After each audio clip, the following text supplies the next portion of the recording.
Darrel of the Blessed Isles by Irving Bacheller, author of Eben Holden Deary and I Candlelight, etc. Illustrated by Arthur I. Keller.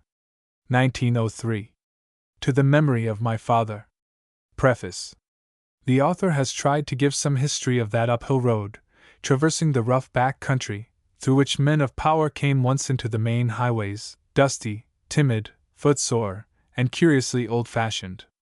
Now as the upgrade eased by scholarships, young men labor with the football instead of the bucksaw, and wear high collars, and travel on a Pullman car, and dally with slang and cigarettes in the smoking room. Altogether it is a new republic, and only those unborn shall know if it be greater. The man of learning and odd character and humble life was quite familiar once, and not only in Hillsborough. Often he was born out of time, loving ideals of history and too severe with realities around him. In Darrel it is sought to portray a force held in fetters and covered with obscurity, yet strong to make its way and widely felt. His troubles granted, one may easily concede his character, and his troubles are, mainly, no fanciful invention. There is good warrant for them in the court record of a certain case, together with the inference of a great lawyer who lived a time in its odd mystery. The author, it should be added, has given success to a life that ended in failure. He cares not if that success be unusual should any one be moved to think it within his reach.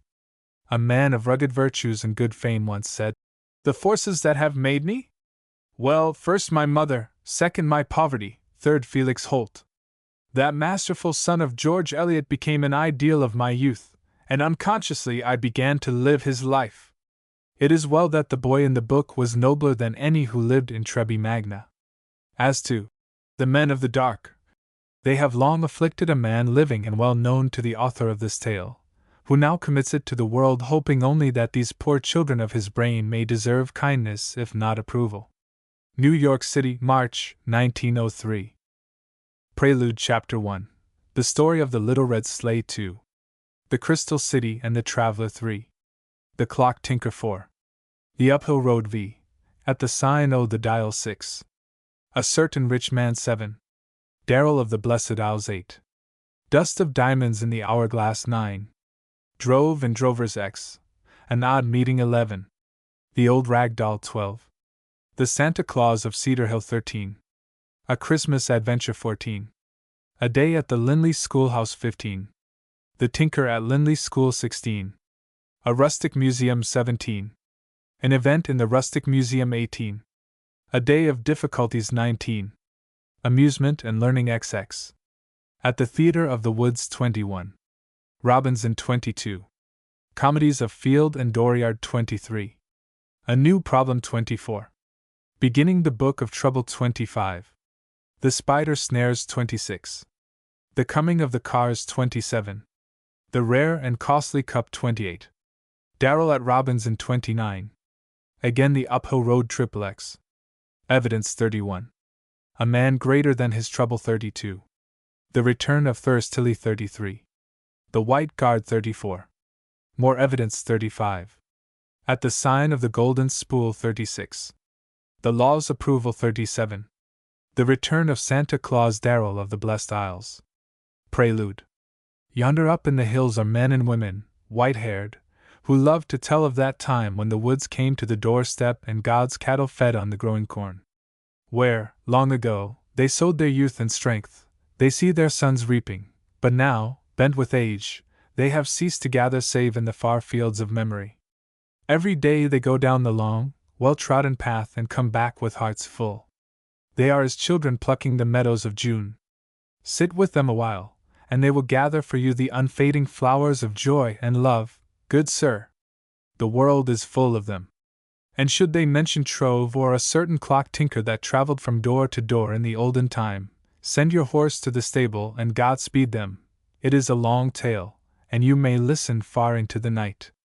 See the big pines there in the dale yonder? Someone will ask. Well, Thayer and Allen lived there, and across the pond, that's where the moss trail came out and where you see the cow path, that's near the track of the little red sleigh. Then, the tale and its odd procession coming out of the far past. Aye. The story of the little red sleigh. It was in 1835, about midwinter, when Briar Dale was a narrow clearing, and the horizon well up in the sky and to anywhere a day's journey. Down by the shore of the pond, there, Allan built his house. Today, under thickets of tansy, one may see the rotting logs, and there are hollyhocks and catnip in the old garden. He was from Middlebury, they say, and came west, he and his wife, in '29.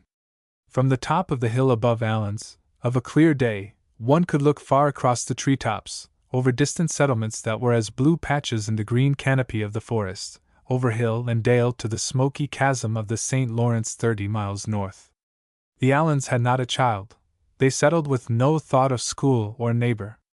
They brought a cow with them and a big collie whose back had been scarred by a lynx. He was good company and a brave hunter, this dog, and one day, it was February, 4 years after their coming, and the snow lay deep, he left the dale and not even a track behind him. Far and wide they went searching, but saw no sign of him. Near a month later, one night, past 12 o'clock, they heard his bark in the distance. Allan rose and lit a candle and opened the door. They could hear him plainer, and now, mingled with his barking, a faint tinkle of bells. It had begun to thaw, and a cold rain was drumming on roof and window. "He's crossing the pond," said Allan, as he listened. "He's dragging some heavy thing over the ice."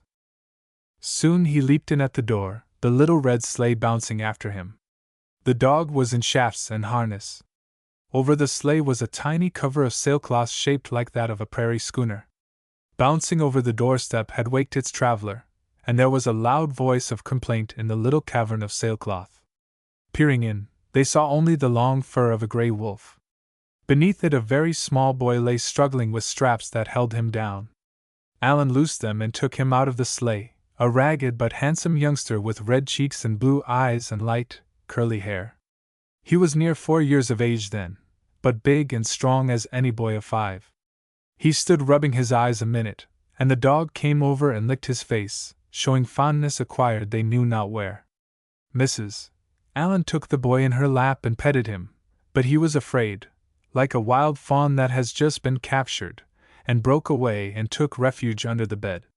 A long time she sat by her bedside with the candle, showing him trinkets and trying to coax him out. He ceased to cry when she held before him a big, shiny locket of silver, and soon his little hand came out to grasp it. Presently she began to reach his confidence with sugar. There was a moment of silence, then strange words came out of his hiding place. Anna Jahan was all they could make of them, and they remembered always that odd combination of sounds. They gave him food, which he ate with eager haste. Then a moment of silence, and an imperative call for more in some strange tongue. When at last he came out of his hiding place, he fled from the woman. This time he sought refuge between the knees of Allan, where soon his fear gave way to curiosity, and he began to feel her face and gown. By and by he fell asleep. They searched the sleigh and shook out the robe and blanket, finding only a pair of warm bricks.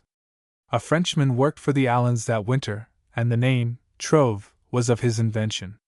And so came Sidney Trove, his mind in strange fetters, traveling out of the land of mystery, in a winter night, to Briar Dale. 2. The Crystal City and the Traveler. The wind, veering, came bitter cold, the rain hardened to hail, the clouds, changed to brittle nets of frost, and shaken to shreds by the rough wind, fell hissing in a scatter of snow. Next morning when Allan opened his door the wind was gone, the sky clear. Briar Pond, lately covered with clear ice, lay under a blanket of snow. He hurried across the pond, his dog following. Near the far shore was a bare spot on the ice cut by one of the sleigh runners. Up in the woods, opposite, was the moss trail. Sunlight fell on the hills above him. He halted, looking up at the treetops. Twig, branch, and trunk glowed with the fire of diamonds through a lacy necking of hoarfrost. Every tree had put on a jacket of ice and become as a fountain of prismatic hues. Here and there a dead pine rose like a spire of crystal, domes of deep-colored glass and towers of jasper were as the landmarks of a city. Allan climbed the shore, walking slowly. He could see no track of sleigh or dog or any living thing.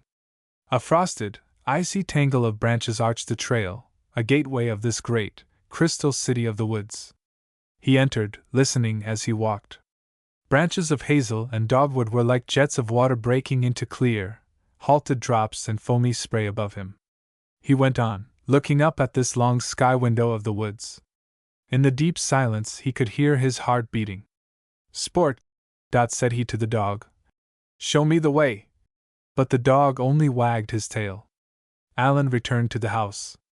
"Wife," said he, "look at the woods yonder. They are like the city of holy promise.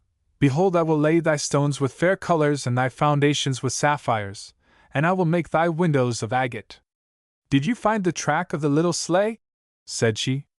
"No," he answered, "nor will any man, for all paths are hidden." "Theron, may we keep the boy?" she inquired. "I think it is the will of God," said Alan. The boy grew and throve in mind and body. For a time he prattled in a language none who saw him were able to comprehend. But he learned English quickly and soon forgot the jargon of his babyhood.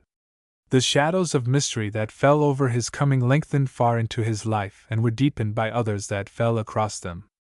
Before he could have told the story, all memory of whom he left, or whence he came, had been swept away. It was a house of riddles where Alan dwelt, a rude thing of logs and ladders and a low roof and 2 rooms. Yet one ladder led high to glories no pen may describe. The Allens, with this rude shelter, found delight in dreams of an eternal home whose splendor and luxury would have made them miserable here below. What a riddle was this! And then, as to the boy Sid, there was the riddle of his coming, and again that of his character, which latter was, indeed, not easy to solve. There were few books and no learning in that home. For 3 winters Trove tramped a trail to the schoolhouse 2 miles away, and had no further schooling until he was a big, blond boy of 15, with red cheeks, and eyes large, blue, and discerning, and hands hardened to the axe helve. He had then discovered the beauty of the woods and begun to study the wild folk that live in holes and thickets. He had a fine face. You would have called him handsome, but not they among whom he lived. With them handsome was as handsome did, and the face of a man, if it were cleanly, was never a proper cause of blame or compliment. But there was that in his soul, which even now had waked the mother's wonder and set forth a riddle none were able to solve. 3. The Clock Tinker. The harvesting was over in Briar Dale. It was near dinner time, and Alan, Trove, and the 2 hired men were trying feats in the dooryard. Trove, then a boy of 15, had outdone them all at the jumping. A stranger came along, riding a big mare with a young filly at her side. He was a tall, spare man, past middle age, with a red, smooth-shaven face and long, gray hair that fell to his rolling collar. He turned in at the gate. A little beyond it his mare halted for a mouthful of grass. The stranger unslung a strap that held a satchel to his side and hung it on the pommel. "Go and ask what we can do for him," Alan whispered to the boy. Trove went down the drive, looking up at him curiously. "What can I do for you?" he inquired. "Give me thy youth," said the stranger quickly, his gray eyes twinkling under silvered brows. The boy, now smiling, made no answer. "No?" said the man, as he came on slowly. "Well, then, were thy wit as good as thy legs, it would be of some use to me." The words were spoken with dignity in a deep, kindly tone.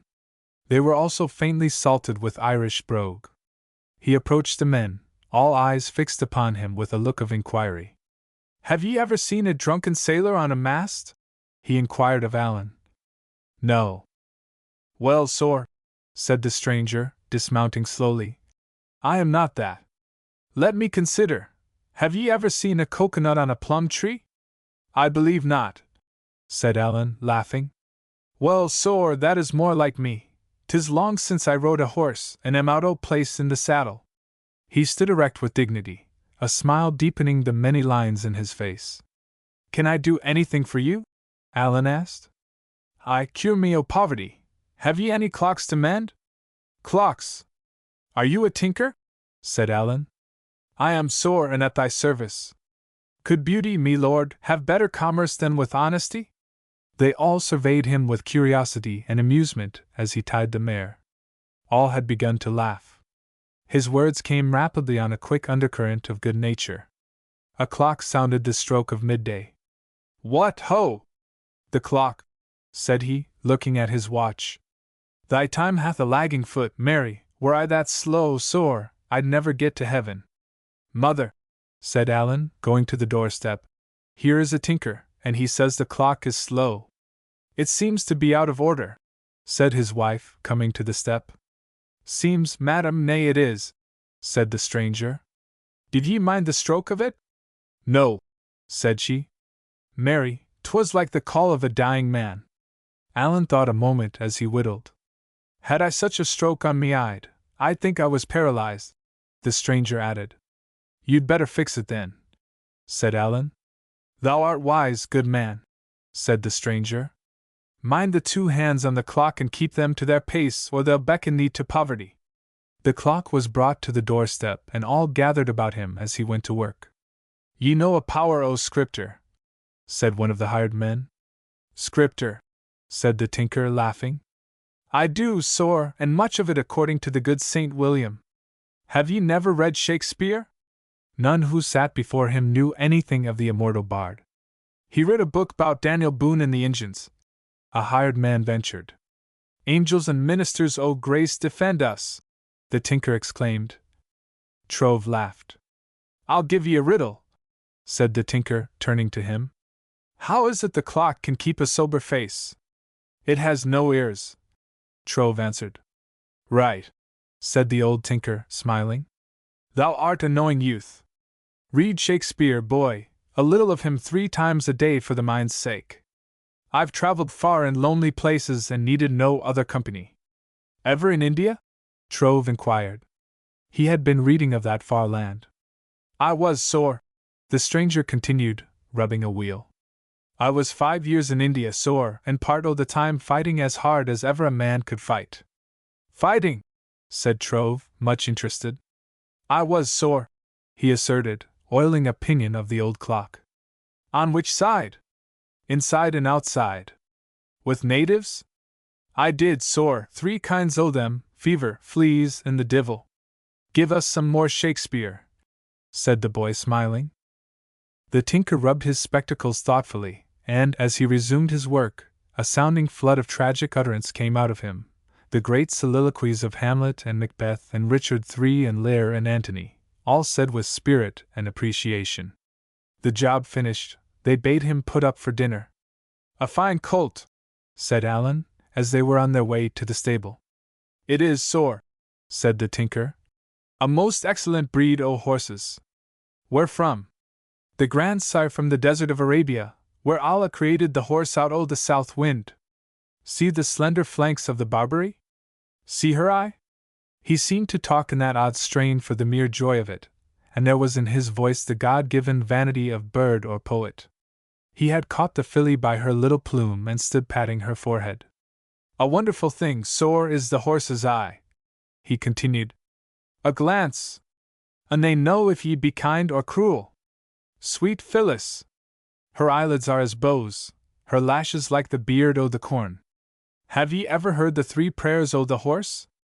"No," said Allan. "Well, 3 times a day, sor, he prays, so they say, in the desert. In the morning he thinks a prayer like this: O Allah! Make me beloved o' me master. At noon, do well by me, master, that he may do well by me. At even, O Allah! Grant at last I may bear me master into paradise."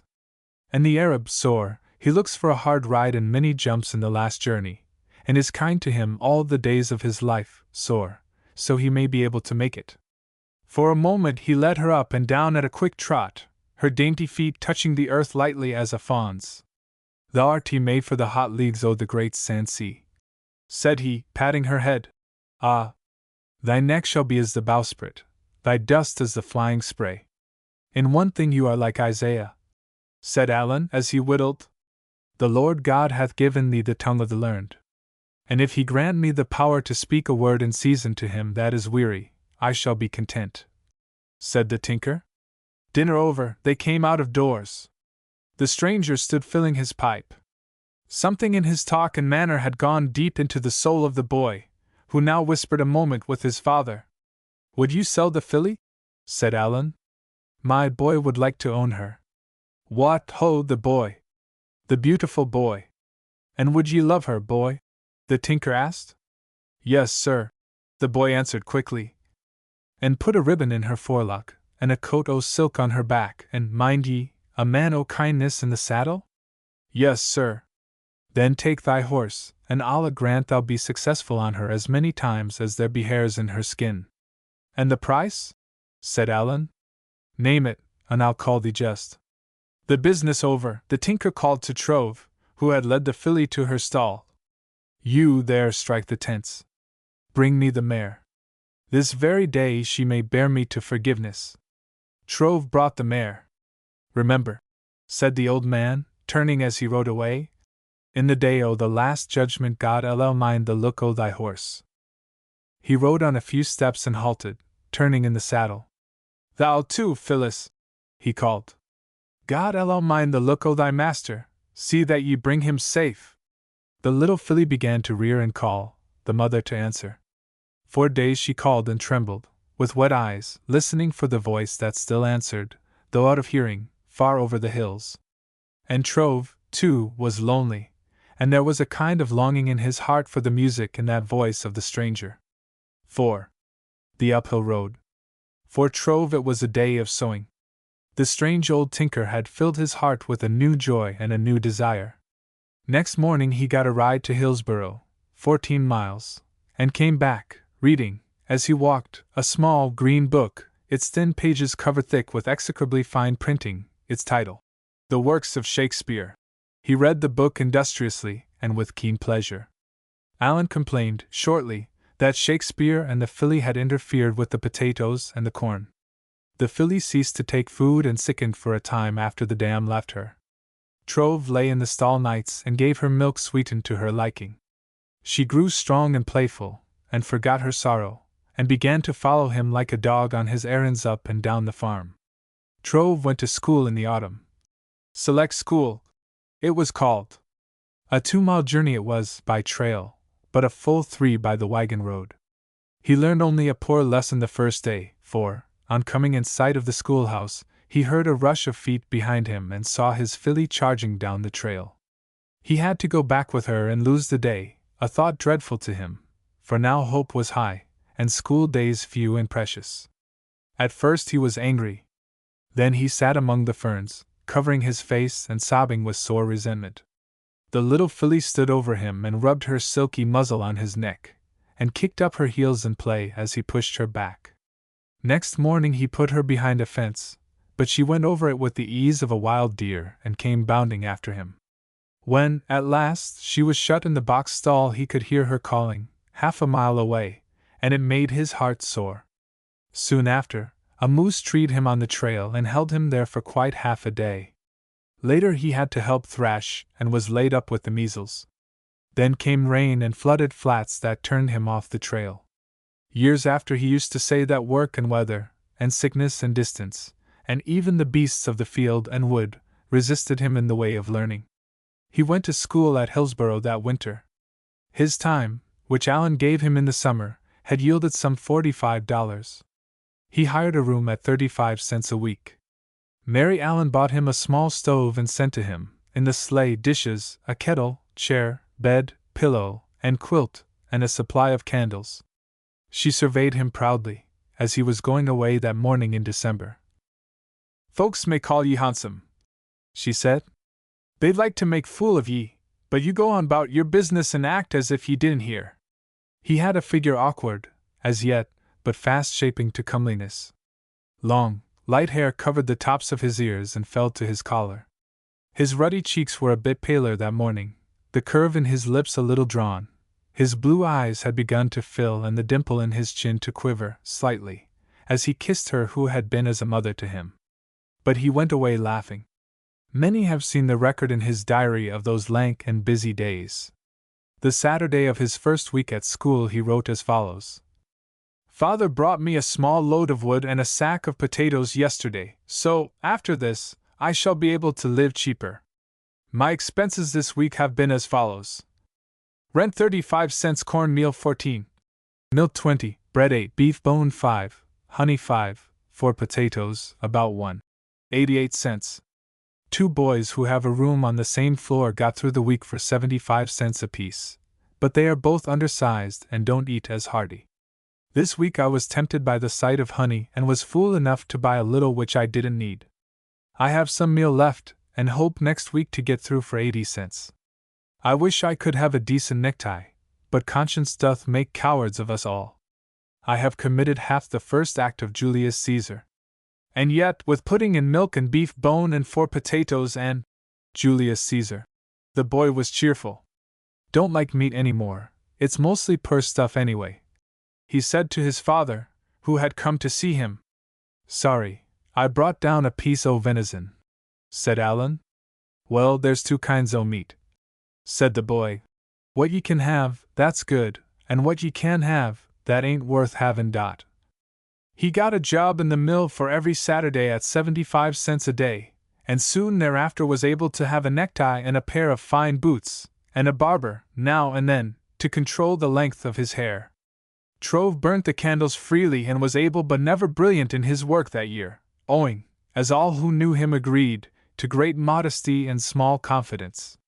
He was a kindly, big-hearted fellow, and had wit and a knowledge of animals and of woodcraft that made him excellent company.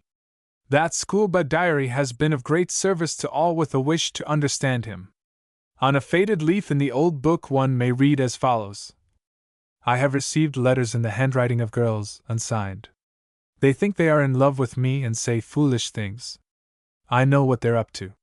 They're the kind my mother spoke of, the kind that set their traps for a fool, and when he's caught they use him for a thing to laugh at. They're not going to catch me. Expenses for 7 days have been $1.14. Clint McCormick spent 60 cents to take his girl to a show and I had to help him through the week. I told him he ought to love Caesar less and Rome more. Then follows the odd entry without which it is doubtful if the history of Sidney Trove could ever have been written. At least only a guess would have been possible, where now is certainty. And here is the entry. Since leaving home the men of the dark have been very troublesome. They wake me about every other night, and sometimes I wonder what they mean. Now an odd thing had developed in the mystery of the boy. Even before he could distinguish between reality and its shadow that we see in dreams, he used often to start up with a loud cry of fear in the night. When a small boy he used to explain it briefly by saying, "The men in the dark." Later he used to say, "The men outdoors in the dark." At 10 years of age he went off on a 3 days' journey with the Allans. They put up in a tavern that had many rooms and stairways and large windows. It was a while after his return of an evening, before candlelight, when a grey curtain of dusk had dimmed the windows, that he first told the story, soon oft repeated and familiar, of the men in the dark. At least he went as far as he knew. I dream, he was wont to say in after life, that I am listening in the still night alone. I am always alone. I hear a sound in the silence, of what I cannot be sure. I discover then, or seem to, that I stand in a dark room and tremble, with great fear, of what I do not know. I walk along softly in bare feet, I am so fearful of making a noise.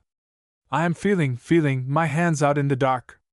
Presently they touch a wall and I follow it, and then I discover that I am going downstairs. It is a long journey. At last I am in a room where I can see windows, and beyond, the dim light of the moon. Now I seem to be wrapped in fearful silence. Stealthily I go near the door. Its upper half is glass, and beyond it I can see the dark forms of men. One is peering through with face upon the pane. I know the other is trying the lock, but I hear no sound. I am in a silence like that of the grave. I try to speak. My lips move, but try as I may, no sound comes out of them. A sharp terror is pricking into me, and I flinch as if it were a knife blade. Well, sir, that is a thing I cannot understand. You know me, I am not a coward. If I were really in a like scene, fear would be the least of my emotions, but in the dream I tremble and am afraid. Slowly, silently, the door opens, the men of the dark enter, wall and windows begin to reel. I hear a quick, loud cry, rending the silence and falling into a roar like that of flooding waters. Then I wake, and my dream is ended, for that night. Now men have had more thrilling and remarkable dreams, but that of the boy Trove was as a link in a chain, lengthening with his life, and ever binding him to some event far beyond the reach of his memory. At the sign o' the Dial. It was Sunday and a clear, frosty morning of midwinter. Trove had risen early and was walking out on a long pike that divided the village of Hillsborough and cut the waste of snow, winding over hills and dipping into valleys, from Lake Champlain to Lake Ontario. The air was cold but full of magic sunfire. All things were aglow, the frosty roadway, the white fields, the hoary forest, and the mind of the beholder. Trove halted, looking off at the far hills.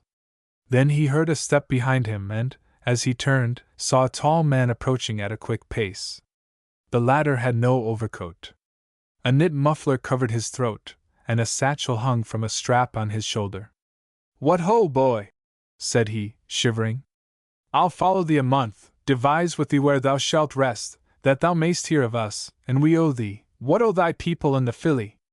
"All well," said Trove, who was delighted to see the clock tinker, of whom he had thought often. "And what of you?" "Like an old clock, sore, a weak spring and a bit slow. But praise God!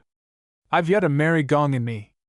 And what think you, sore, I've travelled 60 miles and tinkered 40 clocks in the week gone. I think you yourself will need tinkering. Ah, but I thank the good God here is me home," the old man remarked wearily. "I'm going to school here," said Trove, "and hope I may see you often." "Indeed, boy, we'll have many a blessed hour," said the tinker. "Come to me shop, we'll talk, meditate, explore, and I'll see what o'clock it is in thy country." They were now in the village, and halfway down its main thoroughfare, went up a street of gloom and narrowness between dingy workshops. At one of them, shaky, and grey with the stain of years, they halted. The two lower windows in front were dim with dirt and cobwebs.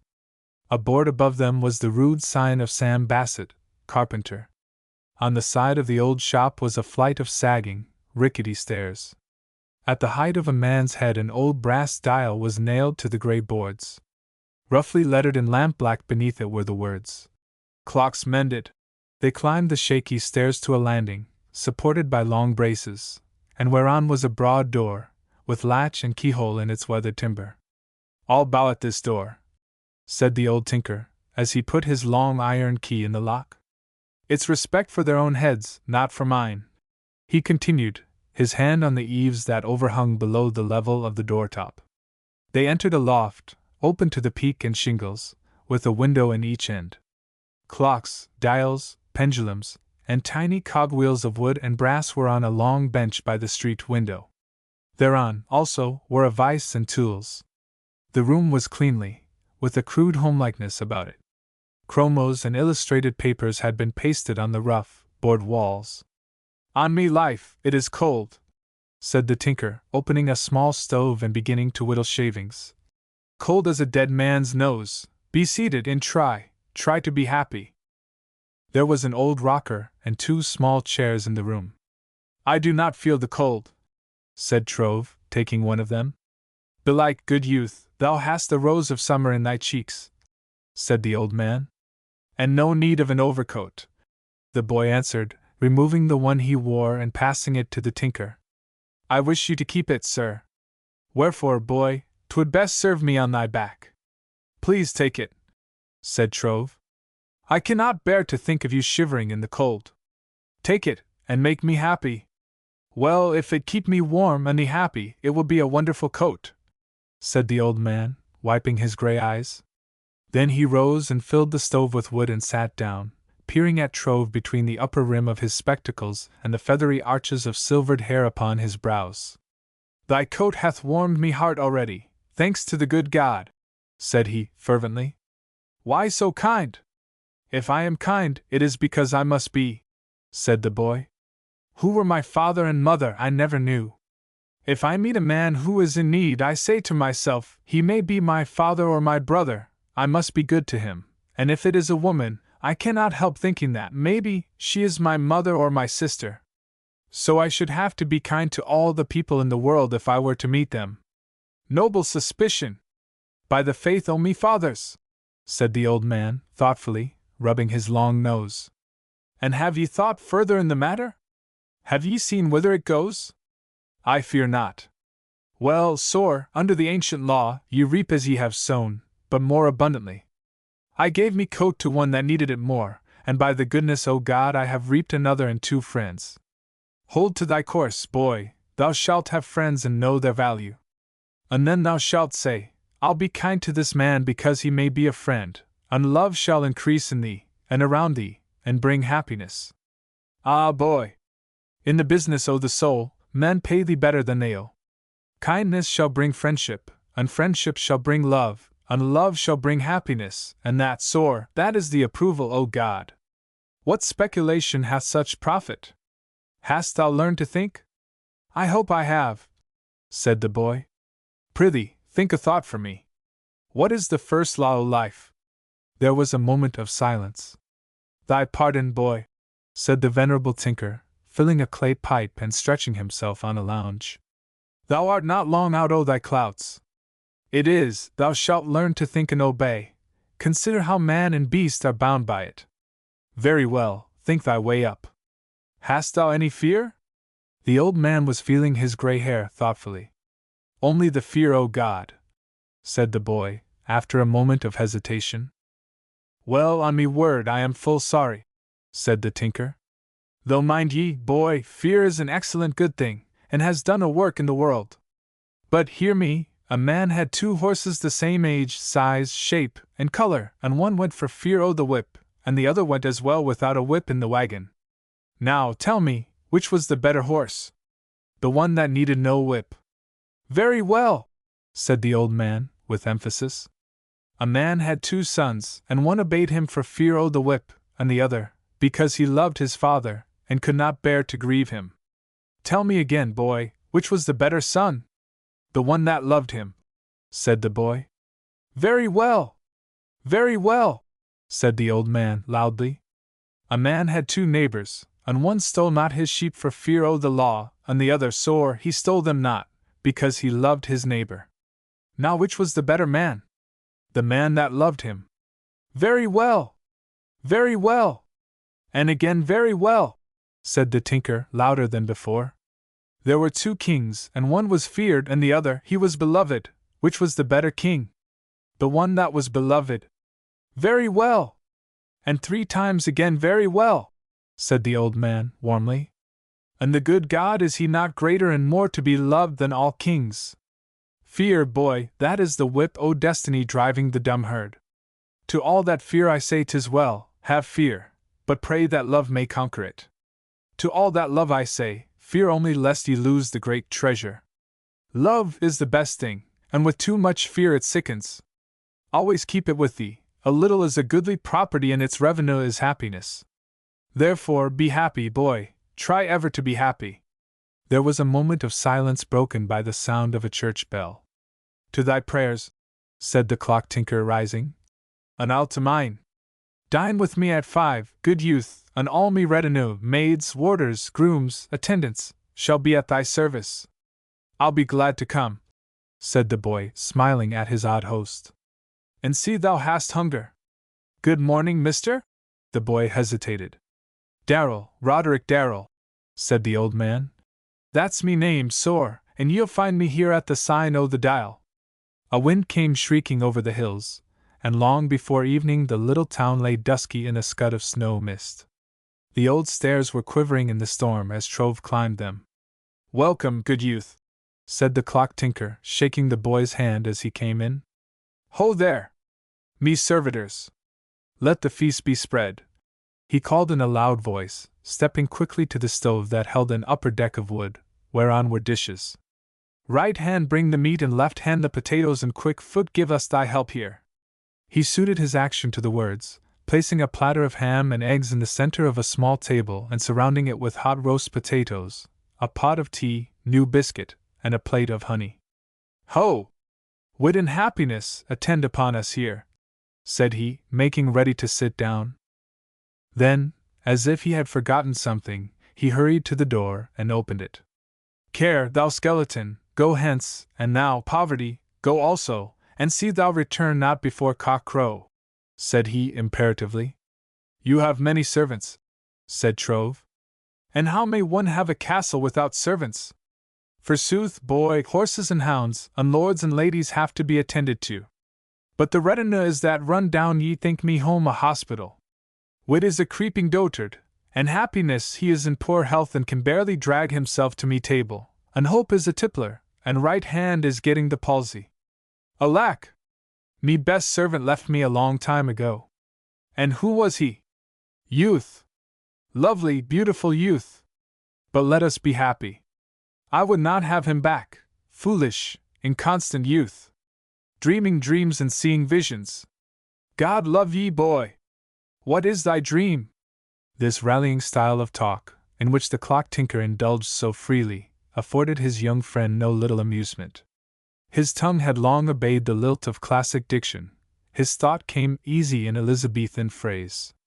The slight Celtic brogue served to enhance the piquancy of his talk. Moreover, he was really a man of wit and imagination. Once, said the boy, after a little hesitation, I thought I should try to be a statesman, but now I am sure I would rather write books. On what kind o' books, pray? Tales. On thy merchandise be truth, capital! Exclaimed the tinker. Hast thou an ear for tales? I'm very fond of them. Marry, I'll tell thee a true tale, not for thy ear only but for thy soul, and some day, boy, 'twill give thee occupation for thy wits. I'd love to hear it, said the boy. The pendulums were ever swinging like the legs of a procession trooping through the loft, some with quick steps, some with slow. Now came a sound as of drums beating. It was for the hour of 8, and when it stopped the tinker began. Once upon a time, said he, as they rose from the table and the old man went for his pipe. 'Twas long ago, and I had then the rose o' youth upon me. A man was tempted o' the devil and stole money, a large sum, and made off with it. These hands o' mine used to serve him those days, and I remember he was a man comely and well set up, and, I think, he had honor and a good heart in him. The old man paused. I should not think it possible, said Trove, who was at the age of certainty in his opinions, and had long been trained to the uncompromising thought of the Puritan. A man who steals can have no honor in him. Ho! Charity, said the clock tinker, turning as if to address one behind him. Sweet Charity! Attend upon this boy. Mayhaps, or, he continued meekly, God hath blessed me with little knowledge o' what is possible. But I speak of a time before guilt had sored him. He was officer of a great bank, let us say, in Boston. Some thought him rich, but he lived high and princely, and I take it, sore, his income was no greater than his needs. It was a proud race he belonged to, grand people they were, all of them, with houses and lands and many servants. His wife was dead, sore, and he'd one child, a little lad o' 2 years, and beautiful. One day the boy went out with his nurse, and where further nobody knew. He never came back. Up and down, over and across they looked for him, night and day, but were no wiser. A month went by and not a sight or sign o' him, and their hope failed. One day the father he got a note, I remember reading it in the papers, sore, and it was a call for ransom money, $100,000. Kidnapped? Trove exclaimed with much interest. He was sore, the clock tinker resumed. The father he was up to his neck in trouble, then, for he was unable to raise the money. He had quarreled with an older brother whose help would have been sufficient. Well, God save us all, 'twas the old story o' pride and bitterness. He sought no help o' him. A year and a half passes and a gusty night o' midwinter the bank burns. Books, papers, everything is destroyed. Now the poor man has lost his occupation. A week more and his good name is gone, a month and he's homeless. A whisper goes down the long path o' gossip. Was he a thief and had he burned the record of his crime? The scene changes, and let me count the swift, relentless years. The old man paused a moment, looking up thoughtfully. Well, say 10 or mayhap a dozen passed, or more or less it matters little. Boy and man, where were they? Oh, the sad world, sore! To all that knew them they were as people buried in their graves. Think o' this drowning in the flood o' years, the stately ships sunk and rotting in oblivion. Some word of it, sore, may well go into thy book. The tinker paused a moment, lighting his pipe, and after a puff or two went on with the tale. It is a winter day in a great city. There are buildings and crowds and busy streets and sleet in the bitter wind. I am there, and me path is one o' many crossing each other like, well, sore, like lines on a slate, if thou were to make 10,000 o' them and both eyes shut. I am walking slowly, and lo! There is the banker. I meet him face to face, an ill-clad, haggard, cold, forgotten creature. I speak to him. The blessed Lord have mercy on thee, I said. For meeting thee, said the poor man. What is thy name? Roderick Darrel. And I, said he, sadly, am one o' the lost in hell. Art thou the devil?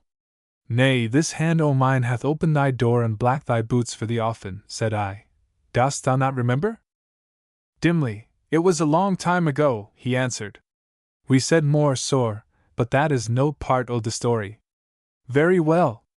I went with him to his lodgings, a little cold room in a garret, and there alone with me he gave account of himself. He had shoveled, and dug, and lifted, and run errands until his strength was low and the weight of his hand a burden. What hope for him? What way to earn a living? Have courage, man, I said to him. Thou shalt learn to mend clocks. It's light and decent work, and one may live by it and see much o' the world. There was an old clock sore, in a heap o' rubbish that lay in a corner. I took it apart, and soon he saw the office of each wheel and pinion and the infirmity that stopped them and the surgery to make them sound. I tarried long in the great city, and every evening we were together in the little room.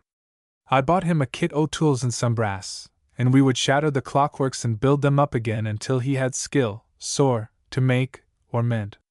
Me good friend, said he, one evening after we had been a long time at work, I wish thou couldst teach me how to mend a broken life. For God's sake, help me! I am fainting under a great burden. What can I do? Said I to him. Then, sore, he went over his story with me from beginning to end. It was an impressive, a sacred confidence. Ah, boy, it would be dishonor to tell thee his name, but his story, that I may tell thee, changing the detail, so it may never add a straw to his burden. I shall quote him in substance only, and follow the long habit o' me own tongue. Well, you remember how me son was taken, said he. I could not raise the ransom, try as I would. Now large sums were in me keeping and I fell. I remember that day. Ah, man, the devil seemed to whisper to me. But God forgive. It was for love that I fell. Little by little I began to take the money I must have and cover its absence. I said to myself, sometime I'll pay it back, that ancient sophistry o' the devil. When me thieving had gone far, and near its goal, the bank burned. As God's me witness, I'd no hand in that. I weighed the chances and expected to go to prison, well, say for 10 years, at least. I must suffer in order to save the boy, and was ready for the sacrifice. Free again, I would help him to return the money. That burning o' the records shut off the prison, but opened the fire o' hell upon me. Half a year had gone by, and not a word from the kidnappers.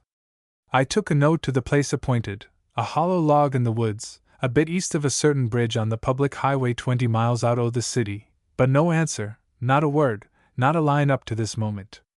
They must have relinquished hope and put the boy to death. In that old trunk there under the bed is a dusty, molding, cursed heap o' money done up in brown paper and tied with a string. It is $100,000, and the price o' me soul. And thou in rags in a garret, said I. And I in rags in hell, said he, sore, looking down at himself. He drew out the trunk and showed me the money, stacks of it, dirty, and stinking o' damp mold. There it is, said he, every dollar I stole is there. I brought it with me, and over these hundreds o' miles I could hear the tongue o' gossip. Every night as I lay down I could hear the whispering of all the people I ever knew. I could see them shake their heads. Then came this locket o' gold. A beautiful, shiny thing it was, and he took out of it a little strand o' white hair and read these words cut in the gleaming case. Here are silver and gold, the one for a day o' remembrance between thee and dishonor, the other for a day o' plenty between thee and want. It was an odd thought and worth keeping, and often I have repeated the words. The silvered hair, that was for remembrance, and the gold he might sell and turn it into a day o' plenty. In the locket was a letter, said the poor man. Here it is, and he held it in the light o' the candle. See, it is signed, Mother. And he read from the letter words, "O sorrow and bitter shame, and firm confidence in his honor." "It ground me to the very dust," he went on. "I put the money in that bundle, every dollar. I could not return it, and so confirmed the disgrace o' her and all the rest. I could not use it, for if I lived in comfort they would ask, all o' them, whence came his money? For their sake I must walk in poverty all me days. And I went to work at heavy toil, sore, as became a poor man. As God's me judge, I felt a pride in rags in the horny hand." The tinker paused a moment in which all the pendulums seemed to quicken pace, tick lapping upon tick, as if trying to get ahead of each other. "Think of it, boy," Darrel continued. "A pride in rags and poverty. Bring that into thy book and let thy best thinking bear upon it. Show us how patch and tatter were for the poor man as badges of honor and success." "I thought to burn the money," me host went on. "But no, that would have robbed me o' one great possibility, that o' restoring it. Sometime, when they were dead maybe, and I could suffer alone, I would restore it, or, at least, I might see a way to turn it into good works. So I could not be quit o' the money. Day and night these slow and heavy years it has been me companion, cursing and accusing me. I lie here o' nights thinking. In that heap o' money I seem to hear the sighs and sobs o' the poor people that toiled to earn it. I feel their sweat upon me, and God! This heart o' mine is crowded to bursting with the despair o' hundreds. And betimes I hear the cry o' murder in the cursed heap as if there were some had blood upon it. And then I dream it has caught fire beneath me and I am burning raw in the flame." The tinker paused again, crossing the room and watching the swing of a pendulum. Boy, said he, returning to his chair. "Think o' that complaining, immovable heap lying there like the blood of a murder. And thy reader must feel the toil and sweat and misery and despair that is in a great sum, and how it all presses on the heart o' him that gets it wrongfully. Well, sir," the poor fellow continued, "now and then I met those had known me, and reports o' me poverty went home. And those dear to me sent money, the sight o' which filled me with a mighty sickness, and I sent it back to them. Long ago, thank God. They ceased to think me a thief, but only crazy. Tell me, man, what shall I do with the money? There be those living I have to consider, and those dead, and those unborn." "Hide it," said I, "and go to thy work, and God give thee counsel." Man and boy rose from the table and drew up to the little stove. "Now, boy," said the clock tinker, leaning toward him with knitted brows, "consider this poor thief who suffered so for his friends. Think o' these good words, 'Greater love hath no man than this, that he lay down his life for his friends.' If thou shouldst ever write of it, thy problem will be to reckon the good and evil, and give each a careful estimate in him his proper rank." "What a sad tale," said the boy thoughtfully. "It's terrible to think he may be my father." "I'd have no worry o' that, sir," said the clock tinker. "There be 10,000, aye, more, who know not their fathers. And moreover, 'twas long, long ago." "Please tell me when was the boy taken?" said Trove. "Time or name or place, I cannot tell thee, lest I betray him," said the old man. "Neither is necessary to thy tale. Keep it with thee a while, thou art young yet and close inshore. Wait until ye sound the further deep. Then, sore write, if God give thee power, and think chiefly o' them in peril and about to dash their feet upon the stones." For a moment the clock's ticking was like the voice of many ripples washing the shore of the infinite. A new life had begun for Trove, and they were cutting it into seconds. He looked up at them and rose quickly and stood a moment, his thumb on the door latch. Outside they could hear the rush and scatter of the snow. "Poor youth," said the old man. "Thou hast no coat, take mine. Take it, I say. It will give thee comfort and me happiness." He would hear no refusal, and again the coat changed owners, giving happiness to the old and comfort to the new. Then Trove went down the rickety stairs and away in the darkness. 6. A certain Rick man. Riley Brooke had a tongue for gossip, an ear for evil report, an eye for rascals. Every day new suspicions took root in him, while others grew and came to great size and were as hard to conceal as pumpkins. He had meanness enough to equip all he knew, and gave it with a lavish tongue. In his opinion Hillsborough came within one of having as many rascals in it as there were people. He had tried to bring them severally to justice by vain appeals to the law, having sued for every cause in the books, but chiefly for trespass and damages, real and exemplary. He was a money-lender, shaving notes, or taking them for larger sums than he lent, with chattel mortgages for security. Foreclosure and sale were a perennial source of profit to him.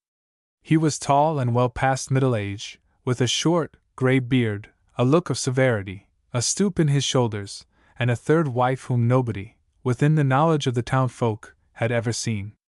If he had no other to gossip with, he provided imaginary company and talked to his own ears. He thought himself a most powerful and agile man, boasting often that he still kept the vigor of his youth. On his errands in the village he often broke into an awkward gallop, like a child at play. When he slackened pace it was to shake his head solemnly, as if something had reminded him of the wickedness of the world. "If I dared tell all I knew," he would whisper suggestively, and then proceed to tell much more than he could possibly have known. Any one of many may have started his tongue, but the shortcomings of one Ezekiel Swackhammer were for him an ever-present help and provocation. If there were nothing new to talk about, there was always Swackhammer. Per Swackhammer had done everything he ought not to have done. The good God himself was the only being that had the approval of old Riley Brooke. It was curious, that turning of his tongue from the slander of men to the praise of God. And of the goodness of the Almighty he was quite as sure as of the badness of men. Assurance of his own salvation had come to him one day when he was shearing sheep, and when, as he related often, finding himself on his knees to shear, he remained to pray. Sundays and every Wednesday evening he wore a stovepipe hat and a long frock coat of antique and rusty aspect. On his way to church, with hospitality even for the like of him, thank God, he walked slowly with head bent until, remembering his great agility and strength, he began to run, giving a varied exhibition of skips and jumps terminating in a sort of gallop. Once in the sacred house he looked to right and left accusingly, and aloft with encouraging applause. His God was one of wrath, vengeance, and destruction, his hell the destination of his enemies. They who resented the screw of his avarice, and pulled their thumbs away, they who treated him with contempt, and whose faults, compared to his own, were as a mound to a mountain, they were all to burn with everlasting fire, while he, on account of that happy thought the day of the sheep shearing, was to sit forever with the angels in heaven. "You're going to heaven, I hear," said Darrel, who had repaired a clock for him, and heard complaint of his small fee. "I am," was the spirited reply. "God speed ye," said the tinker, as he went away. In such disfavor was the poor man, that all would have been glad to have him go anywhere, so he left Hillsborough. One day in the Christmas holidays, a boy came to the door of Riley Brooke, with a bucksaw on his arm. "I'm looking for work," said the boy, "and I'd be glad of the chance to saw your wood." "How much a cord?" was the loud inquiry. 40 cents. "Too much," said Brooke. "How much a day?" 6 shillings. "Too much," said the old man, snappishly. "I used to get $6 a month, when I was your age, and rise at 4 o'clock in the morning and work till bedtime. You boys nowadays are a lazy good fair-nothin' lot. What's your name?" "Sidney Trove." "Don't want ye." "Well, mister," said the boy, who was much in need of money, "I'll saw your wood for anything you've a mind to give me." "I'll give ye 50 cents a day," said the old man. Trove hesitated. The sum was barely half what he could earn, but he had given his promise, and fell to. Riley Brooke spent half the day watching and urging him to faster work. More than once the boy was near quitting, but kept his good nature and a strong pace.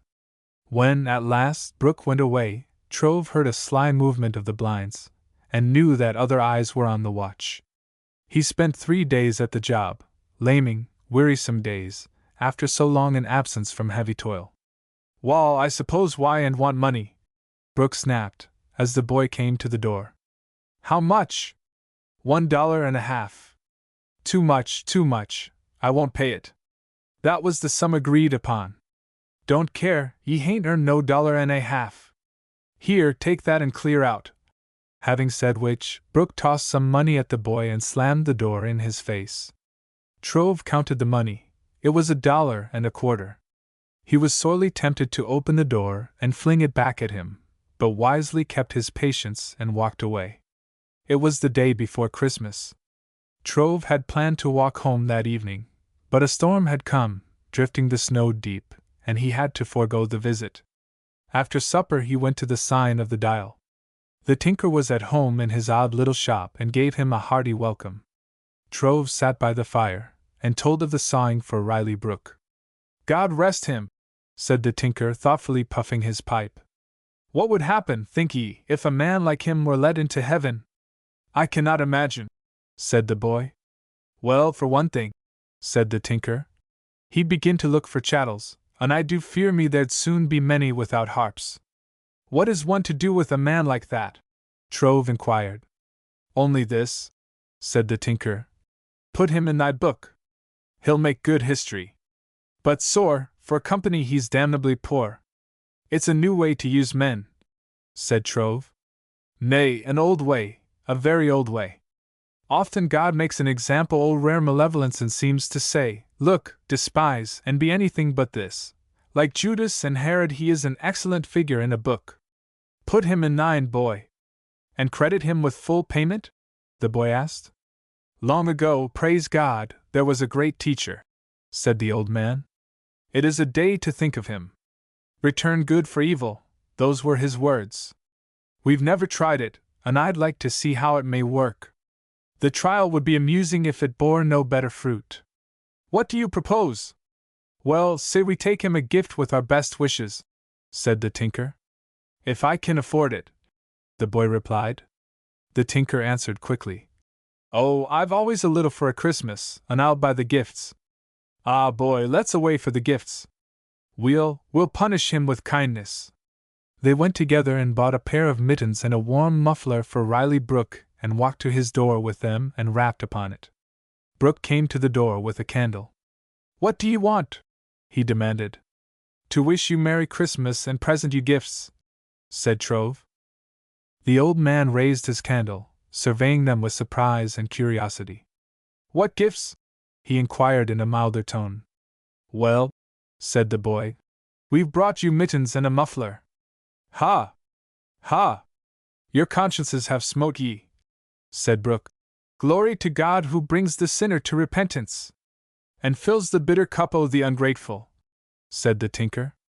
And they went away. "I'd like to bring one other gift," said Darrel. "What's that?" "God forgive me! A rope to hang him. But mind thee, boy, we are trying the law o' the great teacher, and let us see if we can learn to love this man." "Love Riley Brook?" said Trove doubtfully. "A great achievement, I grant thee," said the tinker. "For if we can love him, we shall be able to love anybody. Let us try and see what comes of it." A man was waiting for Darrel at the foot of the old stairs, a tall man, poorly dressed, whom Trove had not seen before, and whom, now, he was not able to see clearly in the darkness. "The mare is ready," said Darrel. "'Tis a dark night." He to whom the tinker had spoken made no answer. "Good night," said the tinker, turning. "A Merry Christmas to thee, boy, and peace and plenty." "I have peace, and you have given me plenty to think about," said Trove. On his way home the boy thought of the stranger at the stairs, wondering if he were the other tinker of whom Darrel had told him. At his lodging he found a new pair of boots with only the Christmas greeting on a card. "Well," said Trove, already merrier than most of far better fortune, "he must have been somebody that knew my needs." 7. Darrel of the Blessed Isles. The clock tinker was off in the snow paths every other week. In more than 100 homes, scattered far along road lines of the great valley, he set the pace of the pendulums. Every winter the mare was rented for easy driving and Darrel made his journeys afoot. Twice a day Trove passed the little shop, and if there were a chalk mark on the dial, he bounded upstairs to greet his friend. Sometimes he brought another boy into the rare atmosphere of the clock shop, one, mayhap, who needed some counsel of the wise old man. Spring had come again. Every day sowers walked the hills and valleys around Hillsborough, their hands swinging with a godlike gesture that summoned the dead to rise, Everywhere was the odor of broken field or garden. Night had come again, after a day of magic sunlight, and soon after 8 o'clock Trove was at the door of the tinker with a schoolmate. "How are you?" said Trove, as Darrel opened the door. "Better for the sight o' you," said the old man, promptly. "Enter Sidney Trove and another young gentleman." The boys took the 2 chairs offered them in silence. "Kind sir," the tinker added, turning to Trove. "Thou hast thy cue, give us the lines." "Pardon me," said the boy. "Mr. Darrel, my friend Richard Kent." "Of the Academy?" said Darrel, as he held to the hand of Kent. "Of the Academy," said Trove. "And I make no doubt, O good hope," the tinker added. "Let me stop one o' the clocks, so I may not forget the hour o' meeting a new friend." Darrel crossed the room and stopped a pendulum. "He would like to join this night school of ours," Trove answered. "Would he?" said the tinker. "Well, it is one o' hard lessons. When ye come to multiply love by experience, and subtract vanity and add peace, and square the remainder, and then divide by the number o' days in thy life, it is a pretty problem, and the result may be much or little, and ye reach it." He paused a moment, thoughtfully puffing the smoke. "Not in this term o' school," he added impressively. All were silent a little time. "Where have you been?" Trove inquired presently. "Home," said the old man. There was a puzzled look on Trove's face. "Home?" he repeated with a voice of inquiry. "I have, sir," the clock tinker went on. "This poor shelter is not me home, it's only for a night now and then. I've a grand house and many servants and a garden, sir, where there be flowers, lovely flowers, and sunlight and noble music. Believe me, boy, 'tis enough to make one think o' heaven." "I did not know of it," said Trove. "Know ye not there is a country in easy reach of us, with fair fields and proud cities and many people and all delights, boy, all delights? There I hope thou shalt found a city thyself and build it well so nothing shall overthrow it, fire, nor flood, nor the slow siege o' years." "Where?" Trove inquired eagerly. "In the blessed isles, boy, in the blessed isles. Imagine the infinite sea o' time that is behind us. Stand high and look back over its dead level. King and empire and all their striving multitudes are sunk in the mighty deep. But thou shalt see rising out of it the blessed isles of imagination. Green, forever green are they, and scattered far into the dim distance. Look!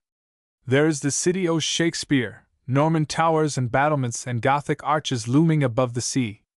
Go there and look at the people as they come and go. Mingle with them and find good company, merry-hearted folk a plenty, and God knows I love the merry-hearted. Talk with them, and they will teach thee wisdom. Hard by is the Isle o' Milton, and beyond are many. It would take thee years to visit them. Ah, sir, half me time I live in the blessed isles. What is thy affliction, boy?" He turned to Kent, a boy whose hard luck was proverbial, and whose left arm was in a sling. "Broke at wrestling," said the boy. "Kent has bad luck," said Trove. "Last year he broke his leg." "Obey the law, or thou shalt break the bone o' thy neck," said Darrel quickly. "I do obey the law," said Trent. "Aye, the written law," said the clock tinker. "And small credit to thee. But the law o' thine own discovery, the law that is for thyself and no other, hast thou ne'er thought of it? Ill luck is the penalty o' law-breaking. Therefore study the law that is for thyself. Already I have discovered one for thee, and it is, I have not limberness enough in me bones, so I must put them in no unnecessary peril. Listen, I'll read thee me own code." The clock tinker rose and got his Shakespeare, ragged from long use, and read from a flyleaf, his code of private law, to wit: "Walk at least 4 miles a day. Eat no pork and be at peace with thy liver. Measure thy words and cure a habit of exaggeration. Thine eyes are faulty, therefore, going up or down, look well to thy steps. Beware of ardent spirits, for the curse that is in thy blood. It will turn thy heart to stone. In giving, remember Darrel. Bandy no words with any man. Play at no game of chance. Think o' these things and forget thyself. Now there is the law that is for me alone," Darrel continued, looking up at the boys.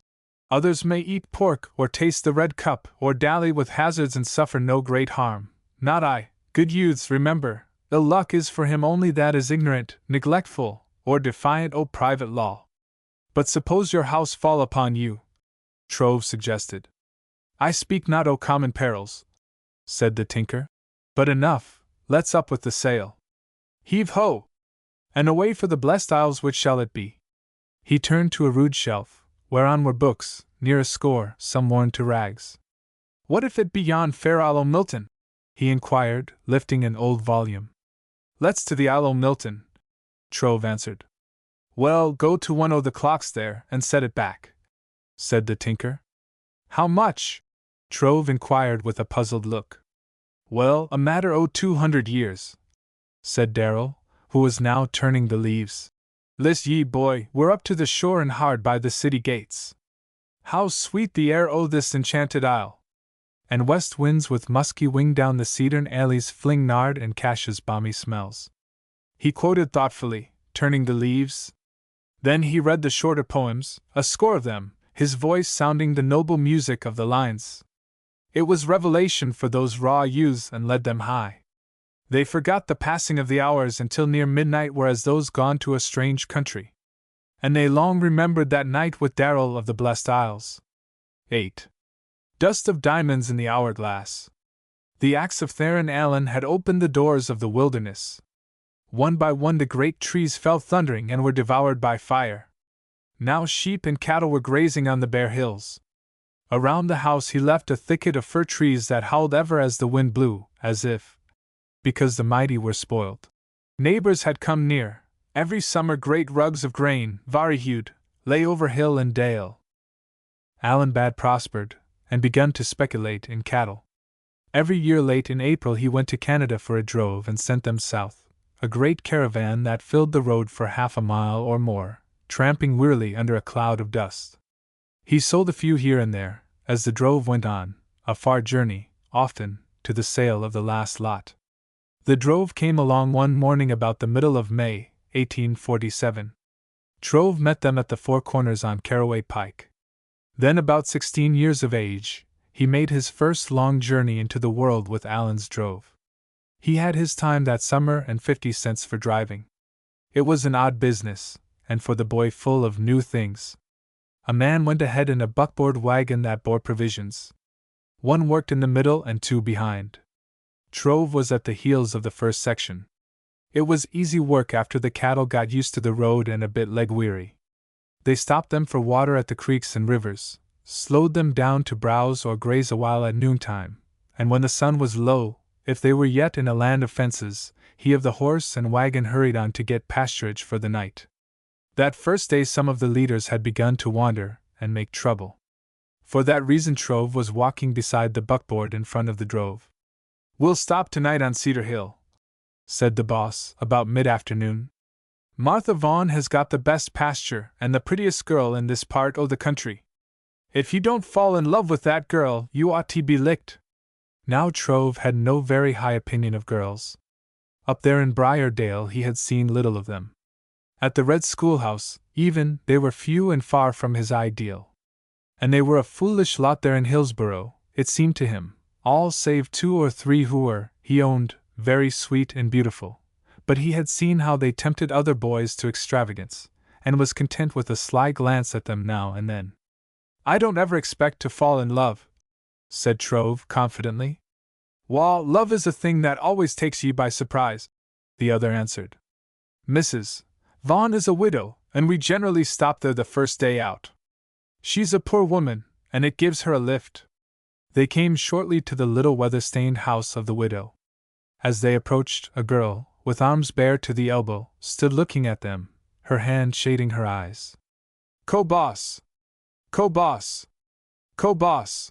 she was calling, in a sweet, girlish treble. Trove came up to the gate, and presently her big, dark eyes were looking into his own. That very moment he trembled before them as a reed shaken by the wind. Long after then, he said that something in her voice had first appealed to him. Her soft eyes were, indeed, of those that quicken the hearts of men.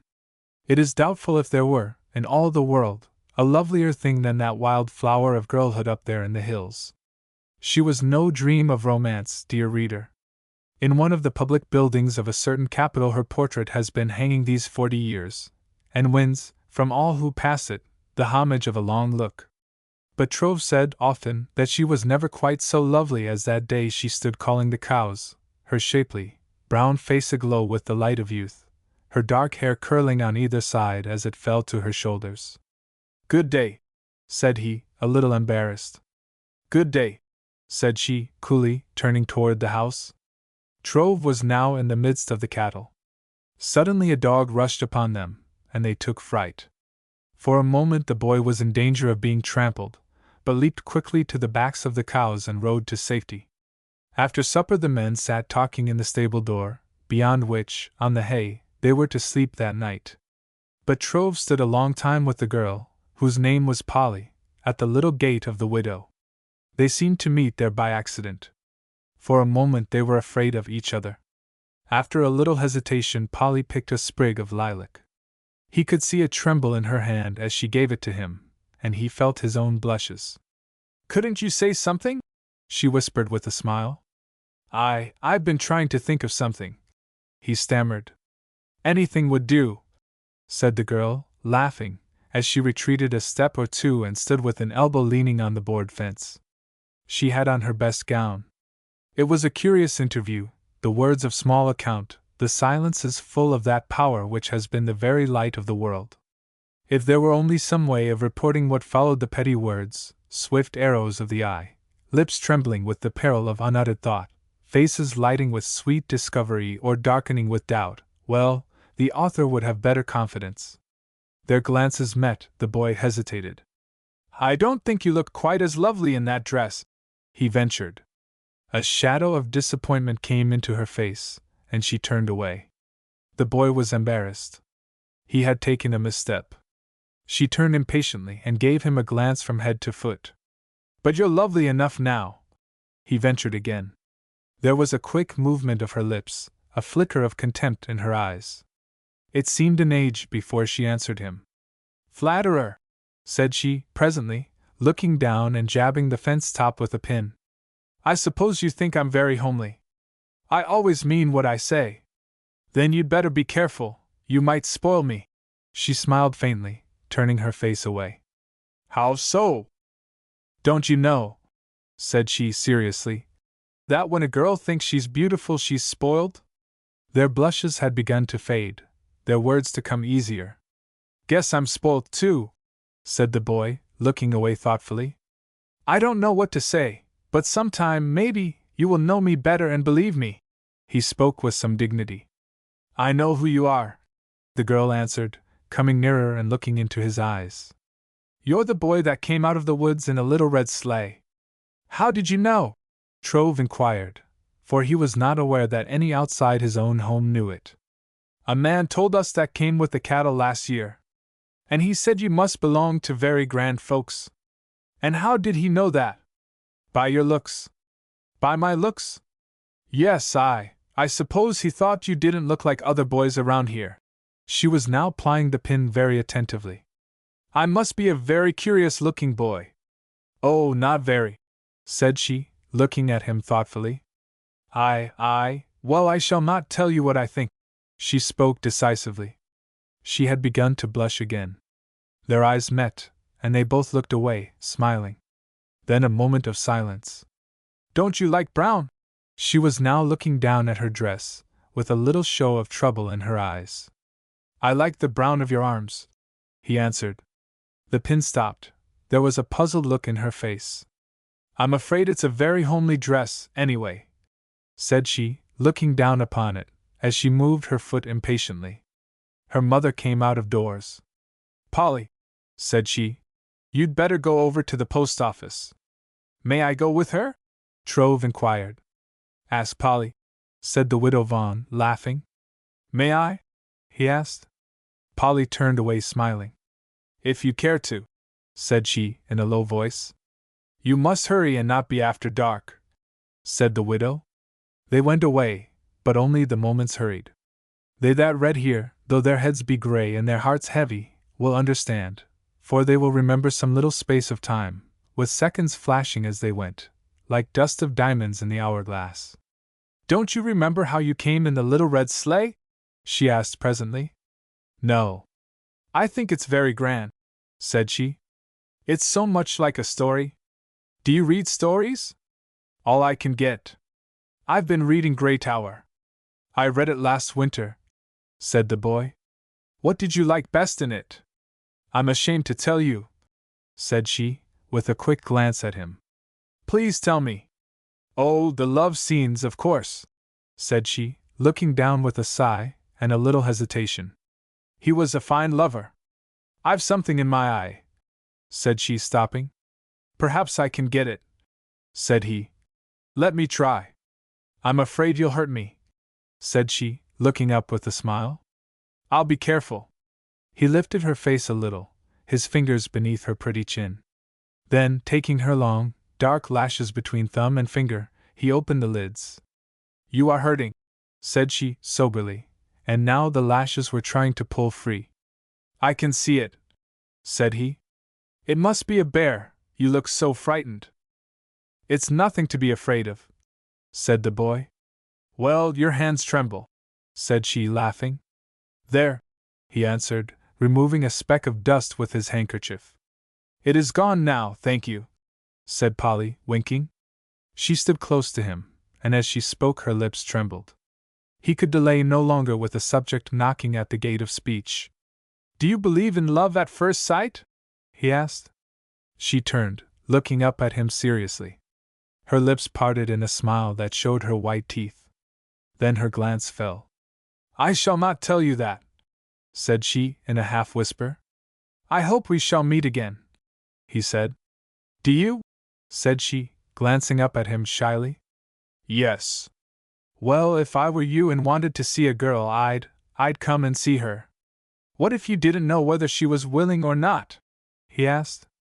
"I'd take my chances," said she, soberly. There were pauses in which their souls went far beyond their words and seemed to embrace each other fondly with arms of the spirit invisible and resistless. And whatever was to come, in that hour the great priest of love in the white robe of innocence had made them one. The air about them was full of strange delight. They were in deep dusk as they neared the house. For one moment of long-remembered joy she let him put his arm about her waist, but when he kissed her cheek she drew herself away. They walked a little time in silence. "I am no flirt," she whispered presently. Neither spoke for a moment. Then she seemed to feel and pity his emotion. Something slowed the feet of both. "There," she whispered. "You may kiss my hand if you care to."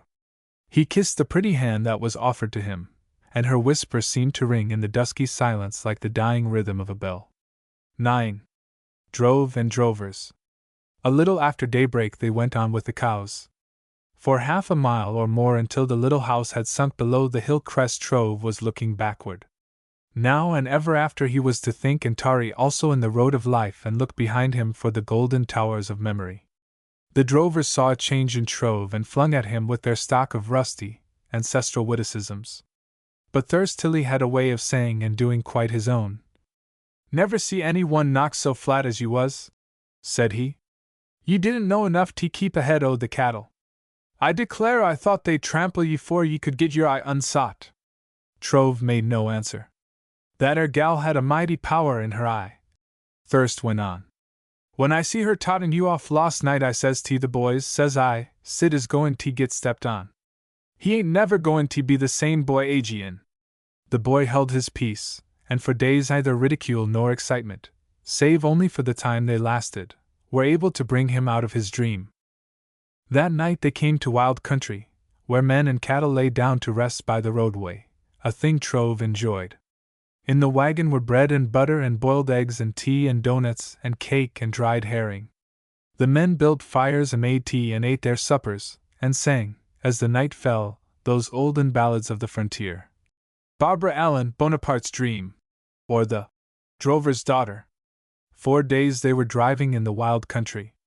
At bedtime each wound himself in a blanket and lay down to rest, beneath a rude lean-to if it were raining, but mostly under the stars. On this journey Trove got his habit of sleeping, out of doors in fair weather. After it, save in midwinter, walls seemed to weary and roofs to smother him. The drove began to low at daybreak, and soon they were all cropping the grass or browsing in the briars. Then the milking, and breakfast over a camp fire, and soon after sunrise they were all tramping in the road again. It was a pleasant journey, the waysides glowing with the blue of violets, the green of tender grass, the thick sown, starry gold of dandelions. Wildfowl crossed the sky in wedge and battalion, their vedettes out, their lines now firm, now wheeling in a long curve to take the path of the wind. Every thicket was a fount of song that fell to silence when darkness came and the low chant of the marshes. When they came into settled country below the big woods they began selling. At length the drove was reduced to one section, Trove following with the helper named Thurston Tilley, familiarly known as Thirst. He was a tall, heavy, good-natured man, distinguished for fat, happiness, and singular aptitudes. He had lifted a barrel of salt by the chimes and put it on a wagon. Once he had eaten 2 mince pies at a meal. Again he had put his heels 6 inches above his head on a barn door, and any time he could wiggle one ear or both or whistle on his thumb. At every lodging place he had left a feeling of dread and relief as well as a perennial topic of conversation. At every inn he added something to his stock of fat and happiness. Then, often, he seemed to be overloaded with the latter and would sit and shake his head and roar with laughter, now and then giving out a wild yell. He had a story of which no one had ever heard the finish. He began it often, but somehow never got to the end. He always clung to the lapel of his hearer's coat as if in fear of losing him, and never tried his tail but once on the same pair of ears. Having got his inspiration he went in quest of his hearer, and having hitched him, as it were, by laying hold of his elbow or coat collar, began the tale. It was like pouring molasses on a level place. It moved slowly and spread and got nowhere in particular. At first his manner was slow, dignified, and confidential, changing to fit his emotion. He whispered, he shouted, he laughed, he looked sorrowful, he nudged the stranger in his abdomen, he glared upon him, eye close to eye, he shook him by the shoulder, and slowly wore him out. Some endured long and were patient, but soon or late all began to back and dodge, and finally broke away, and seeing the hand of the narrator reach for them, dodged quickly, and, being pursued, ran. Often this odd chase took them around trees and stumps and buildings, the stranger escaping, frequently, through some friendly door which he could lock or hold fast.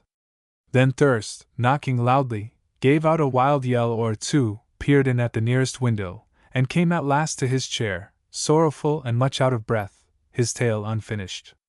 There was in the man a saving element of good nature, and no one ever got angry with him. At each new attempt he showed a grimmer determination to finish, but even there, in a land of strong and patient men, not one, they used to say, had ever the endurance to hear the end of that unfinished tale. It was not easy to dispose of cattle in the southern counties that year, but they found a better market as they bore west, and were across the border of Ohio when the last of the drove were sold. That done, Trove and Thirst Tilley took the main road to Cleveland, whence they were to return home by steamboat. It led them into woods and by stumpy fields and pine-odored hamlets. The first day of their walk was rainy, and they went up a tote-way into thick timber and built a fire, and kept dry and warm until the rain ceased. That evening they fell in with emigrants on their way to the far west. The latter were camped on the edge of a wood, near the roadway, and cooking supper as the two came along. Being far from a town, Trove and Tilley were glad to accept the hospitality of the travelers. They had come to the great highway of travel from east to west. Every day it was cut by wagons of the mover overloaded with Laras and Penates, with old and young, enduring hardships and the loss of home and old acquaintance for hope of better fortune. A man and wife and 3 boys were the party, traveling with 2 wagons. They were bound for Iowa and, being heavy loaded, were having a hard time. All sat on a heap of boughs in the firelight after supper. "It's a long, long road to Iowa, father," said the woman. "It'll soon be over," said he, with a tone of encouragement. "I've been thinking all day of the lilacs and the old house," said she. They looked in silence at the fire a moment. "We're a bit homesick," said the man, turning to Trove. "And no wonder. It's been hard traveling, and we've broke down every few miles. But we'll have better luck the rest o' the journey. Evidently his cheerful courage had been all that kept them going. Lost all we had in the great fire of '35, said he thoughtfully. I went to bed a rich man, but when I rose in the morning I had not enough to pay a week's board. Everything had been swept away. A merchant? Trove inquired. A partner in the Great Star Mill on East River, said the man. I could have got a fortune for my share, at least $100,000, and I had worked hard for it. And were you not able to succeed again? No, said the traveler, sadly, shaking his head. If some time you have to lose all you possess, God grant you still have youth and a strong arm. I tried, that is all, I tried. The boy looked up at him, his heart touched. The man was near 60 years of age. His face had deep lines in it, his voice the dull ring of loss, and failure, and small hope. The woman covered her face and began to sob. There, mother, said the man, touching her head. We'd better forget. I'll never speak of that again, never. We're going to seek our fortune. Away in the great West we'll seek our fortune. His effort to be cheerful was perhaps the richest color of that odd scene there in the still woods and the firelight.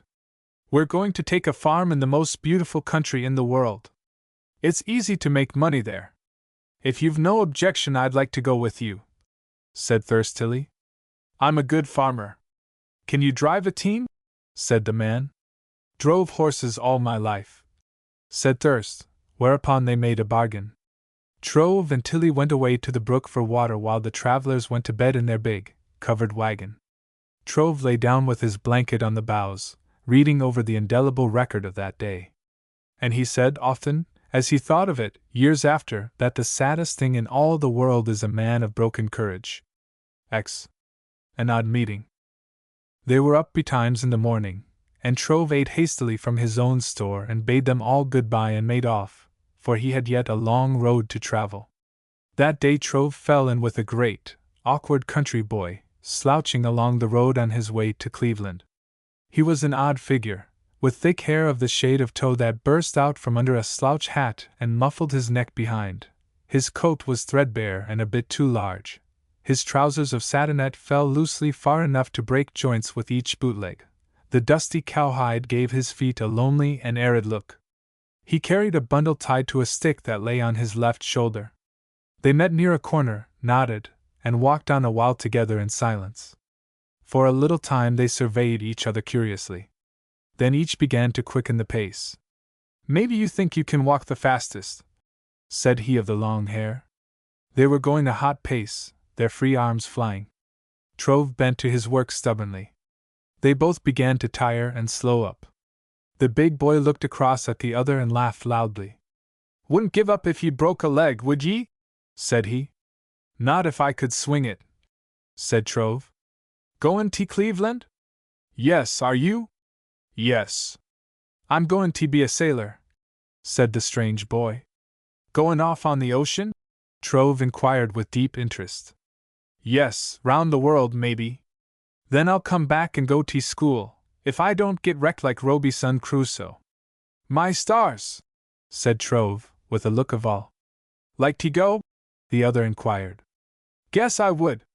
Better stay to home, it's a hard life. This with an air of parental wisdom.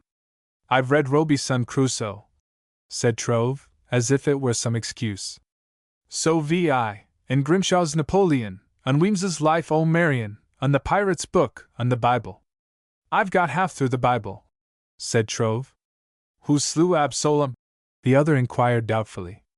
Trove remembered the circumstances, but couldn't recall the name. They sat down to rest and eat luncheon. You going to be a statesman? Trove inquired. No, once I thought I'd try to go to Congress, but I guess I'd rather go to sea. What you goin' to be? I shall try to be an author, said Trove. Why, if I was you, I'd go into politics, said the other. You might be president some day, no telling. Do you know how to chop or hoe or swing a scythe? Yes. Wall, then, if you don't ever get to be president, you won't have to starve. I saw an author one day. You did? He was an awful-looking cuss, said the other, with a nod of affirmation. The strange boy took another bite of bread and butter. Wrote dime novels and drank whiskey and wore a bearskin vest, he added presently. Do you know the Declaration of Independence? No. I do, said the strange boy, and gave it word for word. They chatted and tried tricks and spent a happy hour there by the roadside. It was an hour of pure democracy. Either knew even the name of the other so far. They got to Cleveland late in the afternoon. Now keep your hand on your wallet, said the strange boy, as they were coming into the city. I've got $3.75 in mine, and I don't propose to have it took away from me. Trove went to a tavern, the other to stay with friends. Near noon next day both boys met on the wharf, where Trove was to board a steamboat. Got a job? Trove inquired. No, said the other, with a look of dejection. I tried, and they cursed and damned me awful. I got away as quick as I could. Dunno, but I'll have to go back and try to be a statesman or something o' that kind. Guess it's easier than goin' TC. Give me your name and address, and maybe I'll write ye a letter. Trove complied. Please give me yours, said he. It's James Abram Garfield, Orange, said the other. Then they spoke a long goodbye. 11. The Old Rag Doll. The second week of September Trove went down the hills again to school, with food and furniture beside him in the great wagon. He had not been happy since he got home. Word of that evening with the pretty, Vaughan girl, had come to the ears of Alan. You're too young for that, boy, said he, the day Trove came. You must promise me one thing, that you'll keep away from her until you are 18. In every conviction Alan was like the hills about him. There were small changes on the surface, but underneath they were ever the same rock-boned, firm, unmoving hills. But I'm in love with her, said the boy, with dignity. It is more than I can bear. I tell you, sir, that I regard the young lady with deep affection. He had often a dignity of phrase and manner beyond his years. Then it will last, said Alan.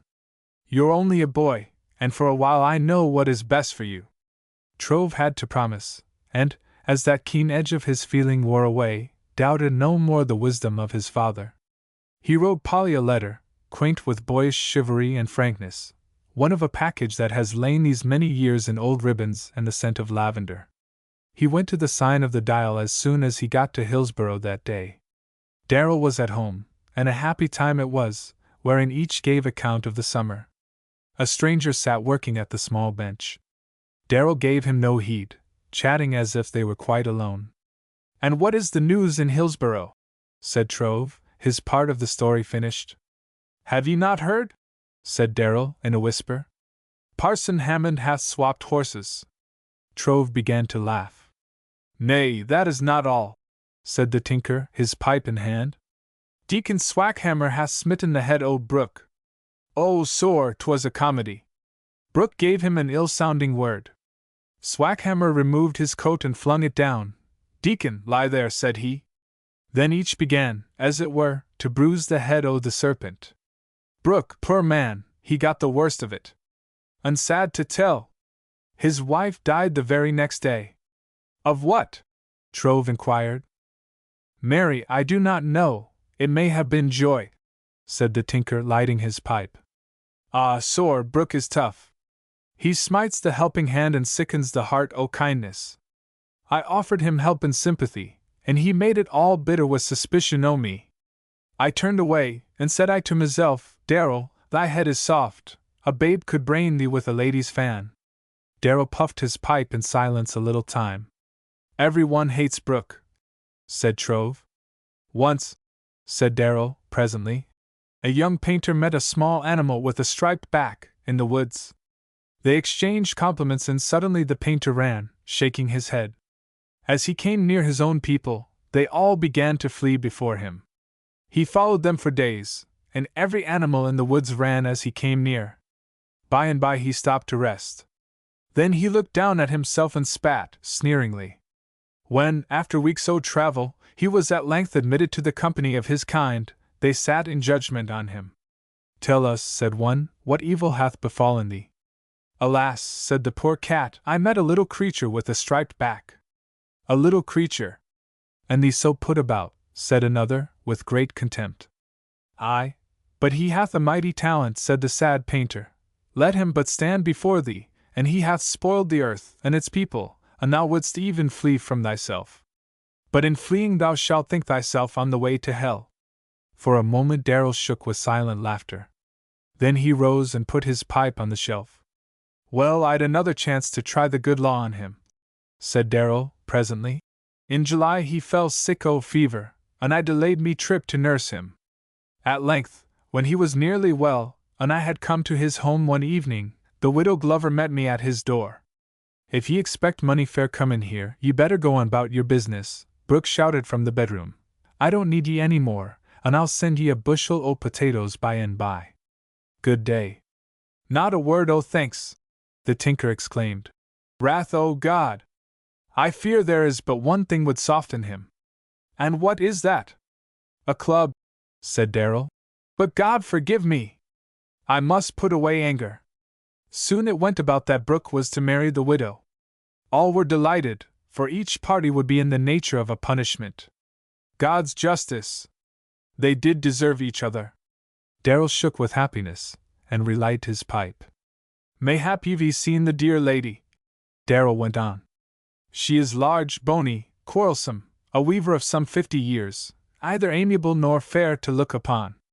Every one knows her, a survivor o' 2 husbands and many a battle o' high words. Is it a case o' foreclosure, Brooke? Says I to him one day in the road. No, sor, he snaps out, I had a little mortgage on her furniture, but I'm going to marry her for a helpmeet. She is a great worker and neat and savant dot. And headstrong, says I. You must have patience with her. I can manage her, said Brooke. The first morning after we are married I always say to my wife, here's the breeches, now if you want 'em, take 'em, and I'll put on the dress. He looked wise then, as if 'twere a great argument. Always, says I, God bless thee, 'tis an odd habit. Well, the boast o' Brooke went from one to another and at last to the widow's ear. They say a look of firmness and resolution came into her face, and late in August they were married of an evening at the home o' Brooke. Well, about then, I had been having trouble. Trouble? Said Trove. It was another's trouble, that of a client o' mine, a poor woman out in the country. Brooke had a mortgage on her cattle, and she could not pay, and I undertook to help her. I had some money due me, but was unable to put me hand on it. That day before the wedding I went to the old sinner. Brooke, I came to see about the Martha Vaughan mortgage, says I. Martha Vaughan, said Trove, turning quickly. Yes, one o' God's people, said the tinker. You may have seen her? I have seen her, said Trove. At 10 o'clock tomorrow I shall foreclose, says Brooke, waving his fist. Give her a little time, till the day after tomorrow, man, it is not much to ask, says I. Not an hour, says he, and I came away. Darrel rose and put on his glasses and brought a newspaper and gave it to the boy. Read that, said he, his finger on the story, and see what came of it. The article was entitled, A Rag Doll, the story of a moneylender whose name, let us say, is Brown. After some account of the marriage and of bride and groom, the story went on as follows. At midnight the shiver was heard, a noisy beating of pans and pots in the dooryard of the unhappy groom, who flung sticks of wood from the window, and who finally dispersed the crowd with an old shotgun. Bright and early next day came the milkman, a veteran of the War of 1812, who, agreeably with his custom, sounded the call of boots and saddles on his battered bugle at Brown's door. But none came to open it. The noon hour passed with no sign of life in the old house. Suthin he's happened over there, said his nearest neighbor, peering out of the window. Meb they fit and disabled each other. You'd better go and rap on the door, said his wife. He started, halting at his gate and looking over at the house of mystery. While he stood there, the door of the moneylender opened a little, and a head came out beckoning for help. He hurried to the door, that swung open as he came near it. Heavens, said he, what is the matter? Brown stood behind the door, in a gown of figured calico, his feet bare, his shock of gray hair disheveled. The gown was a poor fit, stopping just below the knees, That woman, he gasped, sinking into a chair and making an angry gesture with his fist. That woman has got every pair o' breeches in the house. His wife appeared in the rusty, familiar garments of the moneylender. He tried to humble me this morning, said she, and I humbled him. He began to order me around, and I told him I wouldn't hev it. Then, says he, you better put on the breeches and I'll put on the dress. Very well, says I, and grab the breeches and give him the dress. I know ye, Brown, ye'll never abuse me. I'll get a divorce, I'll have the law on ye, said the old man, angrily, as he walked the floor in his gown of calico. Go on, said she, go to the lawyer now. Will ye get me a pair o' breeches? No, I took your offer, and ye can't have 'em till ye've done the work that goes with the dress. Come now, I want my dinner. I can't find a stitch in the house, said he, turning to his neighbor. I wish ye'd bring me some clothes. The caller made no reply, but came away smiling, and told of Brown's dilemma. It's good for him, said the neighbor's wife. Don't ye take him any clothes. He's bullied 3 wives to death, and now I'm glad he's got a wife that can bully him. Brown waited long, but no help arrived. The wife was firm and he very hungry. She called him wife, a title not calculated to soothe a man of his agility and vigor. He galloped across the room at her, yelling as he brandished a poker. She quickly took it away and drove him into a corner. He had taken up the poker, and now seemed likely to perish by it. Then, going to the stove with this odd weapon, she stuck its end in the fire, and Brown had no sooner flung a wash basin across the room at her head than she ran after him with the hot poker.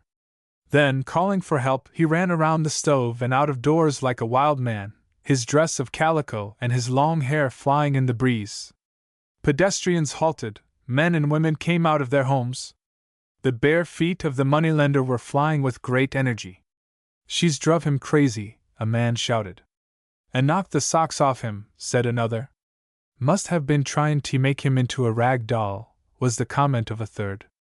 Brown, if you're goin' to be a wimmern, said one, as they surrounded him, ye'd ought to put on a longer dress. You're enough to scare a hoss. Brown was inarticulate with anger. A number of men, judging him insane, seized and returned him to his punishment. They heard the unhappy story with loud laughter. You'd better give up and go to the kitchen, Brown, said one of them, and there are those who maintain that he got the dinner before he got the trousers. Well, God be praised, said Darrel, when Trove had finished reading the story. Brooke was unable to foreclose that day, and the next was Sunday, and bright and early on Monday morning I paid the debt. Mrs. Vaughn has a daughter, said Trove, blushing. Aye, and she hath a pretty redness in her lip, said Darrel quickly, and a merry flash in her eye. Thou hast yet far to go, boy. Look not upon her now, or she will trip thee. By and by, boy, by and by. There was an odd trait in Darrel. In familiar talk he often made use of ye, a shortened you, in speaking to those of old acquaintance. But when there was man or topic to rouse him into higher dignity, it was more often thee, or thou, with him. Trove made no answer and shortly went away. In certain court records one may read of the celebrated suit for divorce which enlivened the winter of that year in the North Country. It is enough to quote the ringing words of one Colonel Jenkins, who addressed the judge as follows. Picture to yourself, sir, this venerable man, waking from his dream of happiness to be robbed of his trousers, the very insignia of his manhood. Picture him, sir, sitting in calico and despair, mingled with hunger and humiliation. Think of him being addressed as wife, being called wife, sir, by this woman he had taken to his heart and home. That, your honor, was ingratitude sharper than a serpent's tooth. Picture him driven from his fireside in skirts, the very drapery of humiliation, skirts, your honor, that came barely to the knees and left his nether limbs exposed to the autumnal breeze and the ridicule of the unthinking. Sir, it is for you to say how far the widow may go in her oppression. If such conduct is permitted in God's name, who is safe? May it please your honor, said the opposing lawyer. Having looked upon these pictures of the learned counsel, it is for you to judge whether you ever saw any that gave you greater joy. They are above all art, your honor. In the galleries of memory there are none like them, none so charming, so delightful. If I were to die tomorrow, sir, I should thank God that my last hour came not until I had seen these pictures of Colonel Jenkins, and it may be, sir, that my happiness would even delay the hand of death. My only regret is that mine is the great misfortune of having failed to witness the event they portray. Sir, you have a great responsibility, for you have to judge whether human law may interfere with the working of divine justice. It was the decree of fate, Your Honor, following his own word and action, that this man should become as a rag doll in the hands of a termagant. I submit to you that Providence, in the memory of the living, has done no better job. A tumult of applause stopped him, and he sat down. Brooke was defeated promptly, and known ever after as the Old Rag Doll. 12. The Santa Claus of Cedar Hill. Christmas Eve had come and the year of 1850. For 2 weeks snow had rushed over the creaking gable of the forest above Martha Vaughan's, to pile in drifts, or go hissing down the long hillside. A freezing blast had driven it to the roots of the stubble and sown it deep and rolled it into ridges and whirled it into heaps and mounds, or flung it far in long waves that seemed to plunge, as if part of a white sea, and break over fence and roof and chimney in their downrush. Candle and firelight filtered through frosty panes and glowed, dimly, under dark fathoms of the snow sheet now flying full of voices. Mrs. Vaughan opened her door a moment to peer out. A great horned owl flashed across the light beam with a snap and rustle of wings and a cry. Oh! Lonely, like that, as if it were the spirit of darkness and the cold wind. Mrs. Vaughan started, turning quickly and closing the door. Ugh! What a sound! Said Polly. It reminds me of a ghost story. Well, said the widow, that thing belongs to the only family o' real ghosts in the world. What was it? Said a small boy. There were Polly and 3 children about the fireplace. An air cat, said she, shivering, her back to the fire. They go round at night in a great sheet o' feathers and rustle it, and I declare they do cry lonesome. Got terrible claws, too. Ever hurt folks? One of the boys inquired. No, but they're just like some kinds o' people. You want to let 'em alone. Anyone that'll shake hands with an owl would be fool enough to eat fish hooks. They're not made for friendship, those owls. What are they made for? Another voice inquired. Just to kill, said she, patting a boy's head tenderly. They're death flying round at night, the angel o' death for rats and rabbits and birds and other little creatures. Once, so many years ago, it seemed so everything was made to kill. Men were like beasts o' prey, most of 'em, and they're not all gone yet.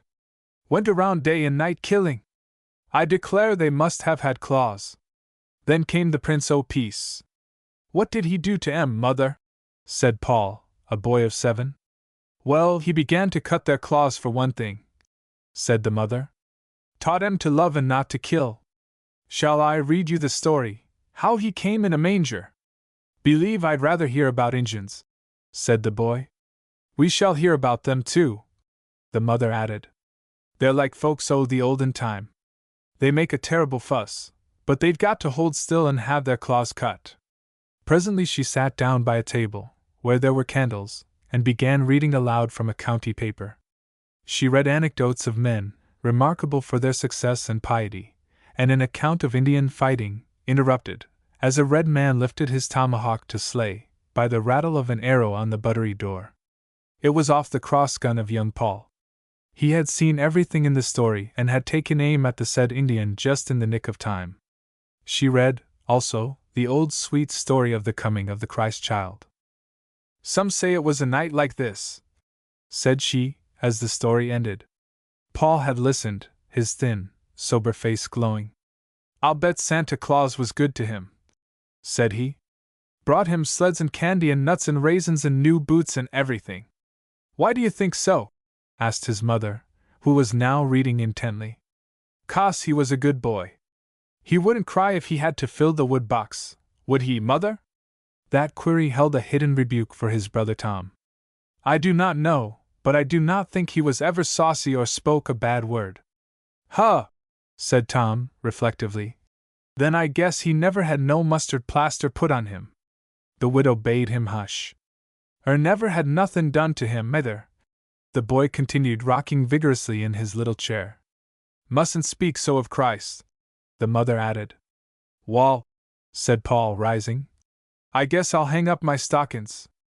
One'll do, Paul, said his sister Polly, with a knowing air. No, tunt, the boy insisted. They ain't half as big as yours. I'm going to try it, anyway, and see what he'll do to 'em. He drew off his stockings and pinned them carefully to the braces on the back of a chair. Well, my son, said Mrs. Vaughn, looking over the top of her paper. It's bad weather. Santa Claus may not be able to get here. Oh, yes, he can, said the boy confidently, but with a little quiver of alarm in his voice. I'm sure he'll come. He has a team of reindeers, and the deeper the snow, the faster they go. Soon the others bared their feet and hung their stockings on 4 chairs in a row beside the first. Then they all got on the bed in the corner and pulled a quilt over them to wait for Santa Claus. The mother went on with her reading as they chattered. Sleep hushed them presently. But for the crackling of the fire, and the push and whistle of the wind, that room had become as a peaceful, silent cave under the storm. The widow rose stealthily and opened a bureau drawer. The row of limp stockings began to look cheerful and animated. Little packages fell to their toes, and the shortest began to reach for the floor. But while they were fat in the foot, they were still very lean in the leg. Her apron empty, Mrs. Vaughn took her knitting to the fire, and before she began to ply the needles, looked thoughtfully at her hands. They had been soft and shapely before the days of toil. A frail but comely woman she was, with pale face, and dark eyes, and hair prematurely white. She had come west, a girl of 19, with her young husband, full of high hopes. That was 21 years ago, and the new land had poorly kept its promise. And the children? How many have you? A caller had once inquired. Listen, said she. Here am, and you'd say there were 15, but count 'em and they're only 4. The low, weathered house and 60 acres were mortgaged. Even the wilderness had not wholly signed off its claim. Every year it exacted tribute, the foxes taking a share of her poultry, and the wild deer feeding on her grain. A little beggar of a dog, that now lay in the firelight, had offered himself one day, with cheerful confidence, and been accepted. Small, affectionate, cowardly, irresponsible, and yellow, he was in the nature of a luxury, as the widow had once said. He had a slim nose, no longer than a man's thumb, and ever busy.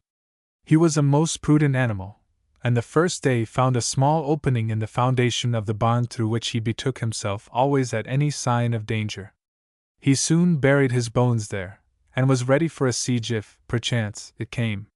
One blow or even a harsh word sent him to his refuge in hot haste. He had learned early that the ways of hired men were full of violence and peril.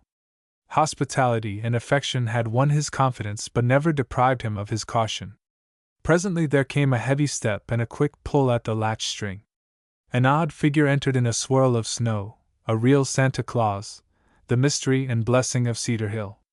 For 5 years, every Christmas Eve, in good or bad weather, he had come to 4 little houses on the hill, where, indeed, his coming had been as a godsend.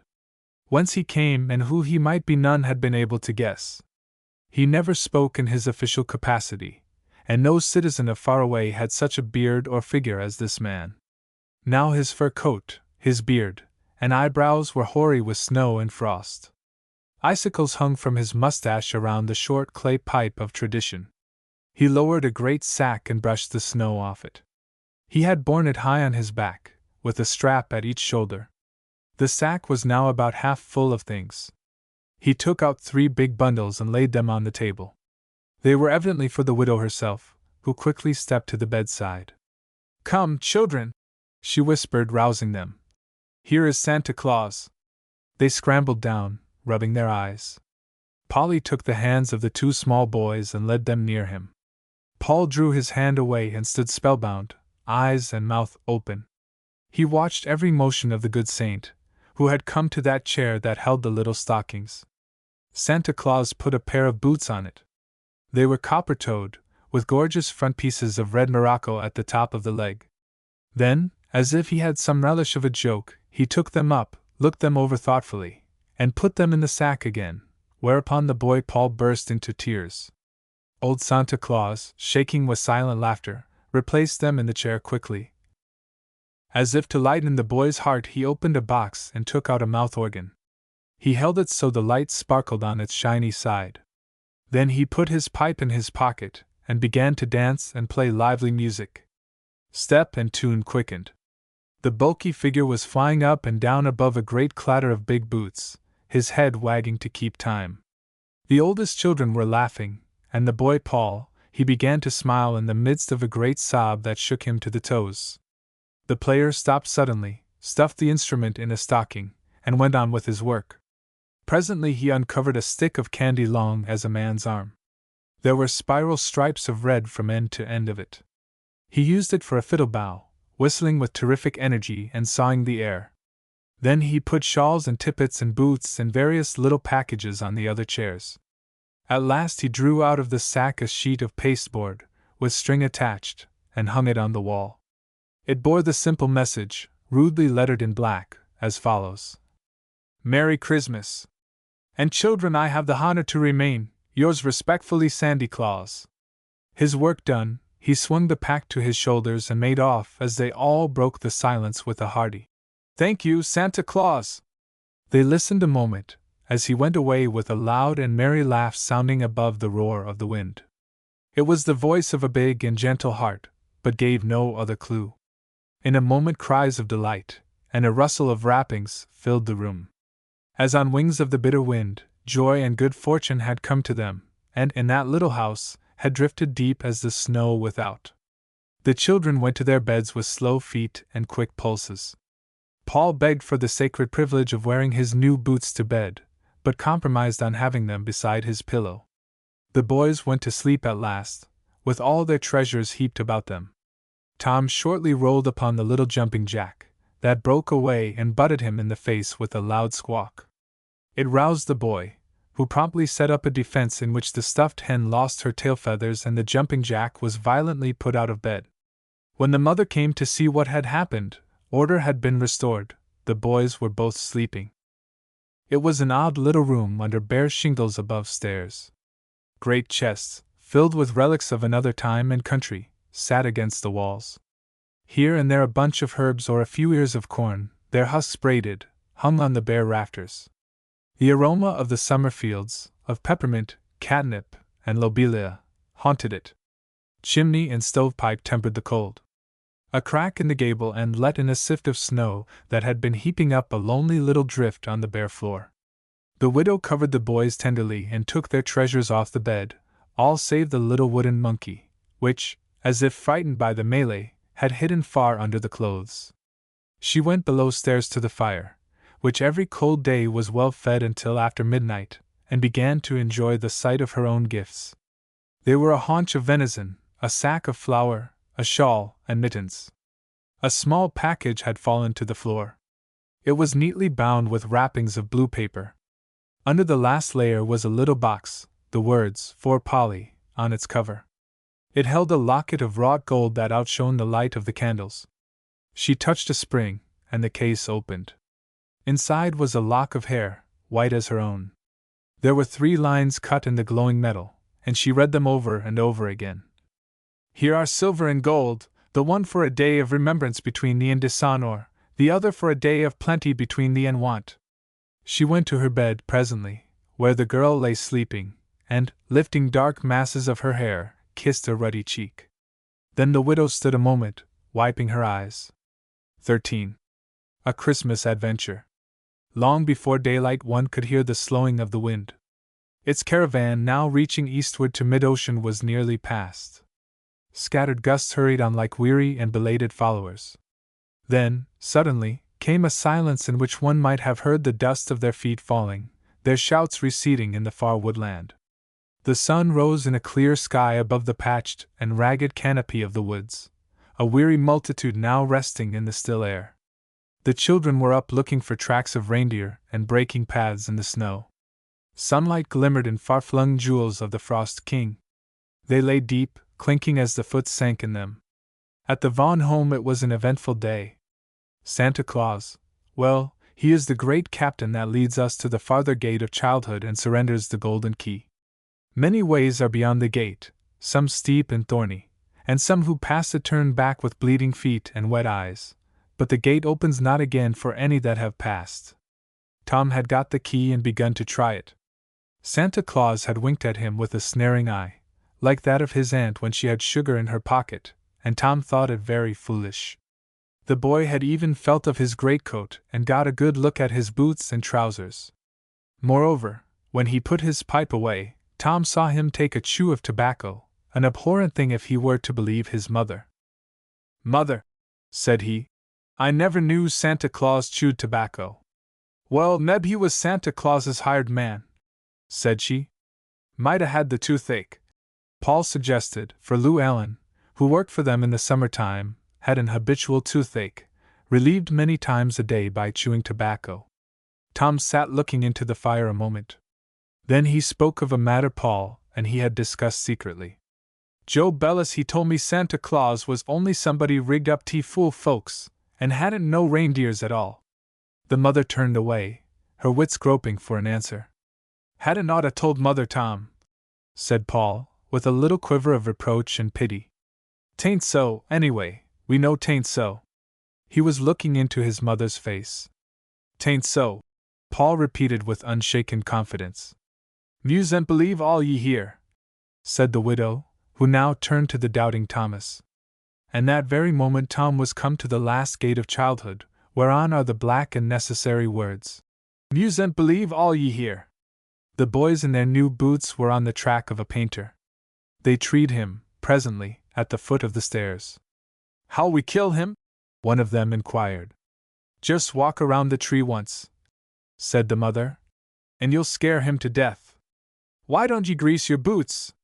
'Fraid it'll take the squeak out of 'em," said Paul, looking down thoughtfully at his own pair. "Well," said she, "you'll have me treed if you keep on. No hunter would have boots like that. A loud foot makes a still gun." That was her unfailing method of control, the appeal to intelligence. Polly sat singing, thoughtfully, the locket in her hand. She had kissed the sacred thing and hung it by a ribbon to her neck and bathed her eyes in the golden light of it, and begun to feel the subtle pathos in its odd message. She was thinking of the handsome boy who came along that far May Day with the drove, and who lately had returned to be her teacher at Linley School. Now, he had so much dignity and learning, she liked him not half so well and felt he had no longer any care for her. She blushed to think how she had wept over his letter and kissed it every day for weeks. Her dream was interrupted, presently, by the call of her brother Tom. Having cut the frost on a window pane, he stood peering out. A man was approaching in the near field. His figure showed to the boot top, mounting hills of snow, and sank out of sight in the deep hollows. It looked as if he were walking on a rough sea.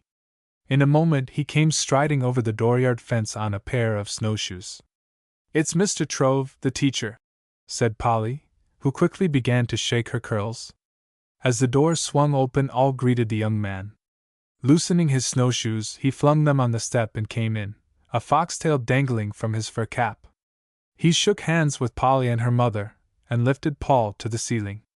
"Hello, young man," said he. "If one is 4, how many are 2?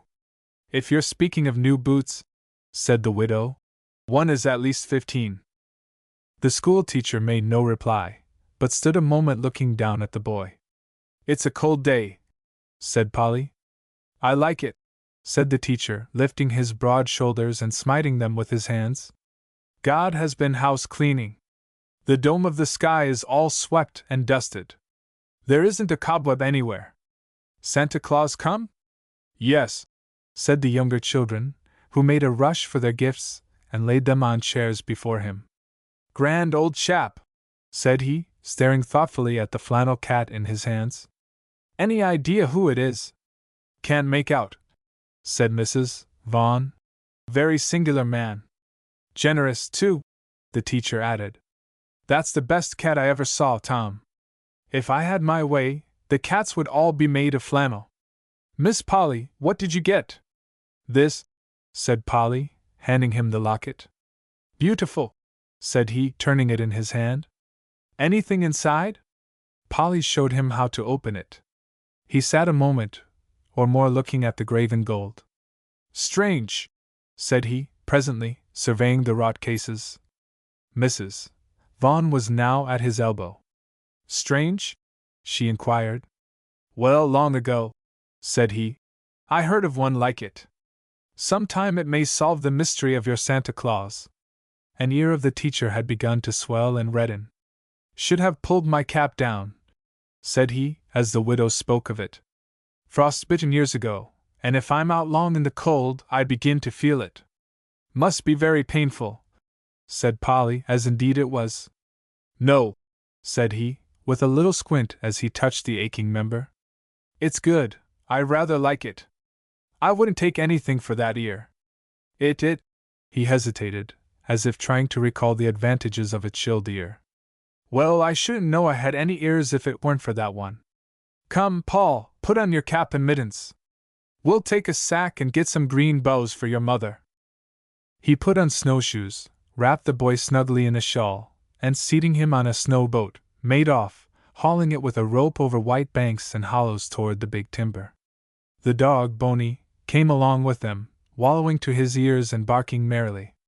Since morning the sun had begun to warm the air, and a light breeze had risen.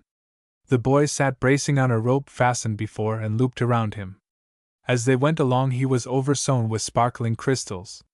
They made his cheeks tingle, and almost took his breath as he went plunging into steep hollows. Often he tipped over and sank in the white deep.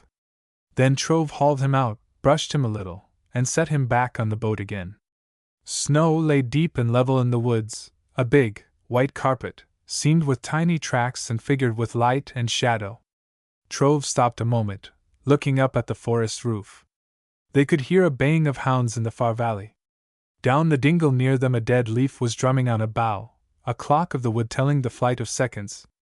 Above, they could hear the low creak of brace and rafter and great waves of the upper deep sweeping over and breaking with a loud wash on reefs of evergreen. The little people of this odd winter land had begun to make roads from tree to tree and from thicket to thicket. A partridge had broken out of her cave, and they followed the track of her snowshoes down the side hill to a little brook. Under its ice roof they could hear the tinkling water. Above them the brook fell from a rock shelf, narrow and high as a man's head.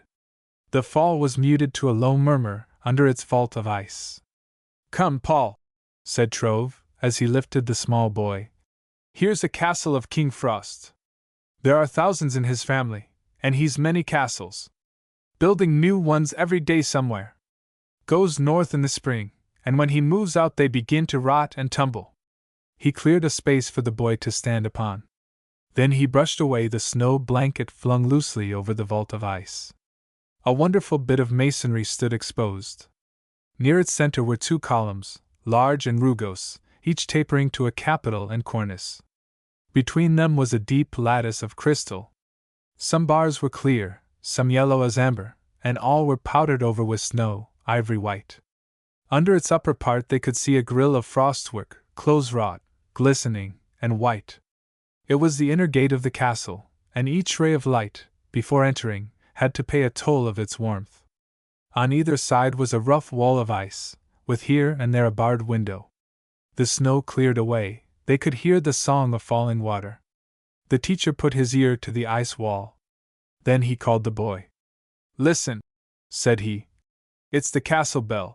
Indeed, the whole structure rang like a bell, if one put his ear down to hear it. "See," said he, presently, stirring a heap of tiny crystals in his palm. "Here are the bricks he builds with, and the water of the brook is his mortar." Near the bank was an opening partly covered with snow. It led to a cavern behind the ice curtain under the rock floor of the brook above. The teacher took off his snowshoes. In a moment they had crawled through and were crouching on a frosty bed of pebbles. A warm glow lit the long curtain of ice. Beams of sunlight fell through windows oddly mullioned with icicles and filtered in at the lattice of crystal. They jeweled the grill of frostwork and flung a sprinkle of gold on the falling water.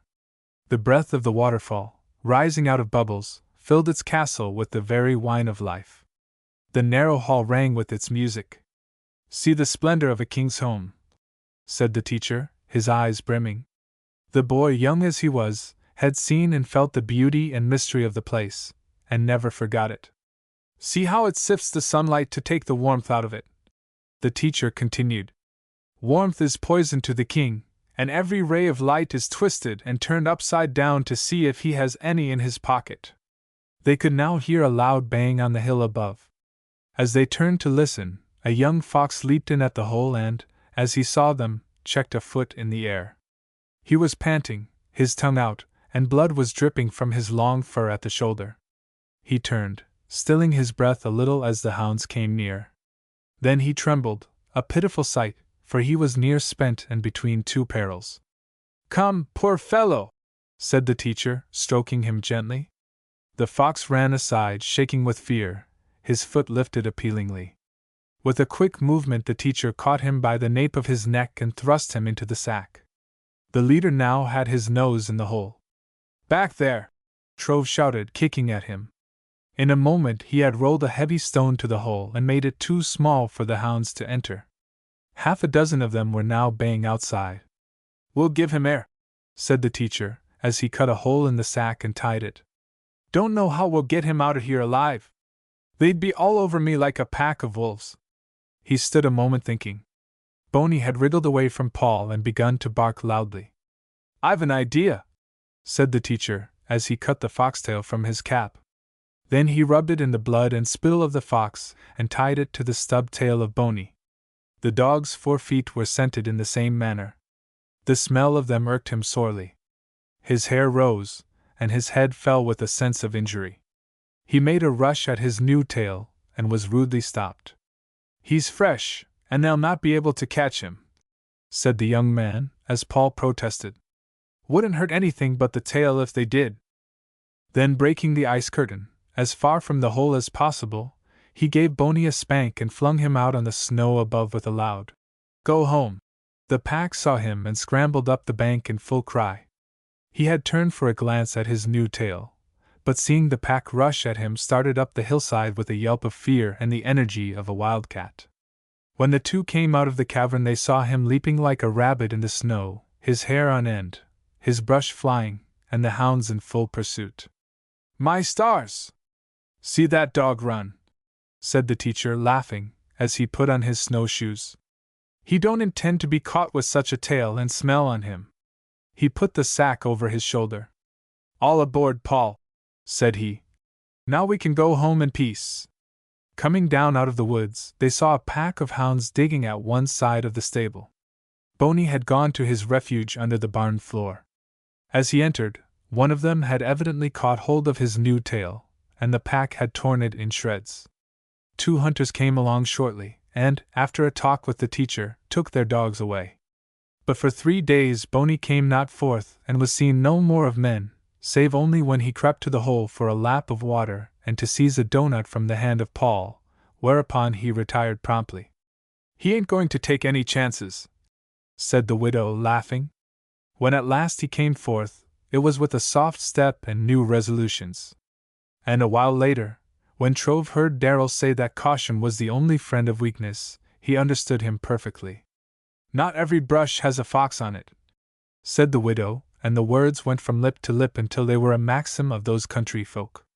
And Trove was to think of it when he himself was like the poor dog that wore a fox's tail. 14. A day at the Linley schoolhouse. A remarkable figure was young Sidney Trove, the new teacher in District No. 1. He was nearing 19 years of age that winter. I like that, he said to the trustee, who had been telling him of the unruly boys, great, hulking fellows that made trouble every winter term. Trouble, it's a grand thing, but I'm not selfish, and if I find any, I'll agree to divide it with the boys. I don't know, but I'll be generous and let them have the most of it. If they put me out of the schoolhouse, I'll have learned something. The trustee looked at the 6 feet and 2 inches of bone and muscle that sat lounging in a chair, looked from end to end of it. What's that? He inquired, smiling. That I've no business there, said young Mr. Trove. I guess you'll do, said the trustee. Make him toe the line, that's all I got to say. And all I've got to do is my best, I don't promise any more. The other answered modestly, as he rose to leave. Linley School was at the Four Corners in Pleasant Valley, a low, frame structure, small and weathered gray. Windows, with no shade or shutter, were set two on a side, in perfect apposition. A passing traveler could see through them to the rocky pasture beyond. Who came there for knowledge, though a fool, was dubbed a scholar. It was a word sharply etched in the dialect of that region. If one were to say scholar, he might come near it. Every winter morning the scholar entered a little vestibule which was part of the woodshed. He passed an ash barrel and the odor of drying wood, hung cap and coat on a peg in the closet, lifted the latch of a pine door, and came into the schoolroom. If before 9, it would be noisy with shout and laughter, the buzz of tongues, the tread of running feet. Big girls, in neat aprons, would be gossiping at the stove hearth. Small boys would be chasing each other up and down aisles and leaping the whittled desks of pine. Little girls, in checked flannel, or homespun, would be circling in a song play. Big boys would be trying feats of strength that ended in loud laughter. So it was, the first morning of that winter term in 1850. A tall youth stood by the window. Suddenly he gave a loud "SHHH." Running feet fell silently and halted.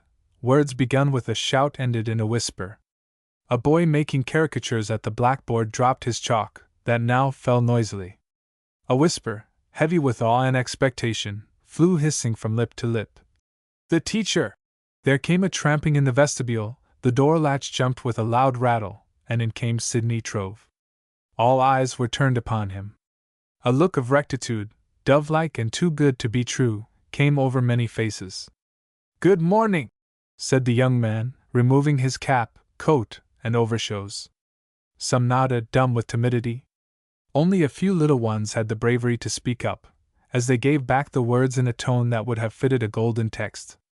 He came to the roaring stove and stood a moment, warming his hands. A group of the big boys were in a corner whispering. Two were sturdy and quite 6 feet tall, the Beach boys. "Big as a bull moose," one whispered. "And stouter," said another. The teacher took a pencil from his pocket and tapped the desk. "Please take your seats," said he. All obeyed. Then he went around with the roll and took their names, of which there were 34. "I believe I know your name," said Trove, smiling, as he came to Polly Vaughan.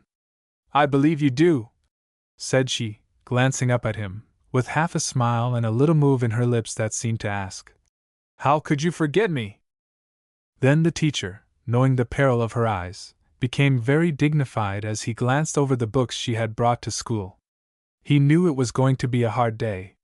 For a little, he wondered if he had not been foolish, after all, in trying a job so difficult and so perilous. If he should be thrown out of school, he felt sure it would ruin him. He could never look Polly in the face again. As he turned to begin the work of teaching, it seemed to him a case of do or die, and he felt the strength of an ox in his heavy muscles. The big boys had settled themselves in a back corner side by side, a situation too favorable for mischief. He asked them to take other seats. They complied sullenly and with hesitation. He looked over books, organized the school in classes, and started one of them on its way. It was the primer class, including a half-dozen very small boys and girls. They shouted each word in the reading lesson, labored in silence with another, and gave voice again with unabated energy. In their pursuit of learning they bayed like hounds. Their work began upon this ancient and informing legend, written to indicate the shout and skip of the youthful student. "The sun is up and it is day, day, day. You're afraid," the teacher began after a little. "Come up here close to me." They came to his chair and stood about him. Some were confident, others hung back suspicious and untamed. "We're going to be friends," said he, in a low, gentle voice. He took from his pocket a lot of cards and gave one to each. "Here's a story," he continued. "See, I put it in plain print for you with pen and ink. It's all about a bear and a boy, and is in 10 parts. Here's the first chapter. Take it home with you tonight." He stopped suddenly. He had turned in his chair and could see none of the boys. He did not move, but slowly took off a pair of glasses he had been wearing. "Joe Beach," said he coolly. Come out here on the floor. There was a moment of dead silence. That big youth, the terror of Linley's school, was now red and dumb with amazement. His deviltry had begun, but how had the teacher seen it with his back turned? I'll think it over, said the boy, sullenly. The teacher laid down his book calmly, walked to the seat of the young rebel, took him by the collar and the back of the neck, tore him out of the place where his hands and feet were clinging like the roots of a tree, dragged him roughly to the aisle and over the floor space, taking part of the seat along, and stood him to the wall with a bang that shook the windows. There was no halting. It was all over in half a minute. You'll please remain there, said he coolly, until I tell you to sit down. He turned his back on the bully, walked slowly to his chair, and opened his book again. Take it home with you tonight, said he, continuing his talk to the primer class. Spell it over, so you won't have to stop long between words. All who read it well tomorrow will get another chapter. They began to study at home. Wonder grew, and pleasure came with labor as the tale went on. He dismissed the primer readers, calling the first class in geography. As they took their places, he repaired the broken seat, a part of which had been torn off the nails. The fallen rebel stood leaning, his back to the school. He had expected help, but the reserve force had failed him. Joe Beach, you may take your seat, said the teacher, in a kind of parenthetical tone. Geography starts at home, he continued, beginning the recitation. Who can tell me where is the Linley schoolhouse? A dozen hands went up. You tell, said he to one. It's here, was the answer. Where's here? A boy looked thoughtful. Next T. Joe Linley's cow pasture, he ventured presently. Will you tell us? The teacher asked, looking at a bright-eyed girl. In faraway New York, said she glibly. Tom Linley, I'll take that, said the teacher, in a lazy tone. He was looking down at his book. Where he sat, facing the class, he could see none of the boys without turning. But he had not turned. To the wonder of all, up he spoke as Tom Linley was handing a slip of paper to Joe Beach. There was a little pause.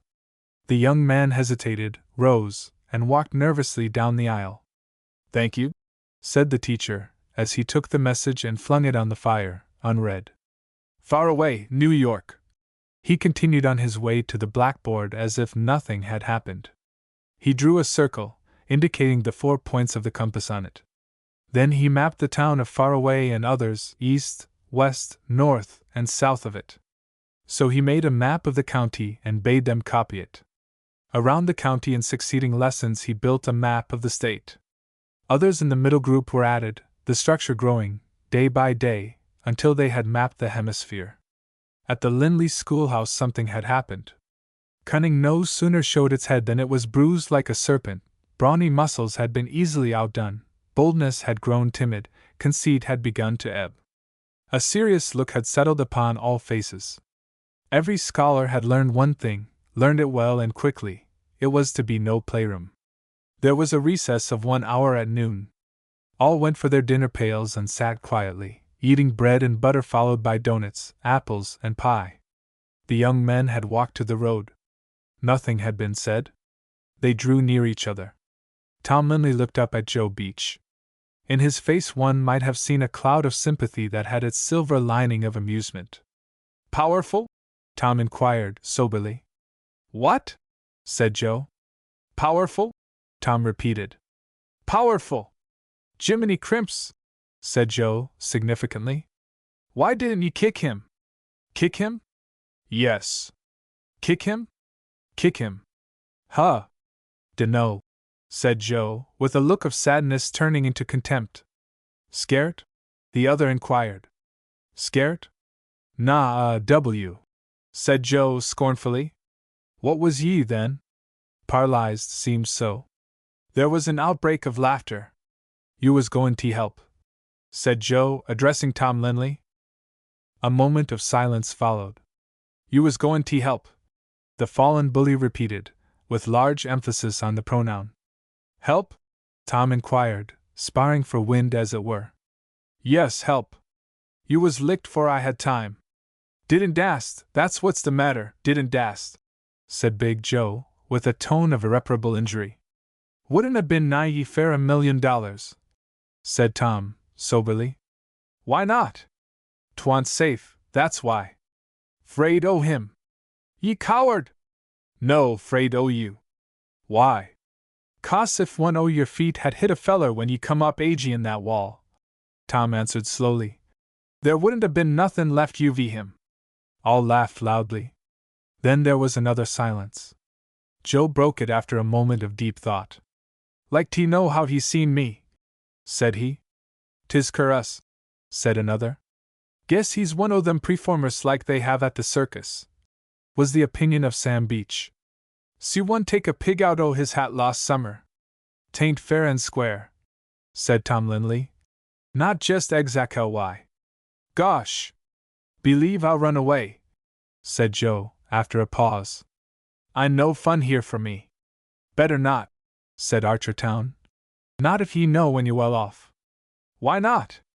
Wall, he'd see ye wherever ye was and do suthin' to ye, said Archer. Probably he's heard all we been sayin' here. Wall, I ain't said nothin' I'm 'shamed of, said Sam Beach thoughtfully. A bell rang, and all hurried to the schoolhouse. The afternoon was uneventful. Those rough-edged, brawny fellows had become serious. Hope had died in their breasts, and now they looked as if they had come to its funeral. They began to examine their books as one looks at a bitter draught before drinking it. In every subject the teacher took a new way not likely to be hard upon tender feet. For each lesson he had a method of his own. He angled for the interest of the class and caught it. With some a term of school had been as a long sickness, lengthened by the medicine of books and the surgery of the beech rod. They had resented it with ingenious deviltry. The confusion of the teacher and some incidental fun were its only compensations. The young man gave his best thought to the correction of this mental attitude. 4 o'clock came at last. The work of the day was over. Weary with its tension, all sat waiting the teacher's word. For a little he stood facing them. Tom Lindley and Joe Beach, said he, in a low voice, will you wait a moment after the others have gone? School's dismissed. There was a rush of feet and a rattle of dinner pails. All were eager to get home with the story of that day, save the two it had brought to shame. They sat quietly as the others went away. A deep silence fell in that little room. Of a sudden it had become a lonely place. The teacher damped the fire and put on his overshoes. Boys, said he, drawing a big silver watch. Hear that watch ticking? It tells the flight of seconds. You are 18, did you say? They turn boys into oxen here in this country, just a thing of bone and muscle, living to sweat and lift and groan. Maybe I can save you, but there's not a minute to lose. With you it all depends on this term of school. When it's done you'll either be ox or driver. Play checkers? Tom nodded. I'll come over some evening, and we'll have a game. Good night. 15. The Tinker at Lindley School. Every seat was filled at the Lindley School next morning. The Tinker had come to see Trove and sat behind the big desk as work began. There are two kinds of people, said the teacher, after all were seated. Those that command, those that obey. No man is fit to command until he has learned to obey. He will not know how. The one great thing life has to teach you is obey. There was a young bear once that was bound to go his own way. The old bear told him it wouldn't do to jump over a precipice, but somehow he couldn't believe it and jumped. 'Twas the last thing he ever did. It's often so with the young.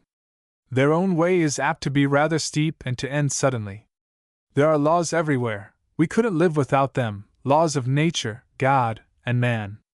Until we learn the law and how to obey it, we must go carefully and take the advice of older heads. We couldn't run a school without laws in it, laws that I must obey as well as you. I must teach, and you must learn. The two first laws of the school are teach and learn. You must help me to obey mine, I must help you to obey yours. And we'll have as much fun as possible, but we must obey. Then Trove invited Darrel to address the school. Dear children, the Tinker began with a smile. I mind ye all looking me in the face, and I do greatly fear ye. I fear I may say something you will remember, and again I fear I may not. For when I speak to the young, Then it seems to me God listens. I heard the teacher speaking o' the law of obedience. Which ye can tell me who is the great master, the one ye must never disobey? Your father, said one of the boys. Nay, me bright lad, one o' these days ye may lose father and mother and teacher and friend. Let me tell a story, and then, mayhap, ye'll know the great master.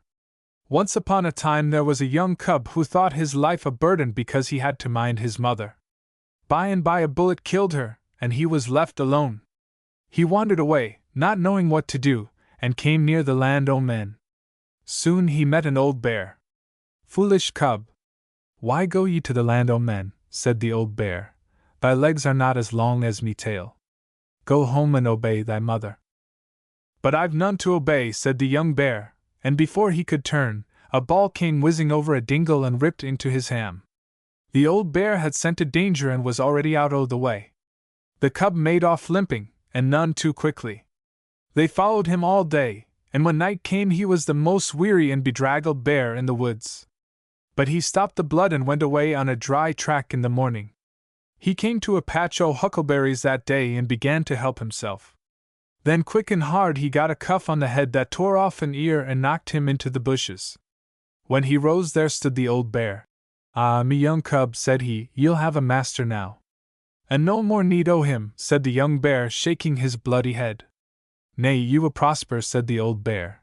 There are two ways o' learning, by hearsay and by knocks. Much ye may learn by knocks, but they are painful. There be two things every one has to learn, respect for himself, respect for others.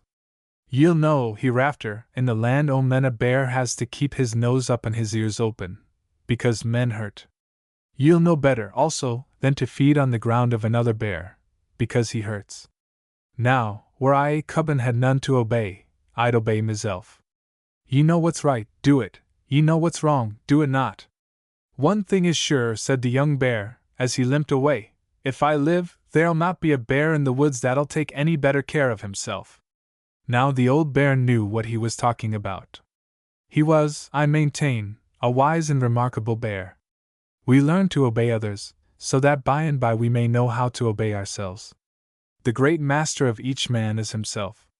By words or by knocks ye will learn what is right, and ye must do it. Dear children, ye must soon be your own masters. There be many cruel folk in the world, but ye have only one to fear, yourself. Ah! Ye shall find him a hard man, for, if he be much offended, he will make ye drink o' the cup o' fire.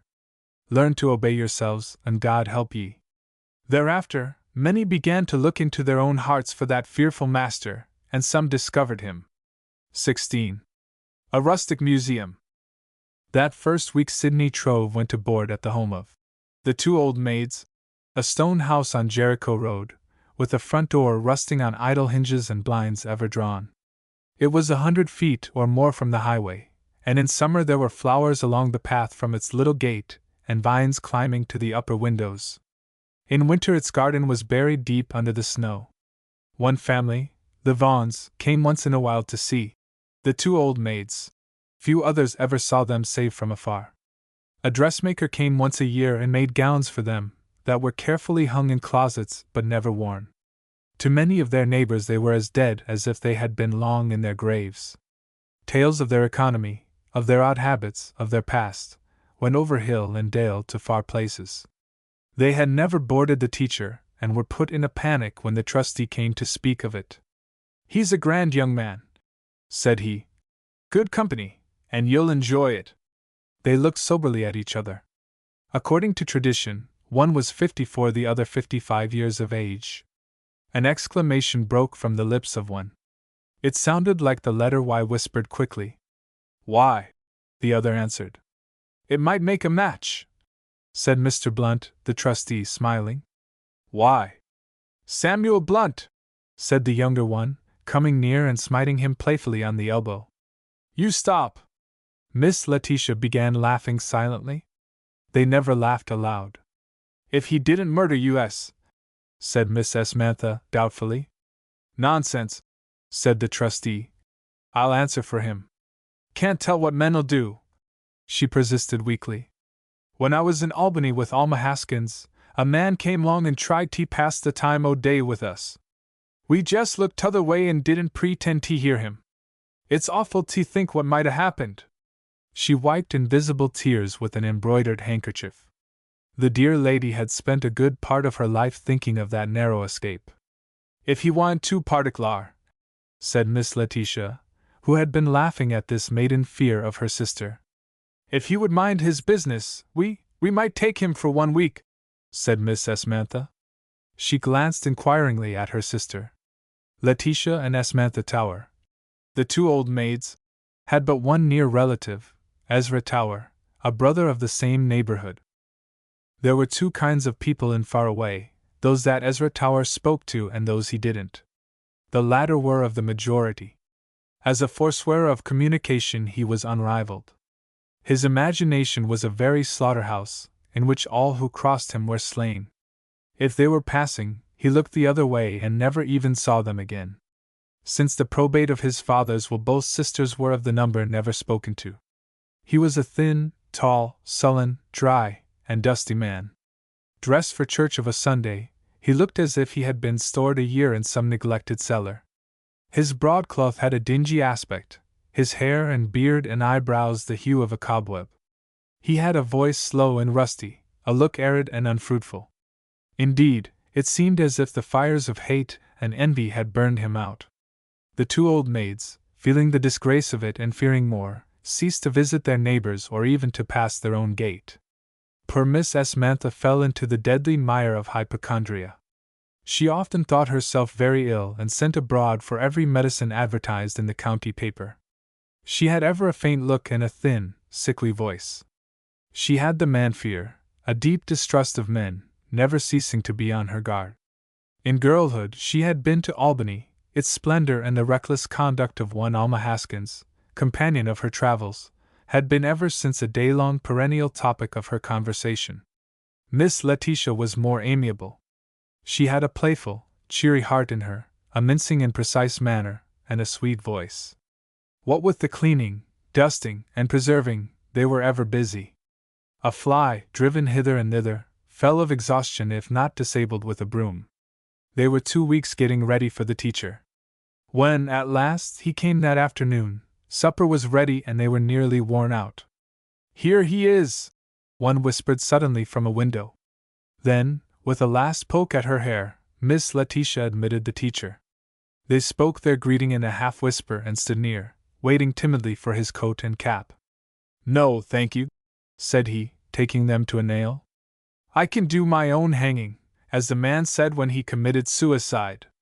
Miss Esmantha looked suspicious and walked to the other side of the stove. Impressed by the silence of the room, much exaggerated by the ticking of the clock, Sidney Trove sat a moment looking around him. Daylight had begun to grow dim. The table, with its cover of white linen, was a thing to give one joy.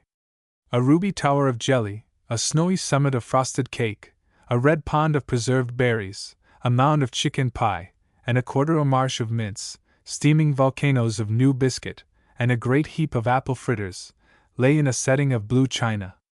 They stood a moment by the stove, the 2 sisters, both trembling in this unusual publicity. Miss Letitia had her hand upon the teapot. "Our tea is ready," said she, presently, advancing to the table. She spoke in a low, gentle tone. "This is grand," said he, sitting down with them. "I tell you, we'll have fun before I leave here." They looked up at him, and then at each other, Letitia laughing silently, Esmantha suspicious. For many years fun had been a thing far from their thought. "Play checkers?" he inquired. "Afraid we couldn't," said Miss Letitia, answering for both. "Old sledge?" She shook her head, smiling. "I don't wish to lead you into recklessness," the teacher remarked, "but I'm sure you wouldn't mind being happy." Miss Esmantha had a startled look. In a proper way," he added. "Let's be joyful. Perhaps we could play I Spy."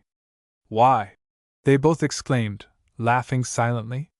"Never ate chicken pie like that," he added in all sincerity. "If I were a poet, I'd indite an ode written after eating some of the excellent chicken pie of the Mrs. Tower. I'm going to have some like it on my farm."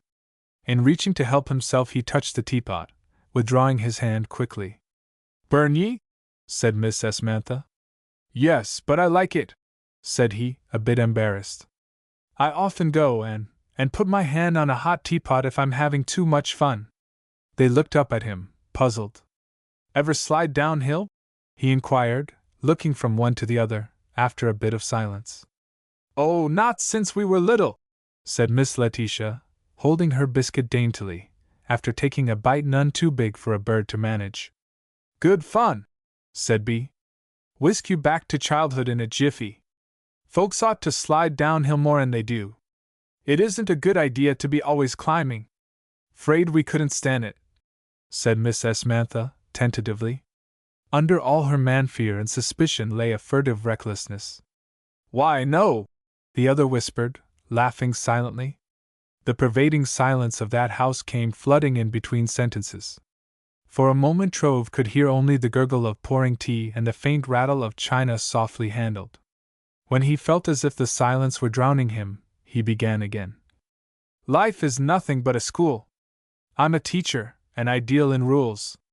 If you want to kill misery, load your gun with pleasure. Do you know of anything for indigestion?" said Miss Samantha, charging her sickly voice with a firmness calculated to discourage any undue familiarity. "Just the thing, a sure cure," said he emphatically. "Come high?" she inquired. "No, it's cheap and plenty." "What do you send?" "Oh," said he, "you will have to go after it." "What is it called?" "Fun," said the teacher quickly. "And the place to find it is out of doors. It grows everywhere on my farm. I'd rather have a pair of skates than all the medicine this side of China." She set down her teacup and looked up at him. She was beginning to think him a fairly safe and well-behaved man, although she would have been more comfortable if he had been shut in a cage. "If I had a pair o' skates," said she, faintly, with a look of inquiry at her sister, "I dunno but I'd try 'em." Miss Letitia began to laugh silently. "I'd begin with overshoes," said the teacher. "A pair of overshoes and a walk on the crust every morning before breakfast. Increase the dose gradually." The two old maids were now more at ease with their guest. His kindly manner and plentiful good spirits had begun to warm and cheer them. Miss Samantha even cherished a secret resolve to slide if the chance came. After tea, Sidney Trove, against their protest, began to help with the dishes. Miss Samantha prudently managed to keep the stove between him and her. A fire and candles were burning in the parlor. He asked permission, however, to stay where he could talk with them. Tunk Hosley, the man of all work, came in for his supper. He was an odd character. Some, with a finger on their foreheads, confided the opinion that he was a little off. All agreed he was no fool, in a tone that left it open to argument. He had a small figure and a big squint. His perpetual squint and bristly, short beard were a great injustice to him. They gave him a look severer than he deserved. A limp and leaning shoulder complete the inventory of external traits. Having eaten, he set a candle in the old barn lantern. "Wall, mister," said he, when all was ready, "come out and look at my hoss." The teacher went with him out under a sky bright with stars to the chill and gloomy stable. "Look at me," said Tunk, holding up the lantern as he turned about. "Gosh, all fish hooks! I'm a wreck." "What's the matter?" Sidney Trove inquired. "All sunken, right here," Tunk answered impressively, his hand to his chest. "How did it happen?" "Kicked by a boss, that's how it happened," was the significant answer. "Lord! I'm all shucked over to one side, can't you see it?" "A list TSDBRD, that's what they call it, I believe," said the teacher. "See how I limp," Tunk went on, striding to show his pace. "Ain't it awful? How did that happen?" "Sprung my ex," he answered, turning quickly with a significant look. "Thrown from a sulky in a hoss race and sprung my ex, Lord. Can't you see it?" The teacher nodded, not knowing quite how to take him. "Had my knee unsot too," he went on, lifting his knee as he turned the light upon it. "Jest put your finger there," said he, indicating a slight protuberance. "Lord! It's big as a bog spavin." He had planned to provoke a query, and it came. "How did you get it?" "Kicked Aegean," said Tunk sadly. "Heavens! I've had my share o' bangin'. Can't conquer a skittish hoss without sufferin' some, not always. Now here's a boss," he added, as they walked to a stall. "He ain't much to look at, but—" He paused a moment as he neared the horse, a white and ancient palfrey. He stood thoughtfully on. Cocked ankles, every leg in a bandage, tail and mane braided. "Get AP, Prince!" Tunk shouted, as he gave him a slap. Prince moved aside, betraying evidence of age and infirmity. "But," Tunk repeated with emphasis. "Ugly?" the teacher queried. "Ugly," said Tunk, as if the word were all too feeble for the fact in hand. "Reg'lar hell on wheels, that's what he is. Look out! Don't get too nigh him. He ain't no conscience, that hoss ain't. Is he fast?" "Greased lightnin'," said Tunk, shaking his head. 127 races. "You're a good deal of a horseman, I take it," said the teacher. "Wall, some," said he, expectorating thoughtfully. "But I don't have no chance here. What do ye 'spect of a man livin' with them old maids?" He seemed to have more contempt than his words would carry. "Every night they lock me upstairs," he continued with a look of injury. "They ain't fit fair nobody to live with. Ain't got no hoss but that dummed old plug." He had forgotten his enthusiasm of the preceding moment. His intellect was a museum of freaks. Therein, vanity was the prodigious fat man, memory the dwarf, and veracity the living skeleton. When vanity rose to show himself, the others left the stage. Tunk's face had become suddenly thoughtful and morose. In truth, he was an errant and amusing humbug. It has been said that children are all given to lying in some degree, but seeing the folly of it in good time, if, indeed, they are not convinced of its wickedness, train tongue and feeling into the way of truth. The respect for truth that is the beginning of wisdom had not come to Tunk. He continued to lie with the cheerful inconsistency of a child. The hero of his youth had been a certain driver of trotting horses, who had a limp and a leaning shoulder. In Tunk, the limp and the leaning shoulder were an attainment that had come of no sudden wrench. Such is the power of example, he admired, then imitated, and at last acquired them. One cannot help thinking what graces of character and person a like persistence would have brought to him. But Tunk had equipped himself with horsey heroism, adorning it to his own fancy. He had never been kicked, he had never driven a race or been hurled from a sulky at full speed. Prince, that ancient palfrey, was the most harmless of all creatures, and would long since have been put out of misery but for the tender consideration of his owners. And Tunk, well, they used to say of him, that if he had been truthful, he couldn't have been alive. Sometime, Trove thought, his folly may bring confusion upon wise heads. 17. An event in the rustic museum. Sidney Trove sat talking a while with Miss Letitia. Miss Samantha, unable longer to bear the unusual strain of danger and publicity, went away to bed soon after supper. Tunk Hosley came in with a candle about 9. "Wall, mister," said he, "you ready to go to bed?" "I am," said Trove, and followed him to the cold hospitality of the spare room, a place of peril but beautifully clean. There was a neat rag carpet on the floor, immaculate tidies on the bureau and wash table, and a spotless quilt of patchwork on the bed.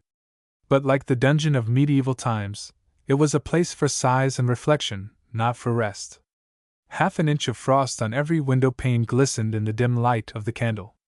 "As soon as they unlock my door, I'll come and let ye out in the mornin'," Tunk whispered. "Are they going to lock me in?"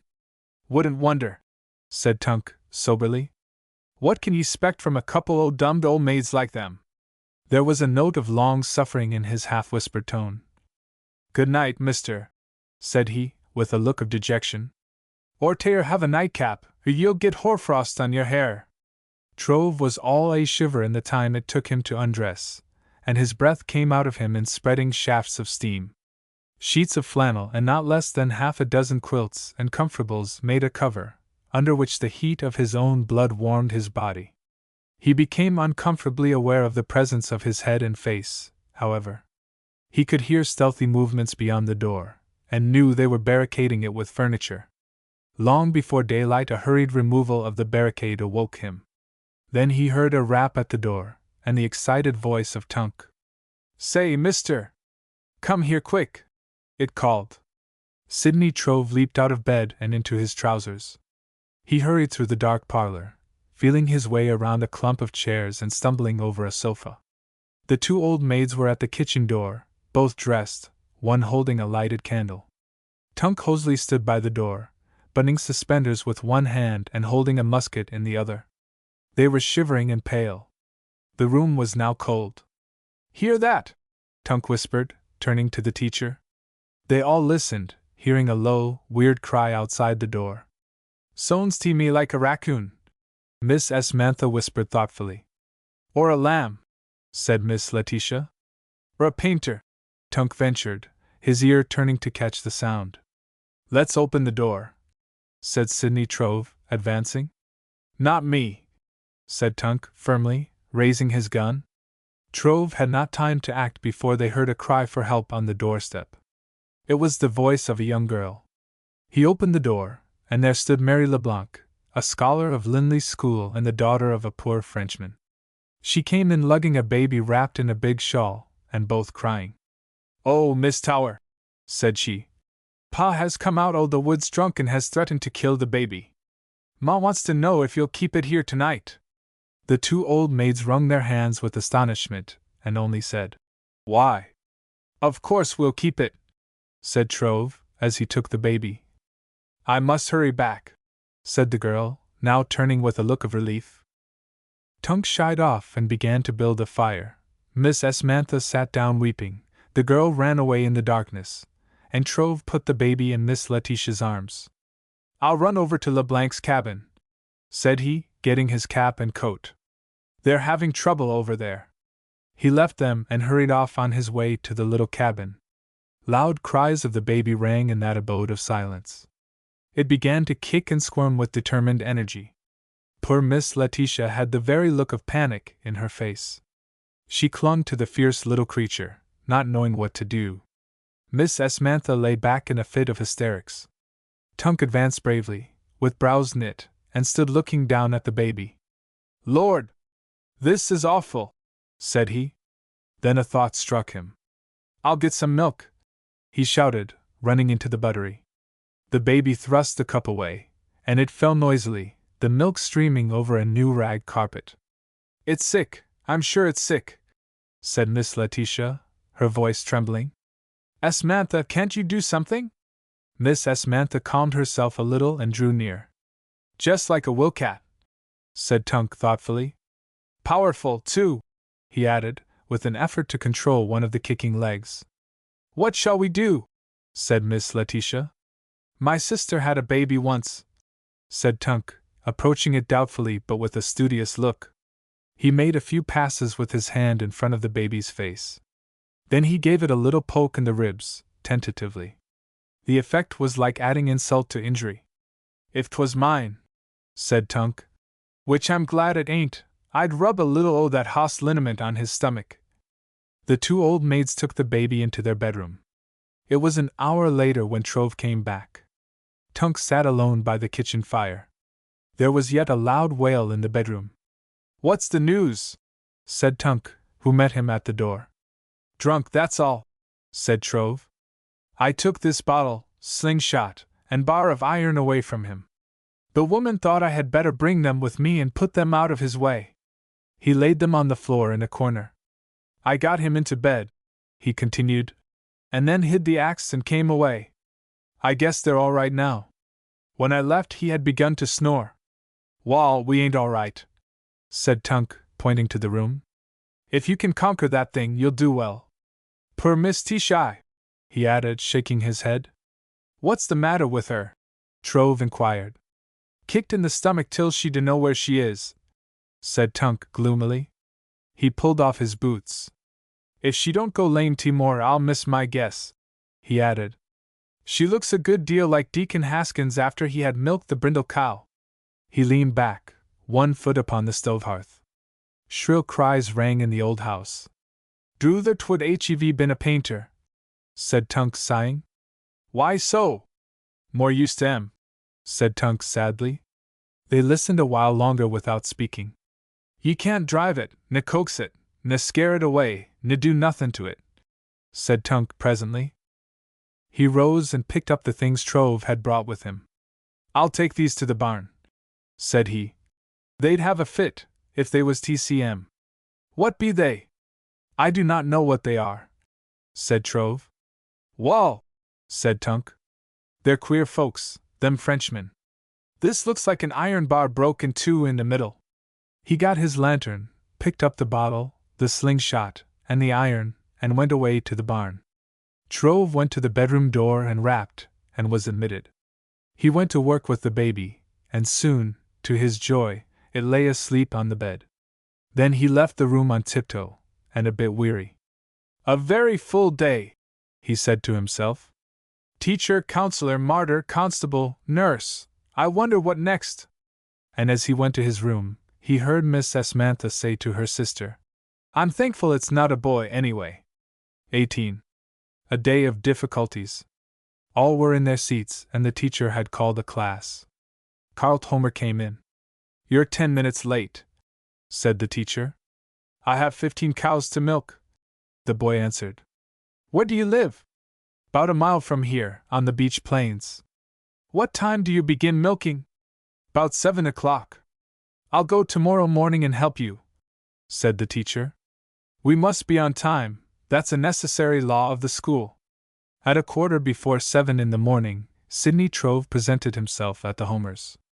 He had come to help with the milking, but found there were only 5 cows to milk. Too bad your father lost so many cows, all in a day, said he. It's a great pity. Did you lose anything? No, sir. Have you felt to see? The boy put his hand in his pocket. Not there, it's an inside pocket, way inside you. It's where you keep your honor and pride. Wall, said the boy, his tears starting. I'm 'fraid I have. Enough said. Good morning, the teacher answered as he went away. One morning a few days later the teacher opened his school with more remarks. The other day, said he, I spoke of a thing it was very necessary for us to learn. What was it? To obey, said a youngster. Obey what? The teacher inquired. Law, somebody ventured. Correct, we're studying law, every one of us, the laws of grammar, of arithmetic, of reading, and so on. We are learning to obey them. Now I am going to ask you what is the greatest law in the world. There was a moment of silence. Then the teacher wrote these words in large letters on the blackboard. Thou shalt not lie. There is the law of laws, said the teacher solemnly. Better never have been born than not learn to obey it. If you always tell the truth, you needn't worry about any other law. Words are like money, some are genuine, some are counterfeit. If a man had a bag of counterfeit money and kept passing it, in a little while nobody would take his money. I knew a man who said he killed 4 bears at one shot. There's some that see too much when they're looking over their own gun barrels. Don't be one of that kind. Don't ever kill too many bears at a shot. After that, in the Linley district, a man who lied was said to be killing too many bears at a shot. Good thoughts spread with slow but sure contagion. There were some who understood the teacher. His words went home and far with them, even to their graves, and how much farther who can say? They went over the hills, indeed, to other neighborhoods, and here they are, still traveling, and going now, it may be, to the remotest corners of the earth. The big boys talked about this matter of lying and declared the teacher was right. There's Tunk Hosley, said Sam Price. Nobody take his word for nothin'. Less he was say he was a fool out and out, another boy suggested. Dunno as I'd believe him then, said Sam. Fair I'd begin to think he knew suthin'. A little girl came in, crying, one day. What is the trouble?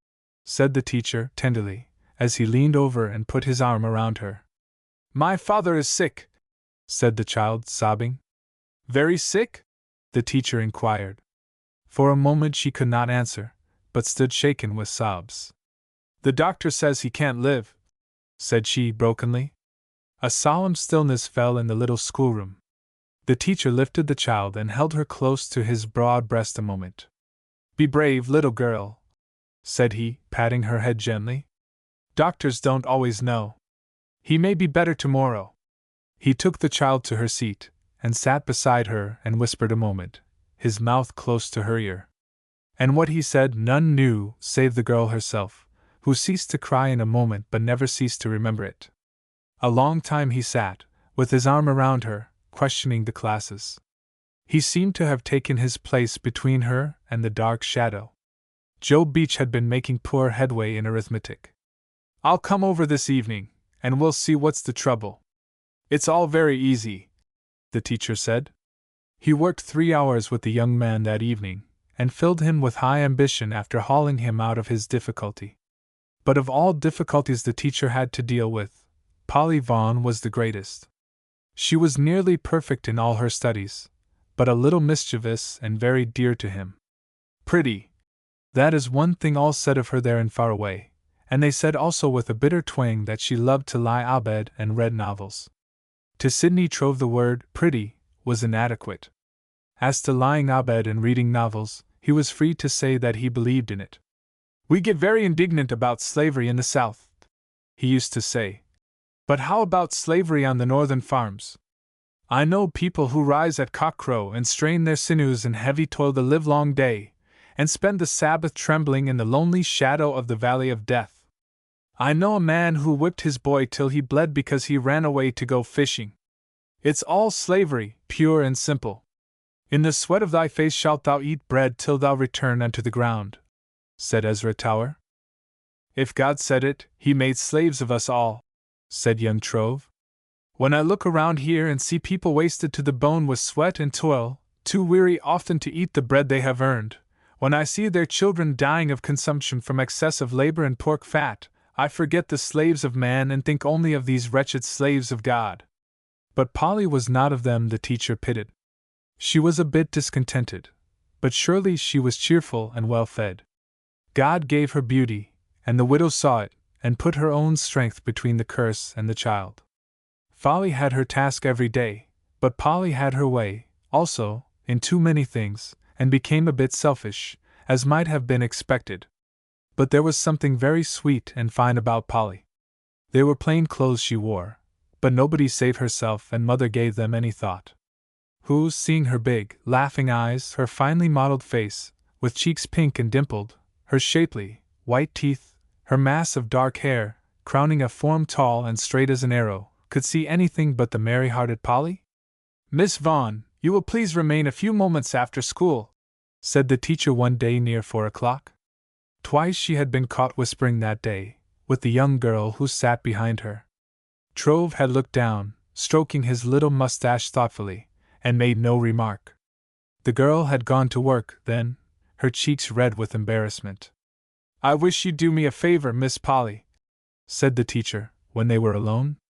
She blushed deeply, and sat looking down as she fussed with her handkerchief.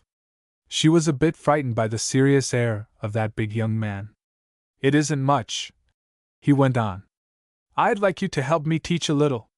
Tomorrow morning I shall make a map on the blackboard, and while I am doing it I'd like you to conduct the school. When you have finished with the primer class I'll be ready to take hold again." She had a puzzled look. "I thought you were going to punish me," she answered, smiling. "For what?" he inquired. "Whispering," said she. "Oh, yes. But you have read Walter Scott, and you know ladies are to be honored, not punished. I shouldn't know how to do such a thing. When you've become a teacher you'll see I'm right about whispering. May I walk home with you?" Polly had then a very serious look. She turned away, biting her lip, in a brief struggle for self-mastery. "If you care to," she whispered. They walked away in silence. "Do you dance?" she inquired presently. "No, save attendance on your pleasure," said he. "Will you teach me? Is there anything I can teach you?" She looked up at him playfully. "Wisdom," said he quickly, "and how to preserve blueberries, and make biscuit like those you gave us when I came to tea. As to dancing, well, I fear I am not shaped for sportive tricks. If you'll stay this evening." said she. We'll have some more of my blueberries and biscuit, and then, if you care to, we'll try dancing. You'll give me a lesson? He asked eagerly. If you'd care to have me. Agreed, but first let us have the blueberries and biscuit, said he, heartily, as they entered the door.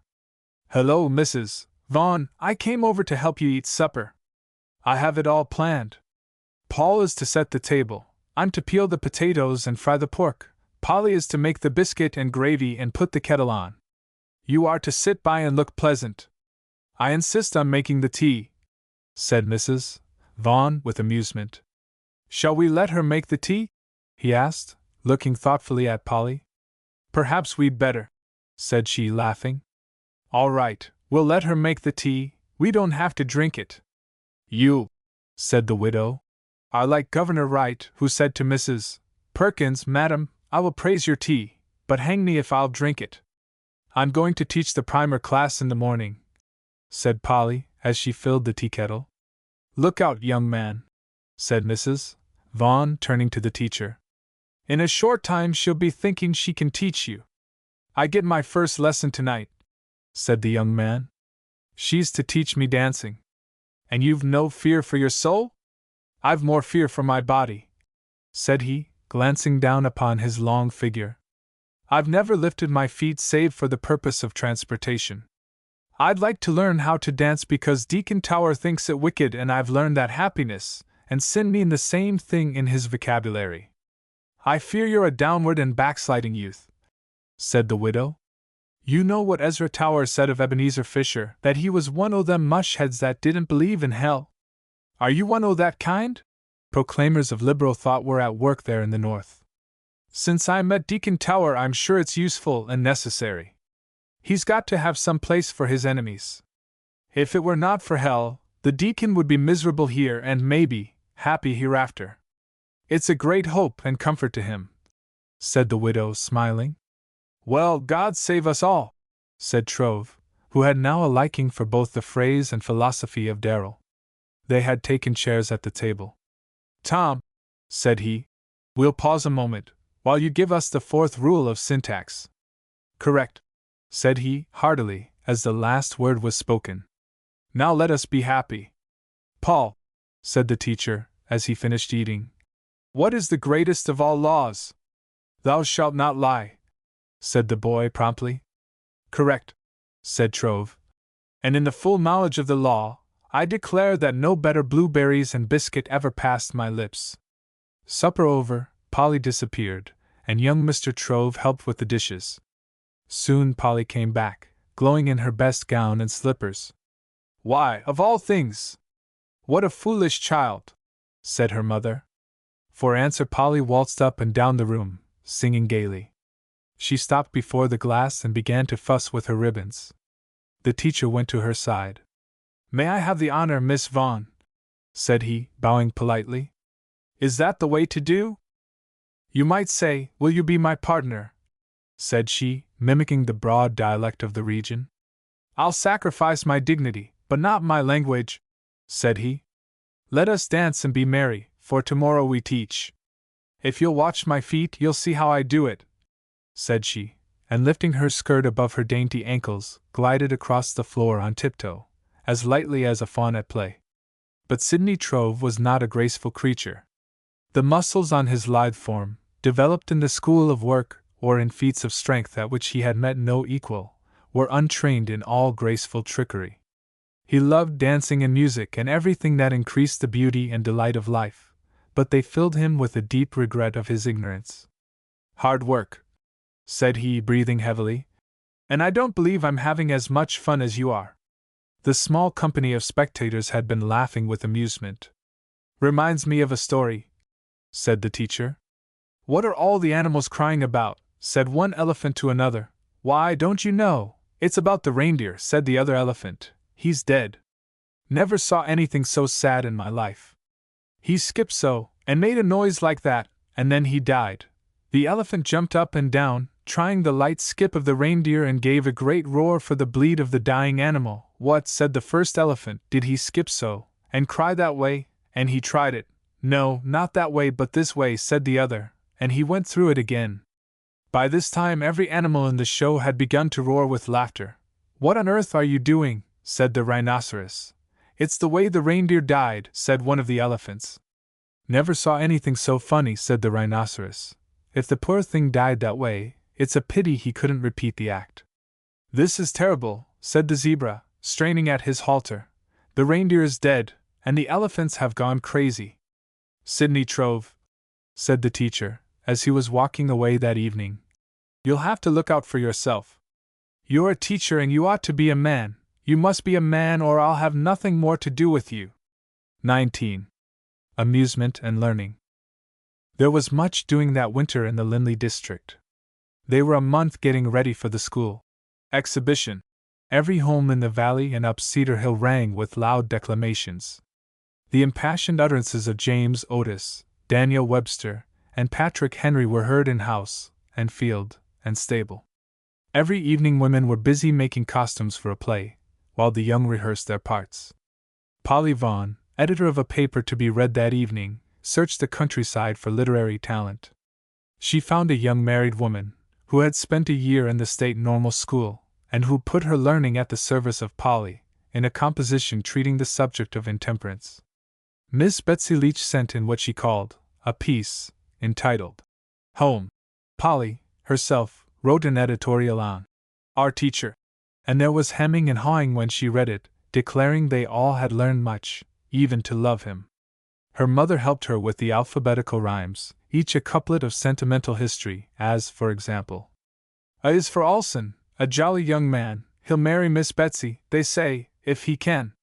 They trimmed the little schoolhouse with evergreen and erected a small stage, where the teacher's desk had been. Sheets were hung, for curtains, on a 10-foot rod. A while after dark one could hear a sound of sleigh bells in the distance. Away on Drifted Pike and Crossroad the bells began to fling their music.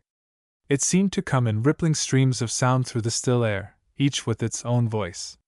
In half an hour countless echoes filled the space between them, and all were as one chorus, wherein, as it came near, one could distinguish song and laughter. Young people from afar came in cutters and by the sleigh load, those who lived near, afoot with lanterns. They were a merry company, crowding the schoolhouse, laughing and whispering as they waited for the first exhibit. Trove called them to order and made a few remarks. "Remember," said he, "this is not our exhibition. It is only a sort of preparation for one we have planned. In about 20 years the Linley School is to give an exhibition worth seeing. It will be, I believe, an exhibition of happiness, ability, and success on the great stage of the world. Then I hope to have on the program speeches in Congress, in the pulpit, and at the bar. You shall see in that play, if I mistake not, homes full of love and honor, men and women of fair fame. It may be you shall see, then, some whose names are known and honored of all men." Each performer quaked with fear, and both sympathy and approval were in the applause. Miss Polly Vaughan was a rare picture of rustic beauty, her cheeks as red as her ribbons, her voice low and sweet. Trove came out in the audience for a look at her, as she read. Ringing salvos of laughter greeted the play and stirred the sleigh bells on the startled horses beyond the door. The program over, somebody called for Squire Town, a local pettifogger, who flung his soul and body into every cause. He often sored his knuckles on the court table and racked his frame with the violence of his rhetoric. He had a stock of impassioned remarks ready for all occasions. He rose, walked to the center of the stage, looked sternly at the people, and addressed them as fellow citizens. He belabored the small table. He rose on tiptoe and fell upon his heels. Often he seemed to fling his words with a rapid jerk of his right arm as one hurls a pebble. It was all in praise of his young friend, the teacher, and the high talent of Linley School. The exhibition ended with this rare exhibit of eloquence. Trove announced the organization of a singing school for Monday evening of the next week, and then suppressed emotion burst into noise. The Linley schoolhouse had become as a fount of merry sound in the still night, then the loud chorus of the bells, diminishing as they went away, and breaking into streams of music and dying faint in the far woodland. One Nelson Cartwright, a jack of all trades they called him, was the singing master. He was noted far and wide for song and penmanship. Every year his intricate flourishes in black and white were on exhibition at the county fair. "Wall, sir," men used to say thoughtfully, "you wouldn't think he knew beans. Why, he's got a fist bigger'n a ham. But I tell ye, let him take a pen, sir, and he'll draw a deer so nat'ral, sir, ye'd swear he could jump over a 6-rail fence. Why, it is wonderful!" Every winter he taught the arts of song and penmanship in the 4 districts from Jericho to Cedar Hill. He sang a roaring bass and beat the time with dignity and precision. For weeks he drilled the class on a bit of lyric melody, of which a passage is here given. 1, 2, 3, ready, sing, he would say, his ruler cutting the air, and all began. Listen to the bird, and the maid, and the bumblebee, tra-la-la-la-la, tra-la-la-la-la, joyfully will sing the gladsome melody, tra-la-la-la-la. The singing school added little to the knowledge or the cheerfulness of that neighborhood. It came to an end the last day of the winter term. As usual, Trove went home with Polly. It was a cold night, and as the crowd left them at the corners he put his arm around her. "School is over," said she, with a sigh. "And I'm sorry." "For me?" he inquired. "For myself," she answered, looking down at the snowy path. There came a little silence crowded with happy thoughts. "At first I thought you very dreadful," she went on, looking up at him with a smile. He could see her sweet face in the moonlight and was tempted to kiss it. "Why? You were so terrible," she answered. "Poor Joe Beach! It seemed as if he would go through the wall." "Well, something had to happen to him," said the teacher. "He likes you now, and everyone likes you here. I wish we could have you always for a teacher. I'd be willing to be your teacher always, if I could only teach you what you have taught me." "Oh, dancing," said she merrily. "That is nothing. I'll give you all the lessons you like." "No, I shall not let you teach me that again," said he. "Why?" "Because your pretty feet trample on me." Then came another silence. "Don't you enjoy it?" she asked, looking off at the stars. "Too much," said he. "First, I must teach you something, if I can." He was ready for a query, if it came, but she put him off. "I intend to be a grand lady," said she. "And if you do not learn, you'll never be able to dance with me." "There'll be others to dance with you," said he. "I have so much else to do." "Oh, you're always thinking about algebra and arithmetic and those dreadful things," said she. "No, I'm thinking now of something very different." "Grammar, I suppose?" said she, looking down. "Do you remember the conjugations?" "Try me," said she. "Give me the first person singular, passive voice, present tense, of the verb to love." "I am loved," was her answer, as she looked away. "And don't you know, I love you?" said he quickly. "That is the active voice," said she, turning with a smile.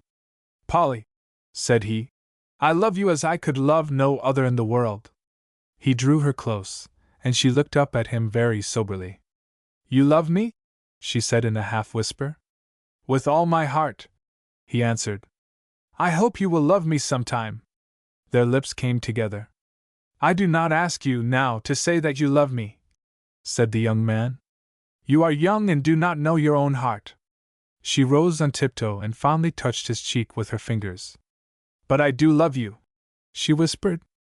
"I thank God you have told me, but I shall ask you for no promise. A year from now, then, dear, I shall ask you to promise that you will be my wife sometime." "Oh, let me promise now," she whispered. "Promise only that you will love me if you see none you love better." They were slowly nearing the door. Suddenly she stopped, looking up at him. "Are you sure you love me?" she asked. "Yes," he whispered. "Sure?" "As sure as I am that I live." "And will love me always?" "Always," he answered. She drew his head down a little and put her lips to his ear. "Then I shall love you always," she whispered. Mrs. Vaughn was waiting for them at the fireside. They sat talking a while. "You go off to bed, Polly," said the teacher, presently. "I've something to say, and you're not to hear it." "I'll listen," said she, laughing. "Then we'll whisper," Trove answered. "That isn't fair," said she, with a look of injury, as she held the candle. Besides, you don't allow it yourself. Polly ought to go away to school, said he, after Polly had gone above stairs.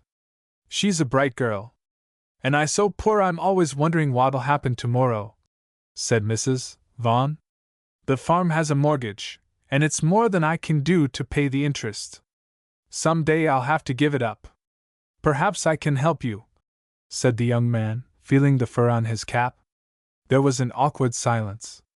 Fact is, said the young man, a bit embarrassed. Fact is, I love Polly. In the silence that followed, Trove could hear the tick of his watch. Have you spoken to her? Said the widow, with a serious look. I've told her frankly tonight that I love her, said he. I couldn't help it, she was so sweet and beautiful. If you couldn't help it, I don't see how I could, said she. But Polly's only a child. She's a big girl, I know, but she's only 18. I haven't asked her for any promise. It wouldn't be fair. She must have a chance to meet other young men, but sometime, I hope she will be my wife. Poor children, said Mrs. Vaughn. You don't either of you know what you're doing. He rose to go. I was a little premature, he added, but you mustn't blame me. Put yourself in my place. If you were a young man and loved a girl as sweet as Polly and were walking home with her on a moonlit night, I presume there'd be more or less love-making, said the widow. She is a pretty thing and has the way of a woman. We were speaking of you the other day, and she said to me, he is ungrateful. You can teach the primer class for him, and be so good that you feel perfectly miserable, and give him lessons in dancing, and put on your best clothes, and make biscuit for him, and then, perhaps, he'll go out and talk with the hired man. Polly, said I, you're getting to be very foolish. Well, it comes so easy, said she, it's my one talent. XX. At the Theatre of the Woods. Next day Trove went home. He took with him many a souvenir of his first term, including a scarf that Polly had knit for him, and the curious things he took from the Frenchman Leblanc, and which he retained partly because they were curious and partly because Mrs. Leblanc had been anxious to get rid of them.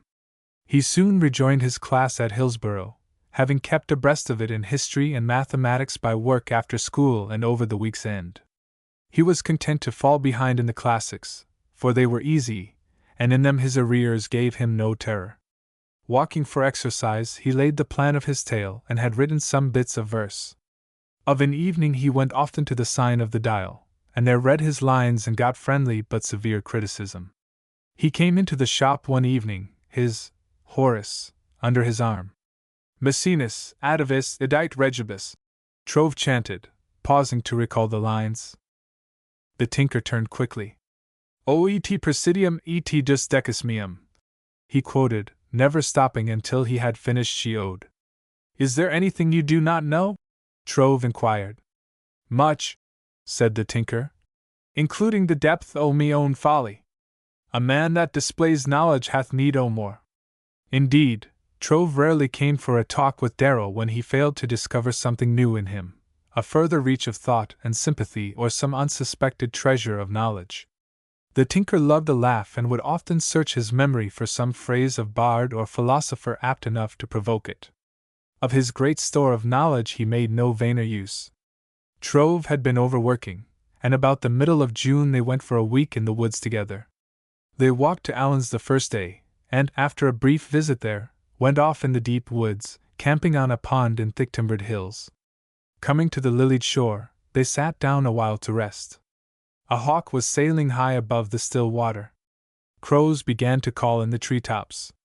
An eagle sat on a dead pine at the water's edge and seemed to be peering down at his own shadow. 2 deer stood in a marsh on the farther shore, looking over at them. Near by were the bones of some animal, and the fresh footprints of a painter. Sounds echoed far in the hush of the unbroken wilderness. See, boy, said Darrel, with a little gesture of his right hand. The theatre o' the woods! See the sloping hills, tree above tree, like winding galleries.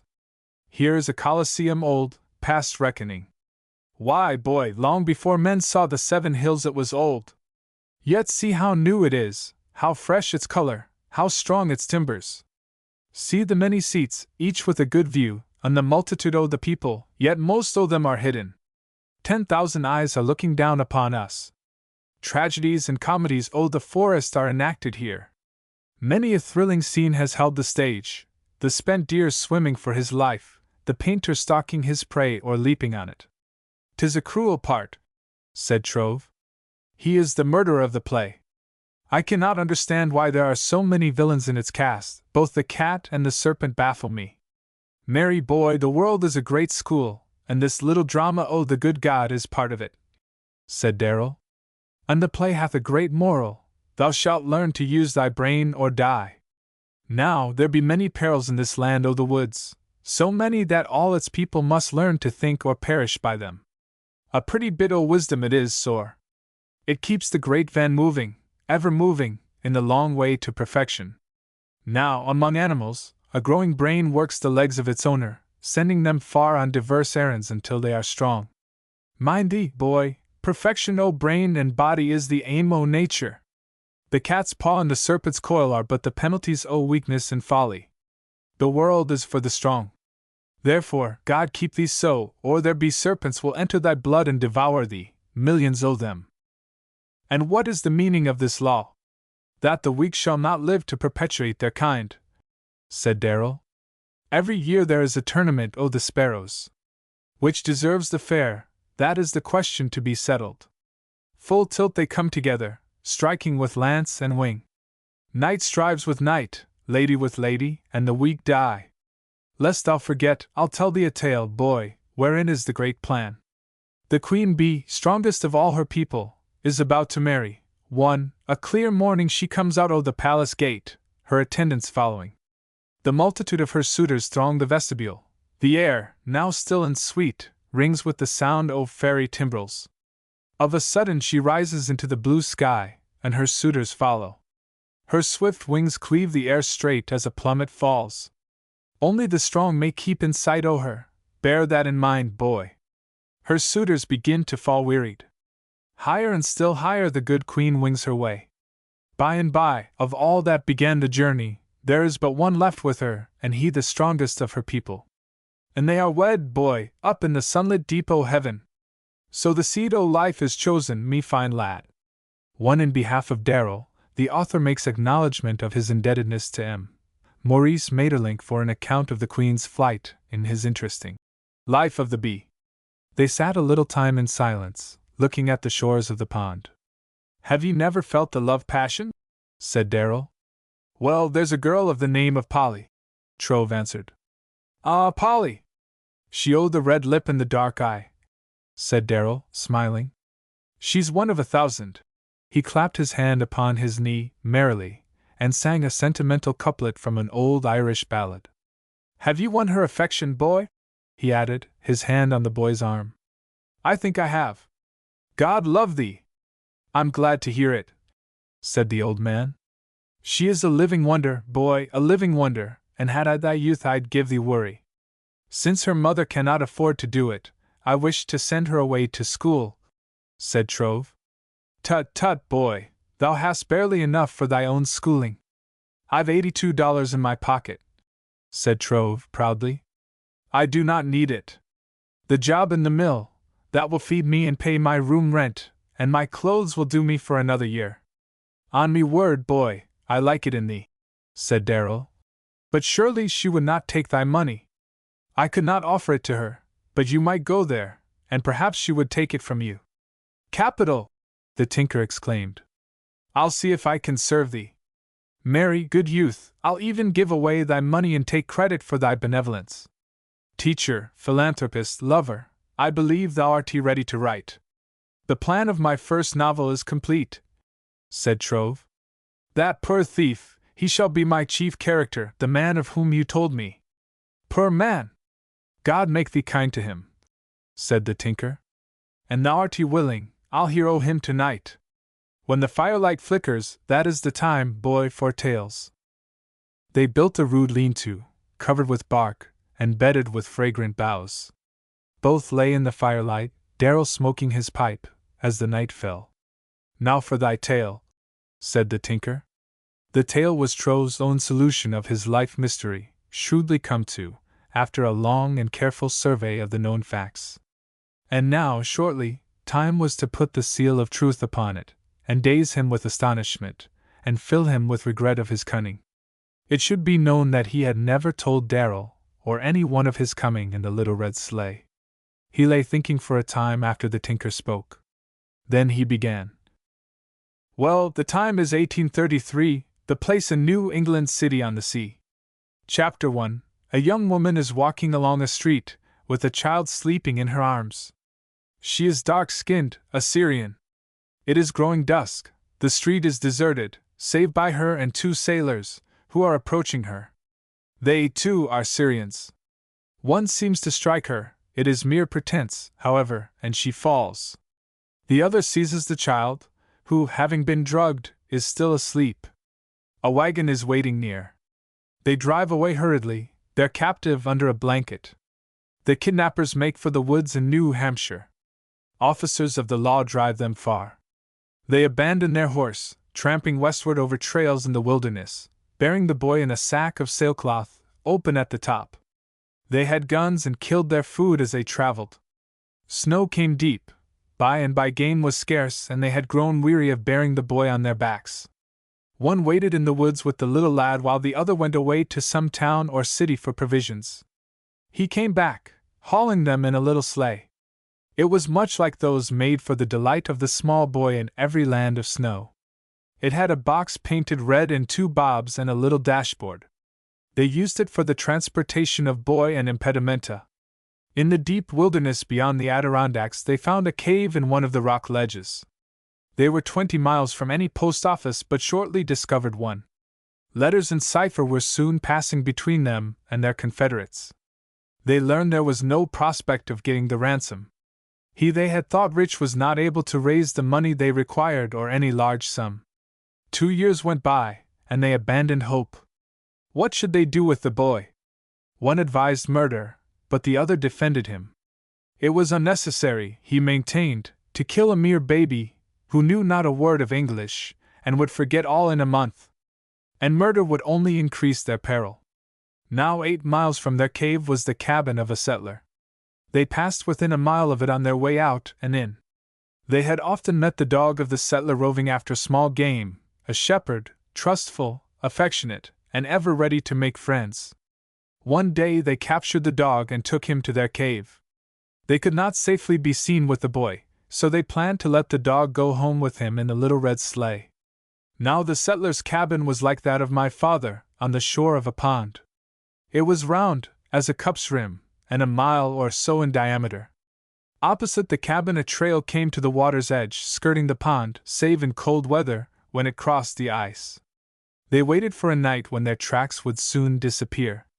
Then, having made a cover of the sailcloth sack in which they had brought the boy, and stretched it on withes, and made it fast to the sleigh box, they put the sleeping boy in the sleigh, with hot stones wrapped in paper, and a robe of fur, to keep him warm, hitched the dog to it, and came over hill and trail, to the little pond, a while after midnight. Here they buckled a ring of bells on the dog's neck and released him. He made for his home on the clear ice, the bells and his bark sounding as he ran. They at the cabin heard him coming and opened their door to dog and traveler. So came my hero in a little red sleigh, and was adopted by the settler and his wife, and reared by them with generous affection. Well, he goes to school and learns rapidly, and comes to manhood. It's a pretty story, that of his life in the big woods. But now for the love tale. He meets a young lady, sweet, tender, graceful, charming. A moment, said Darrel, raising his hand. Prithee, boy, ring down the curtain for a brief parley. Thou say'st they were Syrians, they that stole the lad. Now, tell me, hast thou reason for that? Ample, said Trove. When they took him out of the sleigh the first words he spoke were, Anna Johan. He used them many times, and while he forgot they remembered them. Now, Anna Johan, is a phrase of the Syrian tongue, meaning I am hungry. Very well, said the old man, with emphasis. And sailors, that is a just inference. It was a big port, and far people came on the four winds. Very well. Now, for the young lady. And away with thy book unless I love her. She is from life, a simple-hearted girl, frank and beautiful and— Trove hesitated, looking into the dying fire. Noble, boy, make sure o' that, and nobler, too, than girls are apt to be. If emulation would measure height with her, see that it stand upon tiptoes. So I have planned. The young man loves her. She is in every thought and purpose. She has become as the rock on which his hope is founded. Now he loves honor, too, and all things of good report. He has been reared a Puritan. By chance, one day, it comes to him that his father was a thief. The boy paused. For a moment they heard only the voices of the night. He dreaded to tell her. Trove continued. Yet he could not ask her to be his wife without telling. Then the question, had he a right to tell, for his father had not suffered the penalty of the law and, mind you, men thought him honest. "'Tis just," said Darrel. "But tell me, how came he to know his father was a thief? That I am thinking of, and before I answer, is there more you can tell me of him or his people?" Darrel rose, and lighting a torch of pine, stuck it in the ground. Then he opened his leathern pocket-book and took out a number of cuttings, much worn, and apparently from old newspapers. He put on his glasses and began to examine the cuttings. "The other day," said he, "I found an account of his mother's death. I had forgotten, but her death was an odd tragedy." And the tinker began reading slowly as follows. "She and her mother, a lady deaf and feeble, were alone, saving the servants in a remote corner o' the house. A sound woke her in the still night. She lay a while listening. Was it her husband returning without his key? She rose, feeling her way in the dark and trembling with the fear of a nervous woman. Descending stairs, she came into a room o' many windows. The shades were up, and there was dim moonlight in the room. A door, with panels o' thick glass, led to the garden walk. Beyond it were the dark forms of men. One was peering in, his face at a panel, another kneeling at the lock. Suddenly the door opened, the lady fell fainting with a loud cry. Next day the kidnapped boy was born." Darrel stopped reading, put the clipping into his pocket-book, and smothered the torch. "It seems the woman died the same day," said he. "And was my mother." The words came in a broken voice. Half a moment of silence followed them. Then Darrel rose slowly, and a tremulous, deep sigh came from the lips of Trove. "Thy mother, boy," Darrel whispered. The fire had burned low, and the great shadow of the night lay dark upon them. Trove got to his feet and came to the side of Darrel. "Tell me, for God's sake, man, tell me where is my father?" said he. "Hush, boy. Listen. Hear the wind in the trees?" said Darrel. There was a breath of silence broken by the hoot of an owl and the stir of high branches. "Ye might as well ask o' the wind or the wild owl," Darrel said. "I cannot tell thee. Be calm, boy, and say how thou hast come to know." Again they sat down together, and presently Trove told him of those silent men who had ever haunted the dark and ghostly house of his inheritance.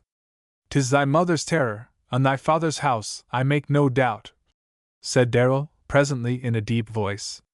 "But, boy, I cannot tell any man where is thy father, not even thee, nor his name, nor the least thing, tending to point him out, until I am released o' me vow. Be content, if I can find the man ere long, thou shalt have word o' him." Trove leaned against the breast of Darrel, shaking with emotion. His tale had come to an odd and fateful climax. The old man stroked his head tenderly. "Ah, boy," said he, "I know thy heart. I shall make haste, I promise thee, I shall make haste. But if the good God should bring thy father to thee, and thy head to shame and sorrow for his sin, forgive him, in the name o' Christ, forgive him. Aye, boy, thou must forgive all that trespass against thee. If I ever see him, he shall know I am not ungrateful," said the young man. A while past 12 o'clock, those two, lying there in the firelight, thinking, rose like those startled in sleep. A mighty voice came booming over the still water and echoed far and wide. Slowly its words fell and rang in the great, silent temple of the woods. "Though I speak with the tongues of men and of angels, and have not charity, I am become as sounding brass, or a tinkling cymbal. And though I have the gift of prophecy, and understand all mysteries, and all knowledge, and though I have all faith, so that I could remove mountains, and have not charity, I am nothing. And though I bestow all my goods to feed the poor, and though I give my body to be burned, and have not charity, it profiteth me nothing. Charity suffereth long, and is kind, charity envieth not, charity vaunteth not itself, is not puffed up, doth not behave itself unseemly, seeketh not her own, is not easily provoked, thinketh no evil. Beareth all things, believeth all things, hopeth all things, endureth all things. Charity never faileth, but whether there be prophecies, they shall fail, whether there be tongues, they shall cease, whether there be knowledge, it shall vanish away. As the last words died away in the far woodland, Trove and Darrel turned, wiping their eyes in silence. That flood of inspiration had filled them. Big thoughts had come drifting down with its current. They listened a while, but heard only the faint crackle of the fire. Strange, said Trove presently. Passing strange, and like a beautiful song, said Darrel. It may be some insane fanatic. Maybe, but he hath the voice of an angel, said the old man. They passed a sleepless night and were up early, packing to leave the woods. Darrel was to go in quest of the boy's father. Within a week he felt sure he should be able to find him. They skirted the pond, crossing a long ridge on its farther shore. At a spring of cool water in a deep ravine they halted to drink and rest. Suddenly they heard a sound of men approaching, and when the latter had come near, a voice, deep, vibrant, and musical as a harp string, in these lines of Hamlet. Why right, you are either right, and so without more circumstance at all, I hold it fit that we shake hands and part, you as your business and desire shall point you, for every man has business and desire such as it is, and for mine own part look you, I'll go pray. Then said Darrel loudly, These are but wild and whirling words, my lord. Two men, a guide in advance, came along the trail, one, a most impressive figure, tall, erect, and strong, its every move expressing grace and power. Again the deep music of his voice sang, I'm sorry they offend you heartily, yes, faith, heartily. And Darrel rejoined, his own rich tone touching the note of melancholy in the other. There's no offense, my lord. What Horatio is this? The stranger inquired, offering his hand. A player? Aye, as are all men and women, said Darrel quickly, but I, sore, have only a poor part. Had I thy lines and make-up, I'd win applause. The newcomer sat down, the man who had spoken removing his hat. Curly locks of dark hair, with now a sprinkle of silver in them, fell upon his brows. He had large brown eyes, a mouth firm and well-modeled, a nose slightly aquiline, and wore a small, dark imperial, a mere tuft under his lip. Well, Colonel, you have paid me a graceful compliment, said he. Nay, man, do not mistake me rank, said Darrel. Indeed, what is it? Friend, he answered quickly. In good company there's no higher rank. But if you think me unworthy, I'll be content with Mr. My friend, forgive me, said the stranger, approaching Darrel. Murder and envy and revenge and all evil are in my part, but no impertinence. I know thy rank, sore. Thou art a gentleman, said Darrel. I've seen thee every inch a king. Darrel spoke to the second period in that passage of Lear, the majesty and despair of the old king in voice and gesture. The words were afire with feeling as they came off his tongue, and all looked at him with surprise. Ah, you have seen me play it, said the stranger. There's no other Lear that declares himself with that gesture. It is Edwin Forrest, said Darrel, as the stranger offered his hand. The same, and at your service, the great actor replied. And may I ask who are you? Roderick Darrel, son of a wheelwright on the river Bann, once a fellow of infinite jest, believe me, but now, alas!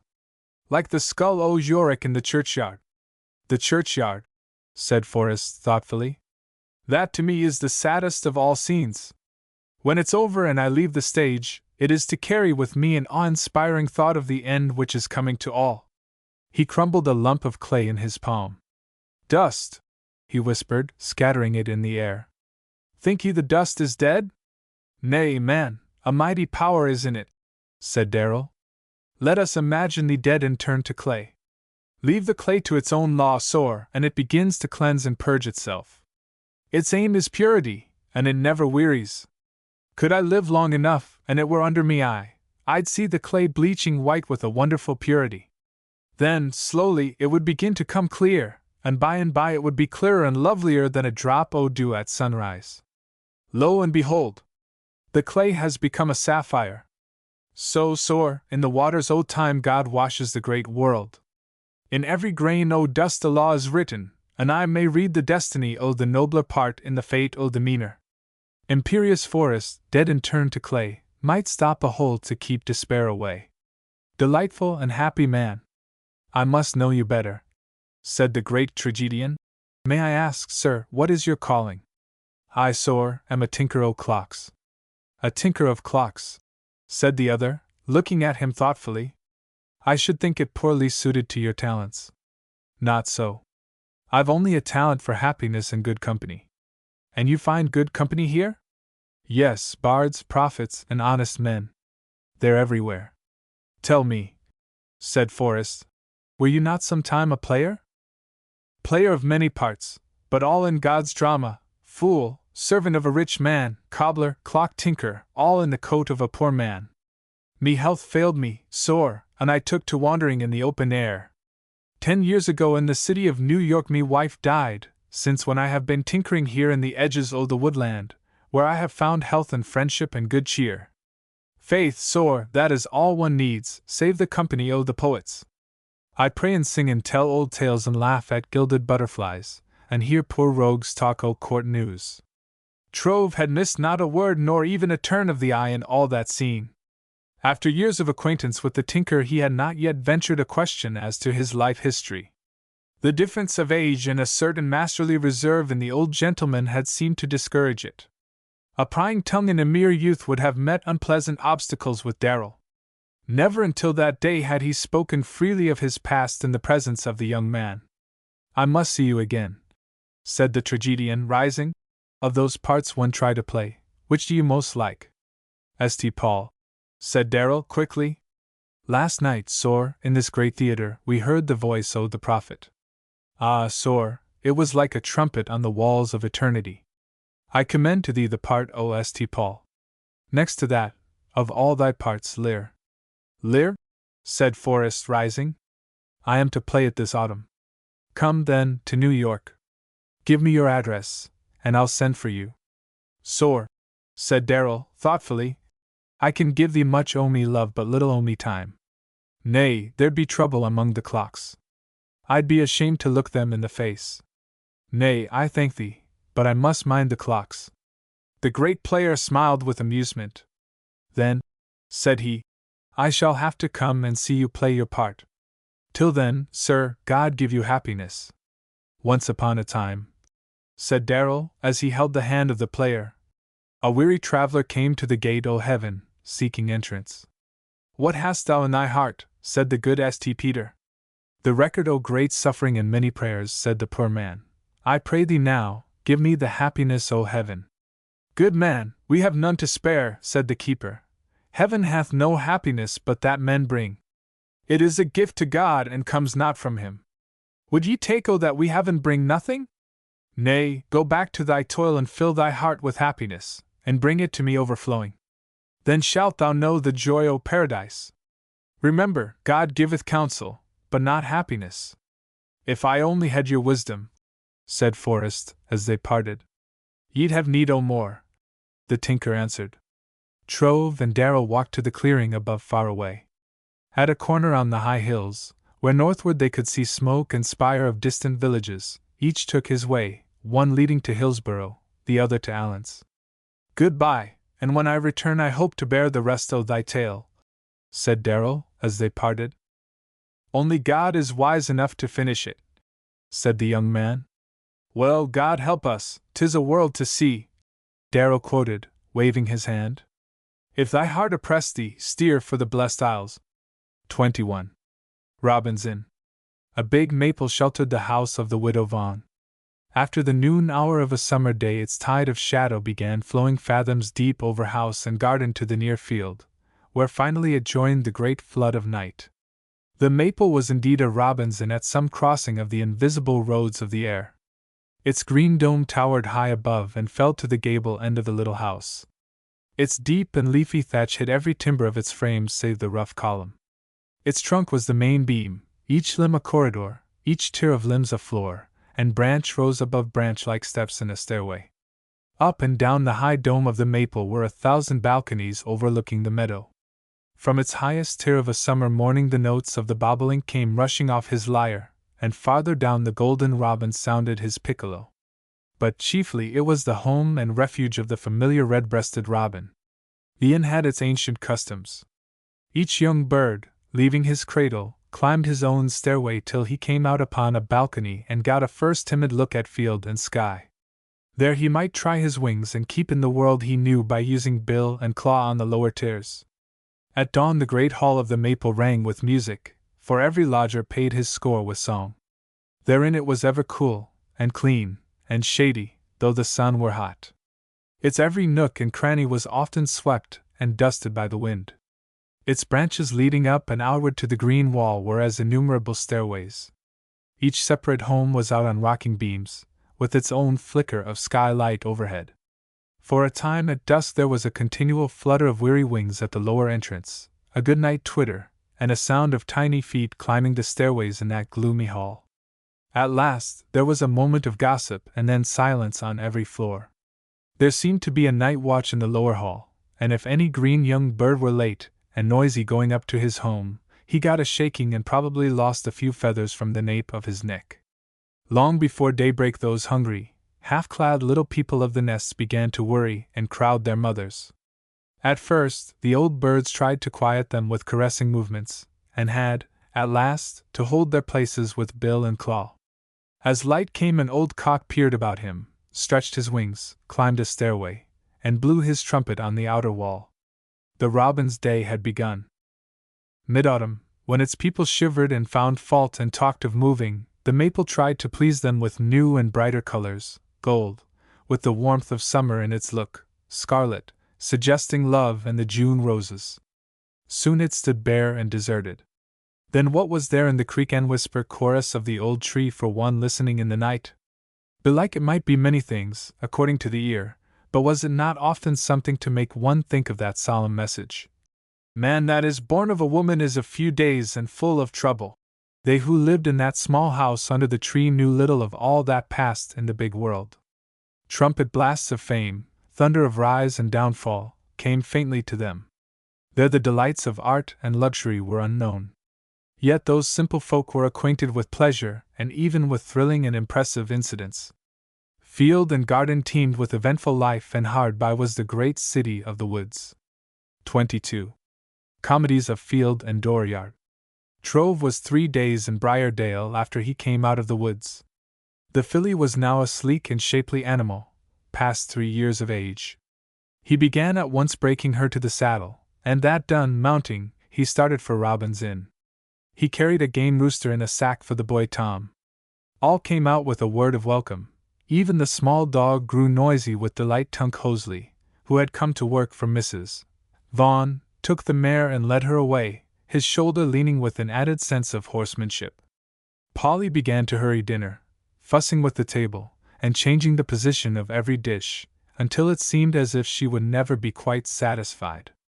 Covered with the sacred old china and table linen of her grandmother, it had, when Polly was done with it, a very smart appearance indeed. Then she called the boys and bade them wash their hands and faces and whispered a warning to each, while her mother announced that dinner was ready. "Paul, what's an adjective?" said the teacher, as they sat down. "A word applied to a noun to qualify or limit its meaning," the boy answered glibly. "Right. And what adjective would you apply to this table?" The boy thought a moment. "Grand," said he, tentatively. "Correct. I'm going to have just such a dinner every day on my farm." "Then you'll have to have Polly too," said Tom, innocently. "Well, you can spare her." "No, sir," the boy answered. "You ain't good to her. She cries every time you go away." There was an awkward silence, and the widow began to laugh and Polly and Trove to blush deeply. Maybe, she whispered, and he give her a talkin' to, said Paul. Have you heard about Ezra Tower? Said Mrs. Vaughn, shaking her head at the boys and changing the topic with shrewd diplomacy. Much, but nothing new, said Trove. Well, he swears he'll never cross the Fadden Bridge or speak to anybody in Pleasant Valley. Why? The taxes. He don't believe in improvements, and when he tried to make a speech in town meeting they all jeered him. There ain't any one good enough for him to speak to now but himself and his Creator. In the midst of dinner, they heard an outcry in the yard. Tom's gamecock had challenged the old rooster, and the two were leaping and striking with foot and wing. Before help came, the old rooster was badly cut in the neck and breast. Tunk rescued him, and brought him to the woodshed, where Trove sewed up his wounds. He had scarcely finished when there came a louder outcry among the fowls. Looking out, they saw a gobbler striding slowly up the path, and leading the gamecock with a firm hold on the back of his neck. The whole flock of fowls were following. The rooster held back and came on with long but unequal strides, never halting. The turkey led him into the full publicity of the open yard. Now the cock was lifted so his feet came only to the top of the grass. Now his head was bent low, and his feet fell heavily. Through it all the gobbler bore himself with dignity and firmness. There was no show of wrath or unnecessary violence. He swung the cock around near the foot of the maple tree and walked him back and then returned with him. Half his journey the poor cock was reaching for the grass and was then lowered quickly, so he had to walk with bent knees. Again and again the gobbler walked up and down with him before the assembled flock. Hens and geese cackled loudly and clapped their wings. Applause and derision rose high each time the poor cock swung around, reaching for the grass. But the gobbler continued his even stride, deliberately, and as it seemed, thoughtfully, applying correction to the quarrelsome bird. Walking the grass tips had begun to tire those reaching legs. The cock soon straddled along with a serious eye and an open mouth. But the gobbler gave him no rest. When, at length, he released his hold, the gamecock lay weary and wild-eyed, with no more fight in him than a bunch of rags. Soon he rose and ran away and hid himself in the stable. The culprit fowl was then tried, convicted, and sentenced to the block. It's the fate of all fighters that have only a selfish cause, said the teacher. He was sitting on the grass, Polly and Tom and Paul beside him. Look here, said he, suddenly. I'll show you another fight. All gathered about him. Down among the grass roots an ant stood facing a big, hairy spider. The ant backed away, presently, and made a little detour, the spider turning quickly and edging toward him. The ant stood motionless, the spider on tiptoe, with daggers drawn. The big, hairy spider leaped like a lion to its prey. They could see her striking with the fatal knives, her great body quivering with fierce energy. The little ant was hidden beneath it. Some uttered a cry of pity, and Paul was for taking sides. Wait a moment, said the teacher, restraining his hand. The spider had begun to tremble in a curious manner. Look now, said Trove, with some excitement. Her legs had begun to let go and were straightening stiff on both sides of her. In a moment she tilted sideways and lay still. They saw a twinkle of black legs and the ant making off in the stubble. They picked up the spider's body. It was now only an empty shell. Her big stomach had been torn away and lay in little strips and chunks, down at the roots of the stubble. It's the end of a bit of history, said the teacher, as he tore away the curved blades of the spider and put them in Polly's palm. Let's see where the ant goes. He got down upon his hands and knees and watched the little black tiger, now hurrying for his lair. In a moment he was joined by others, and presently they came into a smooth little avenue under the grass. It took them into the edge of the meadow, around a stalk of mullein, where there were a number of webs. There's where she lived, this hairy old woman, said the teacher. Up there in that tower. See her snares in the grass, 4 of them? He rapped on the stalk of mullein with a stick, peering into the dusty little cavern of silk near the top of it. Sure enough! Here is where she lived, for the house is empty, and there's living prey in the snares. What a weird old thing, said Polly. Can you tell us more about her? Well, every summer, said Trove, a great city grows up in the field. There are shady streets in it, no wider than a cricket's back, and millions living in nest and tower and cave and cavern. Among its people are toilers and idlers, laws and lawbreakers, thieves and highwaymen, grand folk and plain folk. Here is the home of the greatest criminal in the city of the field. See! It is between two leaves, one serving as roof, the other as floor and portico. Here is a long cable that comes out of her sitting room and slopes away to the big snare below. Look at her sheets of silk in the grass. It's like a washing that's been hung out to dry. From each a slender cord of silk runs to the main cable. Even a fly's kick or a stroke of his tiny wing must have gone up the tower and shaken the floor of the old lady, maybe, with a sort of thunder. Then she ran out and down the cable to rush upon her helpless prey. She was an errant highwayman, this old lady, a creature of craft and violence. She was no sooner married than she slew her husband, a timid thing smaller than she, and ate him at one meal. You know the ants are a busy people. This road was probably a thoroughfare for their freight, eggs and cattle and wild rice. I'll warrant she used to lie in wait for them, and woe to the little traveler if she caught him unawares, for she could nip him in two with a single thrust of her knives. Then she would seize the egg he bore and make off with it. Now the ants are cunning. They found her downstairs and cut her off from her home and drove her away into the grass jungle.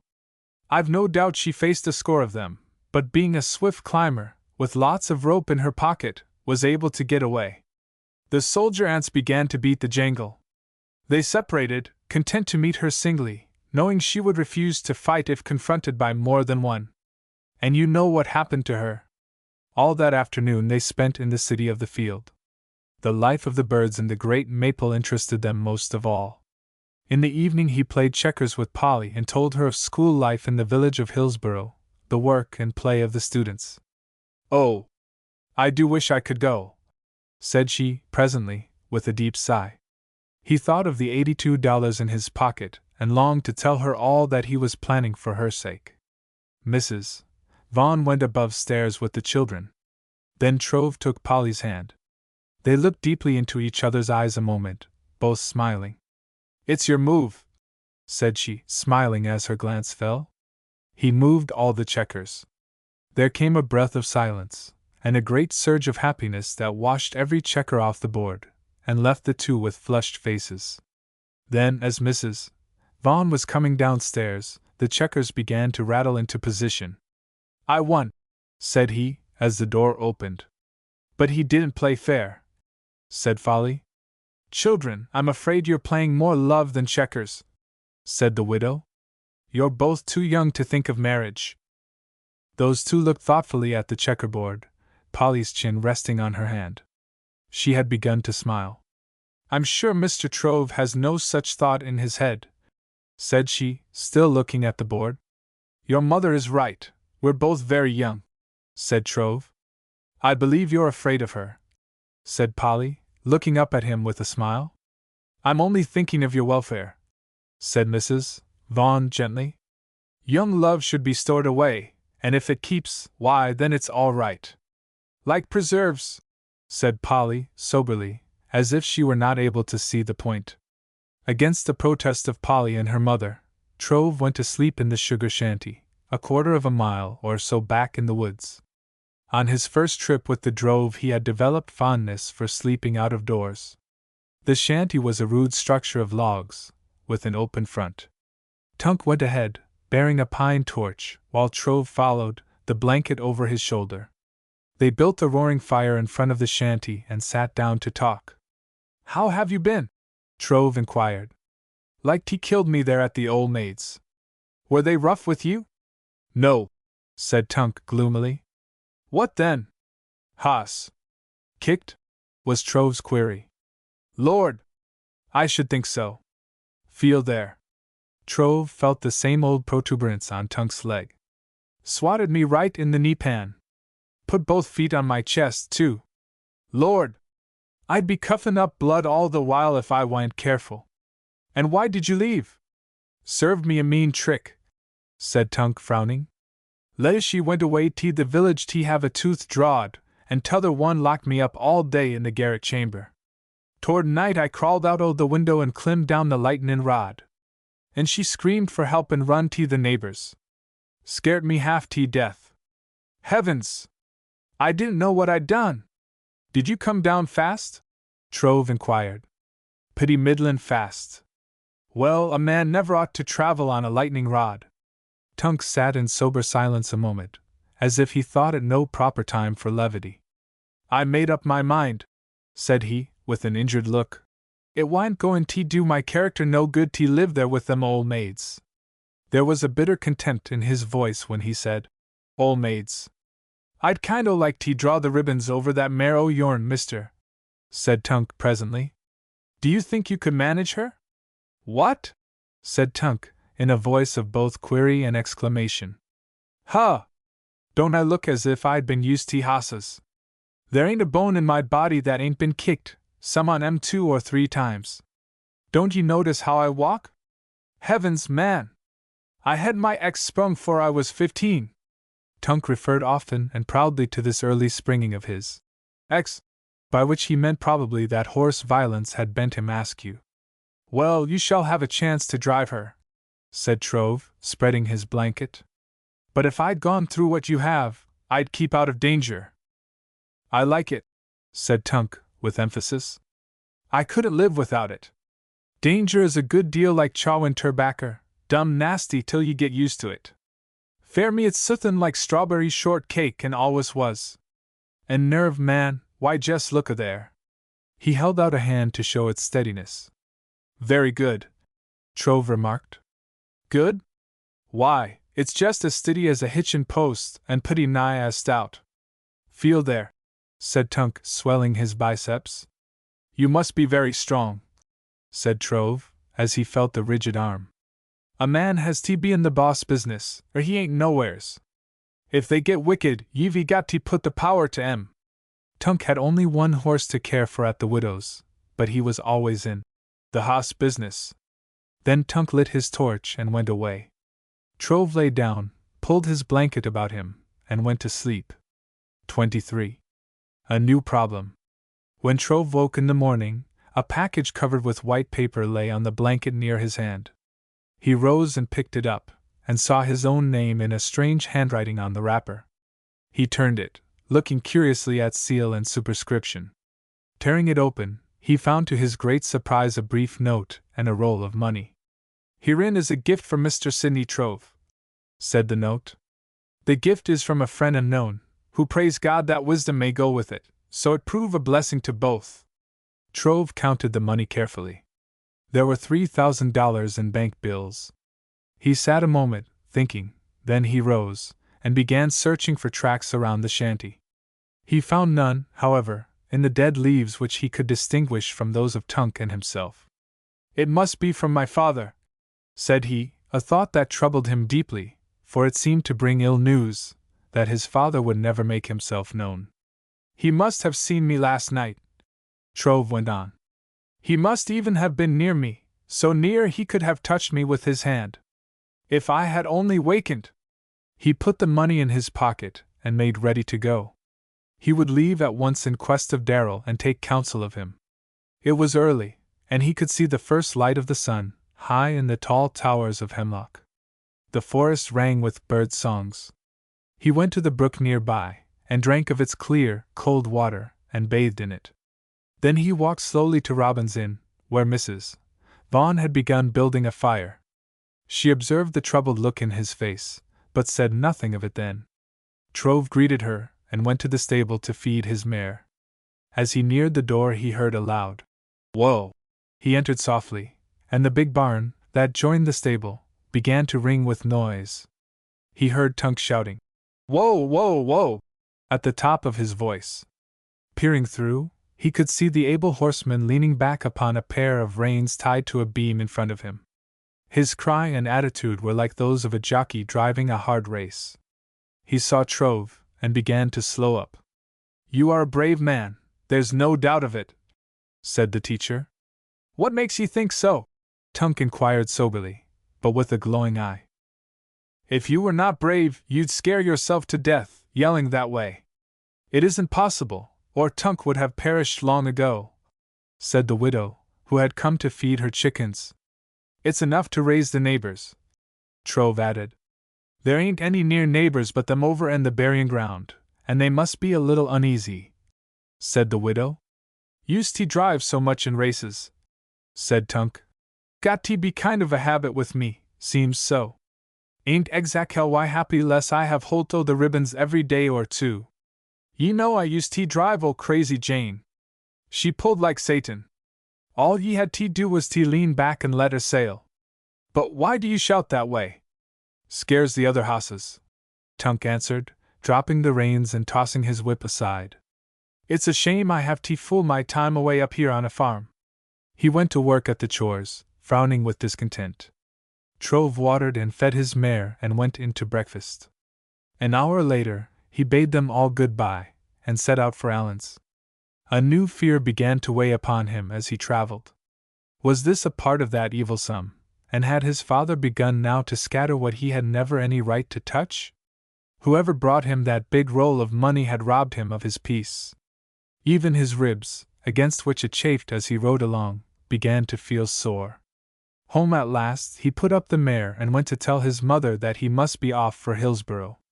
My son, said she, her arms about his neck, our eyes are growing dim and for a long time have seen little of you. And I feel the loss, Trove answered. I have things to do there, and shall return tonight. You look troubled, was her answer. Poor boy! I pray God to keep you unspotted of the world. She was ever fearing unhappy news of the mystery, that something evil would come out of it. As Trove rode away, he took account of all he owed those good people who had been mother and father to him. What a pleasure it would give him to lay that goodly sum in the lap of his mother, and bid her spend it with no thought of economy. The mare knew him as one may know a brother. There was in her manner some subtle understanding of his mood. Her master saw it in the poise of her head, in the shift of her ears, and in her tender way of feeling for his hand. She, too, was looking right and left in the fields. There were the scenes of a boyhood, newly but forever gone. That's where you overtook me on the way to school, said he to Phyllis, for so the tinker had named her. She drew at the rein, starting playfully as she heard his voice, and shaking his hand as if to say, Oh, master, give me the rein. I will bear you swiftly to happiness. Trove looked down at her proudly, patting the silken arch of her neck. If, as Darrel had once told him, God took note of the look of one's horses, she was fit for the last journey. Arriving at Hillsborough, he tied her in the sheds and took his way to the sign of the Dial. Darrel was working at his little bench. He turned wearily, his face paler than Trove had ever seen it, his eyes deeper under their fringe of silvered hair. And God be praised, the boy, said he, rising quickly. Canst thou make a jest, boy, a merry jest? Not until you have told me what's the matter. Illness and the food o' bitter fancy, said the tinker, with a sad face. Bitter fancy? Yes, and o' thee, boy. Had I gathered care in the broad fields all me life and heaped it on thy back, I could not have done worse by thee. Darrel put his hand upon the boy's shoulder, surveying him from head to foot. But, Mary, he added, 'tis a mighty thigh and a broad back. Have you seen my father? Yes. There was a moment of silence, and Trove began to change color. And what did he say? That he will bear his burden alone. Then, for a moment, silence and the ticking of the clocks. And I shall never know my father? Said Trove, presently, his lips trembling. God, sir! I insist upon it. I have a right to his name, and to his shame also. The young man sank upon a chair, covering his face. Nay, boy, it is not wise, said Darrel, tenderly. Take thought of it, thou art young. The time is near when thy father can make restitution, aye, and acknowledge his sin before the world. All very near to him, saving thyself, are dead. Now, whatever comes, it can do thee no harm. But I care not for disgrace, and often you have told me that I should live and speak the truth, even though it burn me to the bone. So have I, boy, so have I, but suppose it burn others to the bone. It will burn thy wife, and thy children, and thy children's children, and them that have reared thee, and it would burn thy father most of all. Trove was utterly silenced. His father was bent on keeping his own disgrace. Mind thee, boy, the law o' truth is great, but the law o' love is greater. Alive for the sake o' love, think o' that a long time, think until thy heart is worn with all fondness and thy soul is ready for its God, then judge it. But when he makes confession I shall know, and go to him, and stand by his side, the young man remarked. Nay, boy, rid thy mind o' that. If you were to hear of his crime, ye'd never know it was thy father's. It is a bitter sorrow, but I shall make the best of it, said Trove. Aye, make the best of it. Thou art he now in the deep sea, and God guide thee. But I ask your help, will you read that? Said Trove, handing him the mysterious note that came with the roll of money. And how much came with it? Said Darrel, as he read the lines. $3,000. Here they are. I do not know what to do with them. 'Tis a large sum, and maybe from thy father, said Darrel, looking down at tile money. Possibly, quite possibly it is from thy father. And what shall I do with the money? It is cursed. I can make no use of it. Ah, boy, of one thing be sure, it is not the stolen money. For many years thy father hath been a frugal man, saving, ever saving the poor fruit of his toil. Nay, boy, if it come o' thy father, have no fear o' that. For a time put thy money in the bank. Then my father lives near me, where I may be meeting him every day of my life? No, said Darrel, shaking his head. Then lifting his finger and looking into the eyes of Trove, he spoke slowly and with deep feeling. Now that ye know his will, I warn ye, boy, seek him no more. Were ye to meet him now and know him for thy father and yet refuse to let him pass, I'd think thee a monster o' selfish cruelty. 24. Beginning the Book of Trouble. The rickety stairway seemed to creak with surprise at the slowness of his feet as Trove descended. It was circus day, and there were few in the street. Neither looking to right nor left, he hurried to the bank of Hillsborough and left his money. Then, mounting his mare, he turned to the wooded hills and went away at a swift gallop. When the village lay far behind them and the sun was low, he drew rein to let the mare breathe, and turned, looking down the long stairway of the hills. In the south great green waves of timberland rose into the sun low as they swept over hill and mountain. Presently he could hear a galloping horse and a faint halloo down the valley, out of which he had just come. He stopped, listening, and soon a man and horse, the latter nearly spent with fast travel, came up the pike. Well, by heaven! You gave me a hard chase, said the man. Do you wish to see me? Trove inquired. Yes, my name is Spinel. I am connected with the Bank of Hillsborough. Your name is Trove, Sidney Trove? Yes, sir. You deposited $3,000 today? I did. Well, I've come to see you and ask a few questions. I've no authority, and you can do as you like about answering. The man pulled up near Trove and took a notebook and pencil out of his pocket. First, how came you by that money? Said he, with some show of excitement in his manner. That is my business, said Trove coolly. There's more or less truth in that, said the other. But I'll explain. Night before last the bank in Mildem was robbed, and the clerk who slept there badly hurt. Now, I've no doubt you're all right, but here's a curious fact. The sum taken was about $3,000. Trove began to change color. He dismounted, looking up at the stranger and holding both horses by the bit. And they think me a thief? He demanded. No, was the quick reply. They've no doubt you can explain everything. I'll tell you all I know about the money, said Trove. But come, let's keep the horses warm. They led them, and walking slowly, Trove told of his night in the sugar bush. Something in the manner of Spinel slowed his feet and words. The story was finished. They stopped, turning face to face. It's grossly improbable, Trove suggested thoughtfully. Well, it ain't the kind o' thing that happens every day or two, said the other. If you're innocent, you won't mind my looking you over a little to see if you have wounds or weapons. Understand, I've no authority, but if you wish, I'll do it. Glad to have you. Here's a hunting knife, And a flint and some bird shot, Trove answered, as he began to empty his pockets. Spinel examined the hunting knife and looked carefully at each pocket. Would you mind taking off your coat? He inquired. The young man removed his coat, uncovering a small spatter of blood on his shirt sleeve. There's no use going any farther with this, said the young man, impatiently. Come on home with me, and I'll go back with you in the morning and prove my innocence. The two mounted their horses and rode a long way in silence. It is possible, said Trove, presently, that the robber was a man that knew me and, being close pressed, planned to divert suspicion. Save that of the stranger, there was no sleep at the little house in Briardale that night. But oddly, for Mary and Theron Allen it became a night of dear and lasting memories of their son. He sat long with them under the pine trees, and for the first time they saw and felt his strength and were as children before it. It's all a school, said he calmly, and I'm just beginning to study the Book of Trouble. It's full of rather tough problems, but I'm not going to flunk or fail in it. 25. The Spider Snares.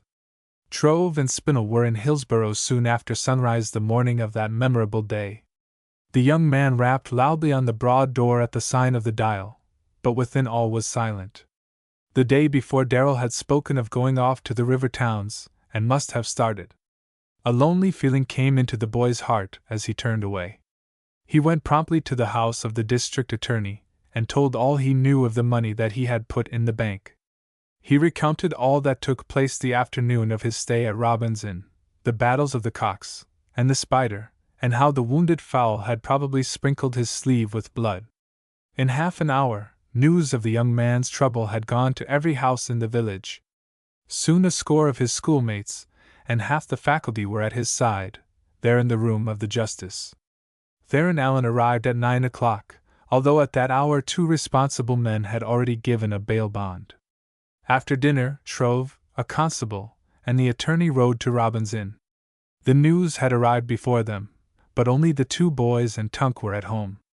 The latter stood in front of the stable, looking earnestly up the road. "Hello?" said he, gazing curiously at horse and men as they came up to the door. He seemed to be eyeing the attorney with hopeful anticipation. "Tunk," said Trove, cheerfully, "you have a mournful eye." Tunk advanced slowly, still gazing, both hands deep in his trousers pockets. "Easy Tower just went by," said he, with suppressed feeling. "Said you was arrested fair murder. I presume you were surprised." "Wall," said he, "Easy ain't said a word before in 6 months." Tunk opened the horse's mouth and stood a moment, peering thoughtfully at his teeth. "Kind of unexpected to be spoke to by Easy Tower," he added, turning his eyes upon them with the same curious look. The interrogation of Tunk and the 2 boys began immediately. The story of the fall corroborated, the sugar bush became an object of investigation. Milldam was 10 miles away, and it was quite possible for the young man to have ridden there and back between the hour when Tunk left him and that of sunrise when he met Mrs. Vaughn at her door. Trove and Tunk Hosley went with the officers down a lane to the pasture, and thence into the wood by a path they followed that night to and from the shanty. They discovered nothing new, save one remarkable circumstance that baffled Trove and renewed the waning suspicion of the men of the law. On almost a straight line from bush to barn were tracks of a man that showed plainly where they came out of the grass upon the garden soil. Now, the strange part of it lay in this fact. The boots of Sidney Trove exactly fitted the tracks. They followed the footprints carefully into the meadow grass and up to the stalk of mullein. Near the top of it was the abandoned home of the spider, and around it were the 4 snares Trove had observed, now full of prey. "Do not disturb the grass here," said Trove, "and I will prove to you that the tracks were made before the night in question. Do you see the 4 webs?" "Yes," said the attorney. "The tracks go under them," said Trove, "and must, therefore, have been made before the webs. I will prove to you that the webs were spun before 2 o'clock of the day before yesterday. At that hour I saw the spinner die. See, her lair is deserted." He broke the stalk of mullein and the cables of spider silk that led away from it, and all inspected the empty lair. Then he told of that deadly battle in the grass. "But these webs might have been the work of another spider," said the attorney. It matters not, Trove insisted, for the webs were spun at least 12 hours before the crime. One of them contains the body of a red butterfly with starred wings. We cut the wings that day, and Miss Vaughn put them in a book she was reading. Paul brought the wings, which exactly fitted the tiny torso of the butterfly. They could discern the footprints, one of which had broken the ant's road, while another was completely covered by the butterfly snare. Those tracks were made before the webs, that is evident, said the attorney. Do you know who made the tracks? I do not, was the answer of the young man. Trove remained at Robinson that night, and after the men had gone he recalled a circumstance that was like a flash of lightning in the dark of his great mystery. Once at the sign of the Dial his friend, the tinker, had shown him a pair of new boots. He remembered they were of the same size and shape as those he wore. We could wear the same boots, he had remarked to Darrel. Had I to do such penance I should be damned, the tinker had answered. Look, boy, mine are the larger by far. There's a man coming to see me at the Christmas time, a man o' busy feet. That pair in your hands I bought for him. Day before yesterday, said Tunk that evening. I was up in the sugar bush after a bit o' hickory, and I see a man there, and I didn't have no idea who 'twas.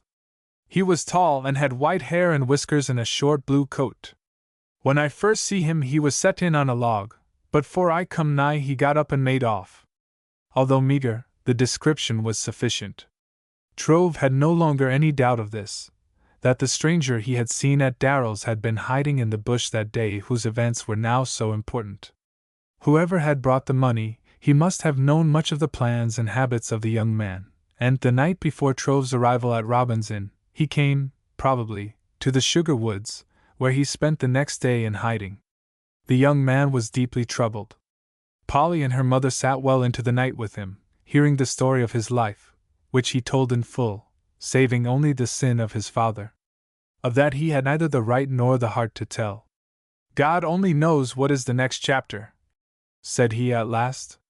It may rob me of all that I love in this world. But not of me, said Polly, whispering in his ear. I wish I were sure of that, he answered. 26. The coming of the cars. That year was one of much reckoning there in the land of the hills. A year it was of historic change and popular excitement. To begin with, a certain rich man bought a heavy cannon, which had roared at the British on the frontier in 1812, and gave it to the town of Hillsborough. It was no sooner dumped on the edge of the little park than it became a target of criticism. The people were to be taxed for the expense of mounting it. Taxed fair a thing we ain't no more need of than a bear has need of a hairbrush, said one citizen. Those Yankees came of men who helped to fling the tea into Boston harbor, and had some hereditary fear of taxes. Hunters and trappers were much impressed by it. They felt it over, peering curiously into the muzzle, with one eye closed. Ye couldn't kill nothin' with it, said one of them. If I was to pick it up and hit ye over the head with it, I guess ye wouldn't think so, said another. Familiarity bred contempt, and by they began to shoot at it from the tavern steps. The gun lay rejected and much in the way until its buyer came to his own rescue and agreed to pay for the mounting. Then came another and more famous controversy as to which way they should p'int the gun. Some favored one direction, some another, and at last, by way of compliment, they p'int it squarely at the house of the giver on the farther side of the park. And it was loaded to the muzzle with envy and ingratitude. The arrest of Sidney Trove, also, had filled the town with exciting rumors, and gossip of him seemed to travel on the four winds, much of it as unkind as it was unfounded. Then came surveyors, and promoters of the railroad, and a plan of aiding it by bonding the towns it traversed. In the beginning horror and distrust were in many bosoms. If the devil and some of his angels had come, he might, indeed, for a time, have made more converts and less excitement. It's a delusion and a snare, said old Colonel Barclay in a speech. Who wants to whiz through the air like a bullet? God never intended men to go slidin' over the earth that way. It ain't nat realm that ain't common sense. Some say it would bring more folks into this country. I say we can supply all the folks that's any sorry. I've got 14 in my own family. Suppose you lived on a tremendous side hill that reached clear to New York City, so you could get on a sled and scoot off like a streak o' lightnin'. Do you think you'd be any happier? Do you think you'd chop any more wood or raise a bigger crop o' potatoes? Suppose you could scoot your crops right down to Albany in a day. That would be all right if you was the only man that was scootin', but if there was anything to be made by it, there'd be more than 1,000,000 sleds on the way, and ye couldn't sell your stuff for so much as ye get here. Some day you'd come home and ask where's Ma and Mary, and then Sam would say, why, Mary's slid down to New York, and the last I see o' Ma she was scootin' for Rochester. Here, the record says, Colonel Barclay was interrupted by laughter and a voice. Wall, if there was a railroad, they could scoot back Aegean, said the voice. Yes, the colonel rejoined. But meb after they'd been there a while ye'd wish they couldn't. Wall, you get your own supper, and then Sam says he, I guess I'll scoot over to Watertown and see my gal for a few minutes, and ye sit by the fire a while, rockin' the twins, and by your wife comes back.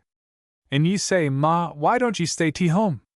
Wall, says she, it is so splendid, and there's so much goin' on, and Mary, she begins to talk as if she'd bit her tongue, and step stylish, and hold up her dress like that, just as though she was steppin' over a hot griddle.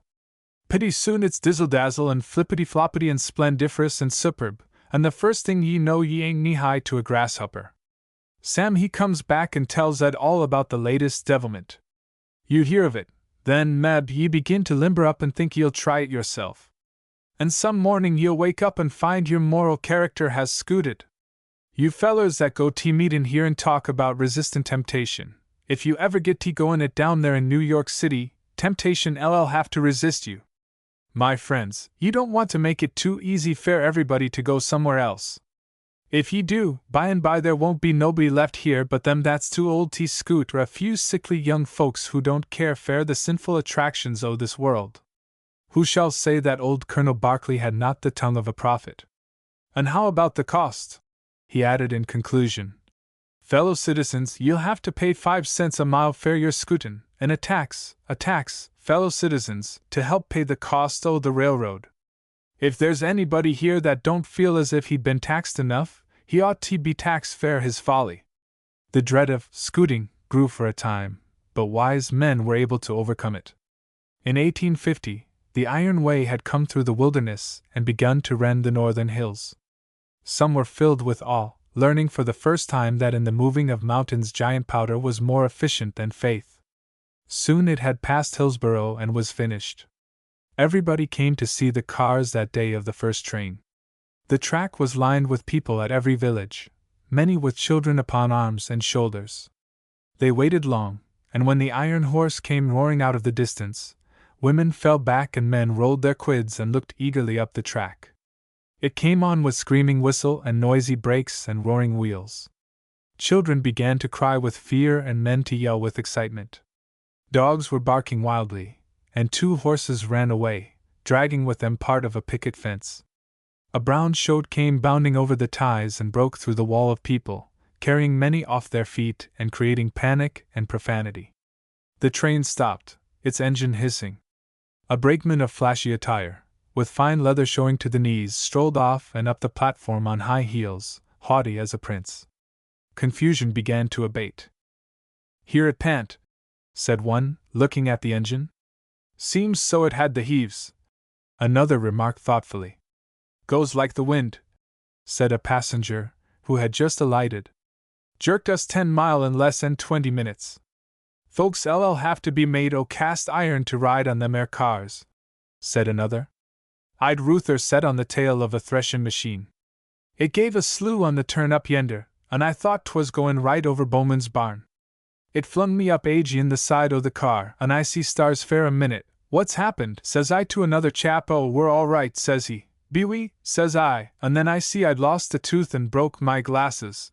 That ain't nothin', says he. I had my foot braced over Aegean that other seat, and somebody fell back on my leg, and I guess the knee is out o' jayant. But I'm alive, and I ain't got no fault to find. If I ever get off this shebang, I'm goin' out in the woods somewhere and set down and see what kind o' shape I'm in. I guess I'm pretty nigh SBILT, and it cost me 50 cents to do it. And all your common sense too, says I. A number got aboard, and the train started. Rip Enslow was on the rear platform, his faithful hound galloping gaily behind the train. Someone had tied him to the brake rod.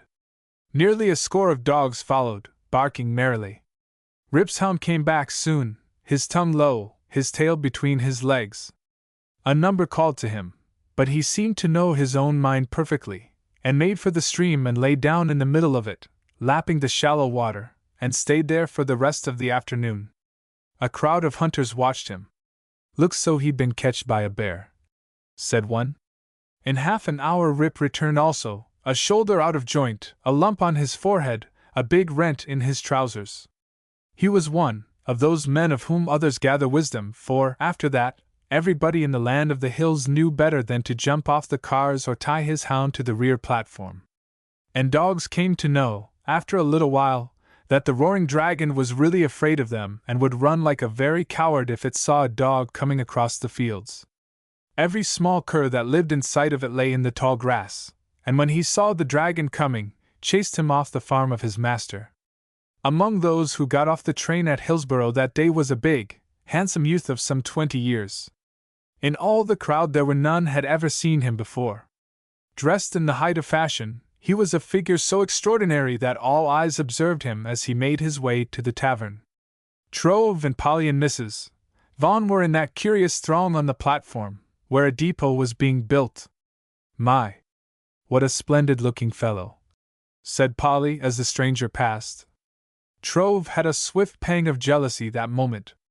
Turning, he saw Riley Brooke, now known as the Old Rag Doll, standing near them in a group of villagers.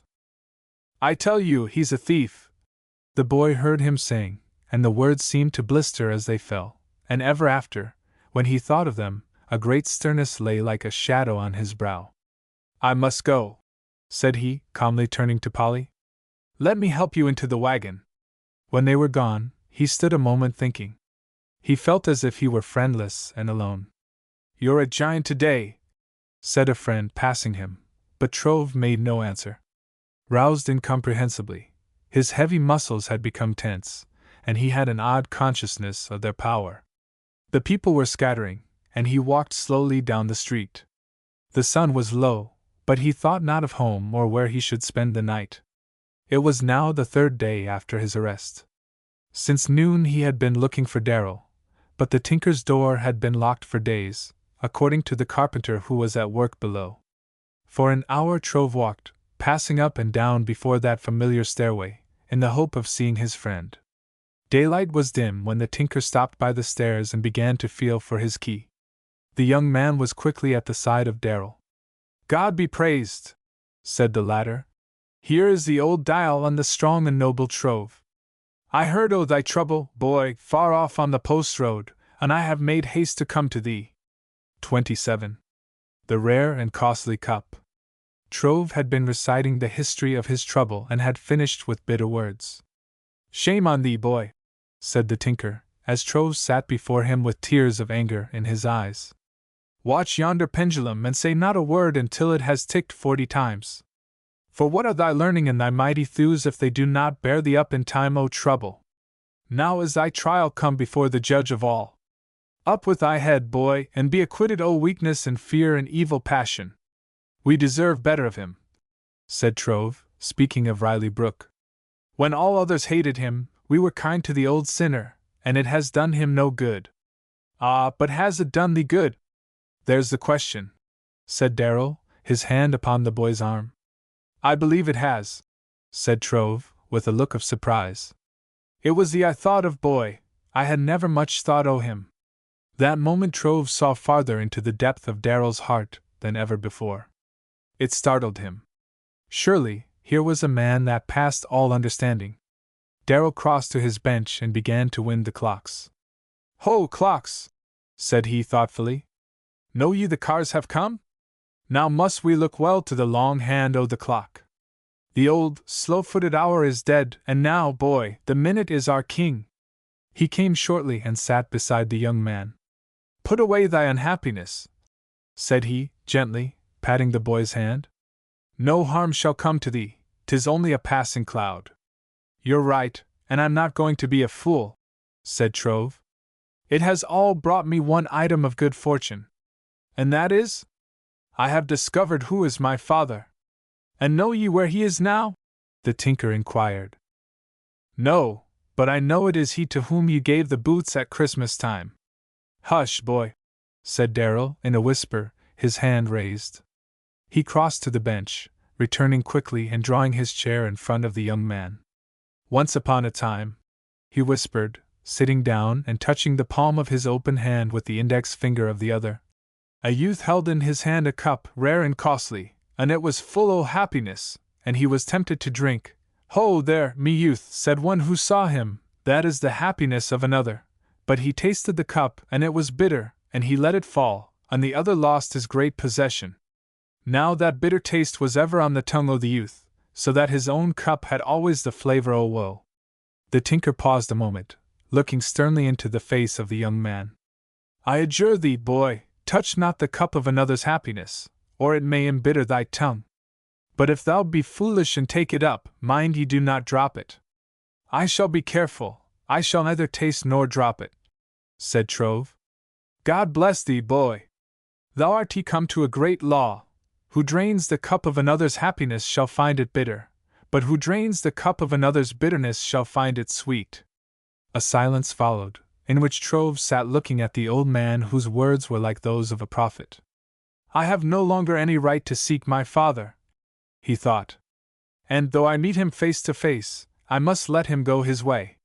Suddenly there came a rap at the door, and when Darrel opened it, they saw only a letter hanging to the latch.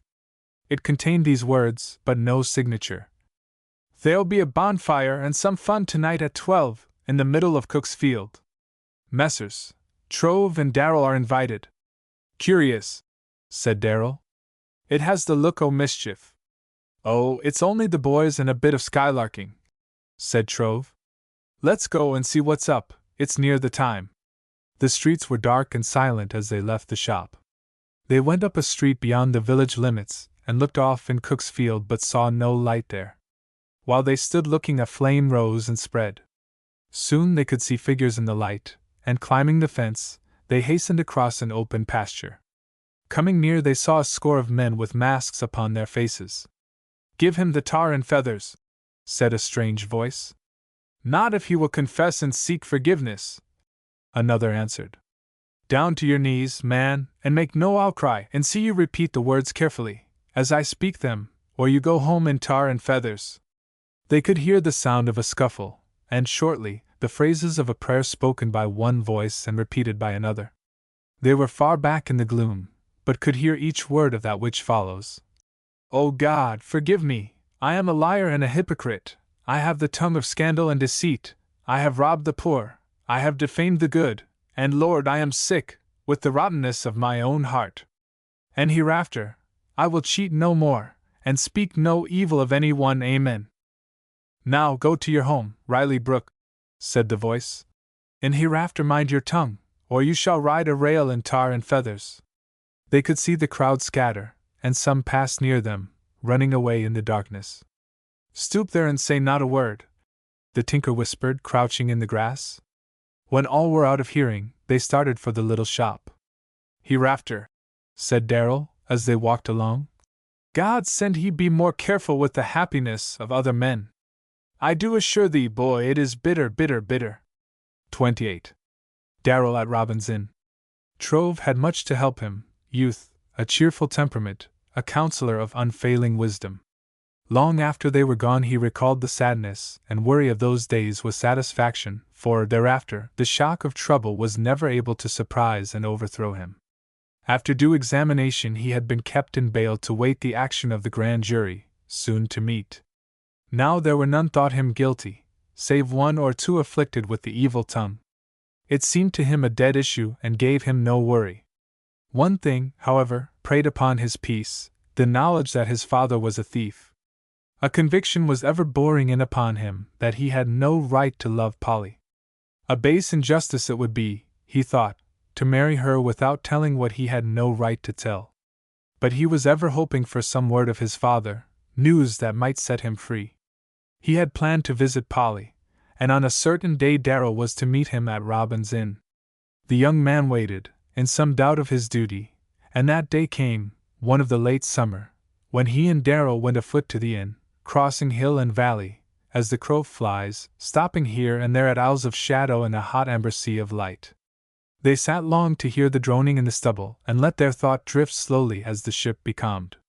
"Some days," said Darrel, "the soul in me is like a toy skiff, tossing in the ripples of a duck pond and mayhap stranding on a reed or lily.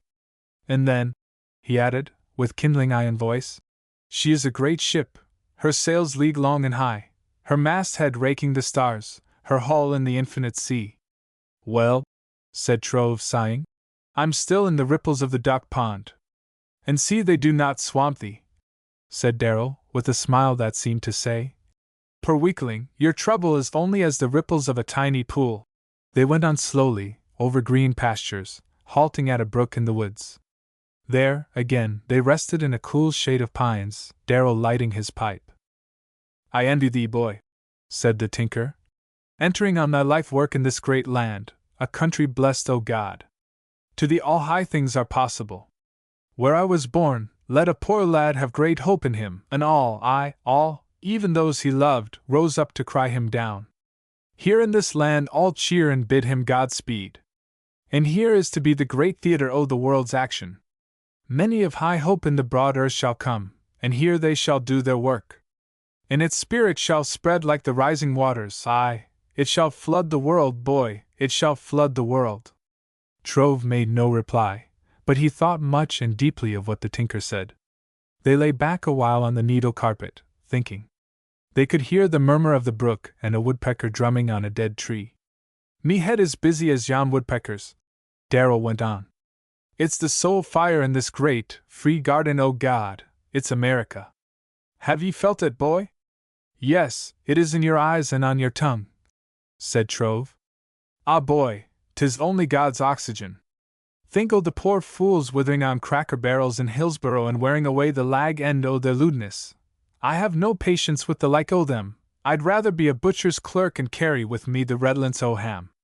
In Hillsborough, where all spoke of him as an odd man of great learning, there were none, saving Trove and 2 or 3 others, that knew the tinker well, for he took no part in the roaring gossip of shop and store. "Hath it ever occurred to thee," said Darrel, as they walked along, "that a fool is blind to his folly, a wise man to his wisdom?" When they were through the edge of the wilderness and came out on Cedar Hill, and saw, below them, the great, round shadow of Robin's Inn, they began to hasten their steps. They could see Polly reading a book under the big tree. "What ho! The little queen," said Darrel, as they came near. "Now put upon her brow an odorous chaplet o' sweet summer buds." She came to meet them in a pretty pink dress and slippers and white stockings. "Fair lady, I bring thee flowers," said Darrel, handing her a bouquet. "They are from the great garden o' the fields." "And I bring a crown," said Trove, as he kissed her and put a wreath of clover and wild roses on her brow. "I thought something dreadful had happened," said Polly, with tears in her eyes. "For 3 days I've been dressed up waiting." "And a grand dress it is," said Darrel, surveying her pretty figure. "I've nearly worn it out waiting," said she, looking down, her voice trembling. "Tut, tut, girl, 'tis a lovely dress," the tinker insisted. "It is one my mother wore when she was a girl," said Polly proudly. "It was made over." "Oh! God love thee, child," said the tinker, in a tone of great admiration. "'Tis beautiful." "And you came through the woods?" said Polly. "Through wood and field," was Trove's answer. "I wonder you knew the way." "The little god o' love, he shot his arrows, and we followed them as the hunter follows the bee," said Darrel. "It was nice of you to bring the flowers," said Polly. "They are beautiful. But not like those in thy cheeks, dear child." "Where is the good mother?" said Darrel. "She and the boys are gone a-berrying, and I have been making jelly. We're going to have a party tonight for your birthday. And rise up before the hoary head and honor the face o' the old man," said Darrel, thoughtfully. "But, child, honor is not for them that tinker clocks. Honor and fame from no condition rise," said Polly, who sat in a chair knitting. True, dear girl. Thy lips are sweeter than the poet's thought. You'll turn my head. The girl was laughing as she spoke. And it turned to me, I shall be happy, said the tinker, smiling, and then he began to feel the buttons on his waistcoat. Loves me not, loves me not. She loves you, said Polly, with a smile. She loves me, hear that, boy, said the tinker. Ah, was she not bespoke? Well, God be praised, I'm happy, he added, filling his pipe. And 70, said Polly. Aye, 70, small and close together, now, as I look off at them, like a flock o' pigeons in the sky.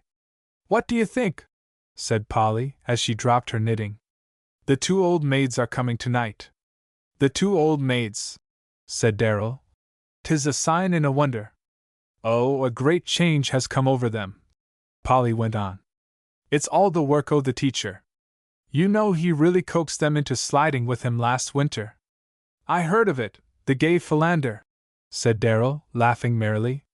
Ah, he's a wonder with the maidens. I know it, said Polly, with a sigh. Trove was idly brushing the mat of grass with a walking stick. He loved fun, but he had no conceit for this kind of banter. It was one of my best accomplishments, said he, blushing. I taught them that there was really a world outside their house and that men were not all as lions, seeking whom they might devour. Soon the widow and her boys came, their pails full of berries. We cannot shake hands with you, said Mrs. Vaughn, her fingers red with the berry stain. Blood o' the old earth, said Darrel. How fares the clock? It's too slow, Polly says. Ah, time lags when love is on the way, Darrel answered. Foolish child. A little while ago she was a baby, and now she is in love.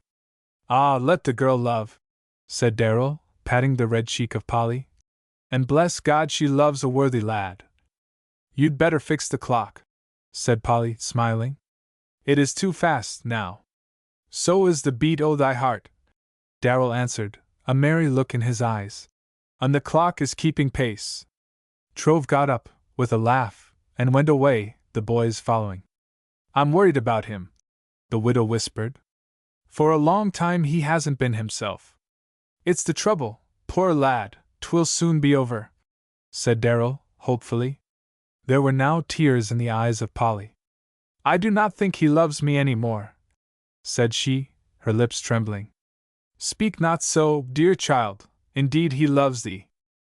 I have done everything to please him, said Polly in broken words, her face covered with her handkerchief.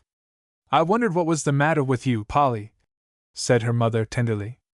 Dear, dear child, said the tinker, rising and patting her head. The chaplet on thy brow and thee weeping, fairest flower of all. I have wished that I was dead. The words came in a little moan between sobs. Because love hath led thee to the great river o' tears. Nay, child, 'tis a winding river and crosses all the roads. He had taken her handkerchief, and with a tender touch was drying her eyes. Now I can see thee smiling, and thy lashes, child, they are like the spray o' the fern tip when the dew is on it. Polly rose and went away into the house. Darrel wiped his eyes, and the widow sat, her chin upon her hand, looking down sadly and thoughtfully. Darrel was first to speak. Did it ever occur to ye, Martha Vaughn, this child o' thine is near a woman but has seen nothing o' the world? I think of that often, said she, the mother's feeling in her voice. Well, if I understand him, it's a point of honor with the boy not to pledge her to marriage until she has seen more o' life and made sure of her own heart. Now, consider this, let her go to the school at Hillsborough, and I'll pay the cost. The widow looked up at him without speaking. I'm an old man near the end o' this journey, and ye've known me many years, Darrel went on. There's nothing can be said against it.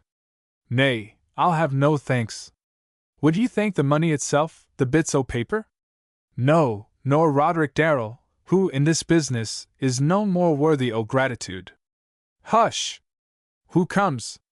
It was Polly herself in a short, red skirt, her arms bare to the elbows. She began to busy herself about the house. Too bad you took off that pretty dress, Polly, said Trove, when he returned. She came near and whispered to him. "This," said she, looking down sadly, "is like the one I wore when you first came." "Well, first I thought of your arms," said he. "They were so lovely. Then of your eyes and face and gown, but now I think only of the one thing, Polly."